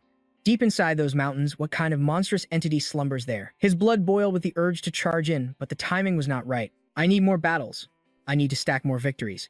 Well, the Ban H stronghold was a notorious war zone. It would not take long before. Right on cue, a deafening war horn shook the entire fortress. The soldiers jumped in sheer panic. Damn it, is the next monster wave already here? Another guard screamed at the top of his lungs. Everyone fall in on the wall. Recall all outside forces immediately. Bring up more arrows now. He followed their hurried footsteps, eager to see the chaos unfold. Commander Vale's booming voice commanded the troops. All archers take your positions, ready your bows. He and Owen rushed over anxiously, calling out for their uncle. Vale turned around, his expression grim. You made it, he pointed a heavy finger toward the horizon. Look over there. Tiny silhouettes emerged from the distant mountains, sprinting desperately toward the fortress. Squinting his eyes, the terrifying truth finally hit him. Our rangers. They're running for their lives. Running from what a panicked soldier leaned over the barricade screaming. Hurry up, you fools. Run, push past your limits and run faster. The wolf riders are right behind them. The truth was horrifying. A brutal pack of orcs was hunting them down. Frantic shouts continued to echo from the fortress walls. Just a little further. They are still out of arrow range. Down below, the exhausted rangers cursed through their heavy panting. Damn it, you savage bastards. Another ranger gasped in despair. Do these monsters never tire? Watching from high above, a cold realization crept down his spine. Something felt incredibly wrong about this. Vale chimed in, his voice dripping with dread. Exactly. They are merely toying with their prey. With that distance, those wolf riders should have caught them by now. The safe haven was right there, but one ranger's legs finally gave out. He stopped dead in the snow. If we keep running, they will slaughter us all. With absolute resolve, he spun around. I will buy you some time. Facing the monstrous horde entirely alone, he raised his blade high. Come at me, I am a proud ranger of Fort Ban H. Witnessing his suicidal stand, his comrades screamed in absolute horror. No, do not stop. Just drag yourselves a few more steps, you stubborn fools. But time had officially run out. A massive dire wolf lunged forward, tearing into the brave soldier and finishing him off in a single devastating strike. Seeing their leader fall, the remaining rangers shrieked in agony. Captain, driven by pure rage, they drew their weapons to fight back. Tragically, their bloody fate was exactly the same. Both soldiers were annihilated in a flash. Watching this gruesome massacre from the walls, Vale could only let out a defeated sigh. God damn it. Aside from the essential watch guards, all other troops fall back from the wall. He then shifted his heavy gaze toward the prince. Are you not going to ask why I let them die? Andreon met his eyes calmly. Did you not bring me up here specifically to witness this tragic reality? Uncle Vale nodded slowly, confirming the dark truth. Precisely. It was a blatant trap. If we marched our forces out there, the horde would have swallowed us whole. When warring against these beasts, human common sense will only get you killed. Vincent stepped up from behind, backing his father's grim strategy. Those creatures care nothing for their own casualties. Dragging us into a brutal war of attrition is exactly what they desire. The bitter winter has only just begun. We absolutely cannot afford to make any reckless moves right now. Suddenly, a panicked guard screamed again. The wolf riders are approaching. Everyone's eyes widened in sheer disbelief. Down below, 3 monstrous orc riders were casually marching straight toward the fortress, showing zero fear. Clamped tightly in the jaws of a massive beast was a brutally wounded human soldier. Halting at a calculated distance, the beast callously dropped the mangled body. Watching from the walls, a guard screamed in pure shock. He is still moving. The man is still alive. Then one by one, the broken bodies of fallen warriors were dumped right before the main gates. Vale's face darkened with impending doom. This year's winter is going to be far more bloodthirsty than usual. Vincent roared in absolute disgust. How dare they use such cowardly psychological warfare? Observing the twisted display, the prince's mind clicked. Could that damn elf bastard be pulling the strings behind this? Down on the frozen battlefield, heavy monstrous footsteps crunched against the icy snow. A towering orc stepped forward, oozing a suffocating, bloodthirsty aura. Gripping a striking crimson flag in its massive hand, it glared up at the human defenders and flashed a sinister, mocking grin. From his high vantage point, the prince instantly realized what was happening. The brutal orc stomped the frozen earth, unleashing a deafening, earth-shattering roar that echoed like a savage challenge. Vincent gasped in sheer horror. Are those savages preparing for a public execution right in front of us? The prince calmly stepped up, placing a reassuring hand on his shoulder. No, this is not an execution. Look closer at their formation. Those monsters are openly demanding a duel to the death. A terrifying smirk played on his lips. An unimaginably ancient entity was slumbering deep within those peaks, and suddenly, the pieces of Destiny's puzzle finally aligned. A raspy demonic chant ripped through the freezing wind. Fight, spill their blood in glorious combat, reclaim the Legion's lost honor. For our supreme almighty king, at least that was his best guess. After all, the beast was still screaming its lungs out down there.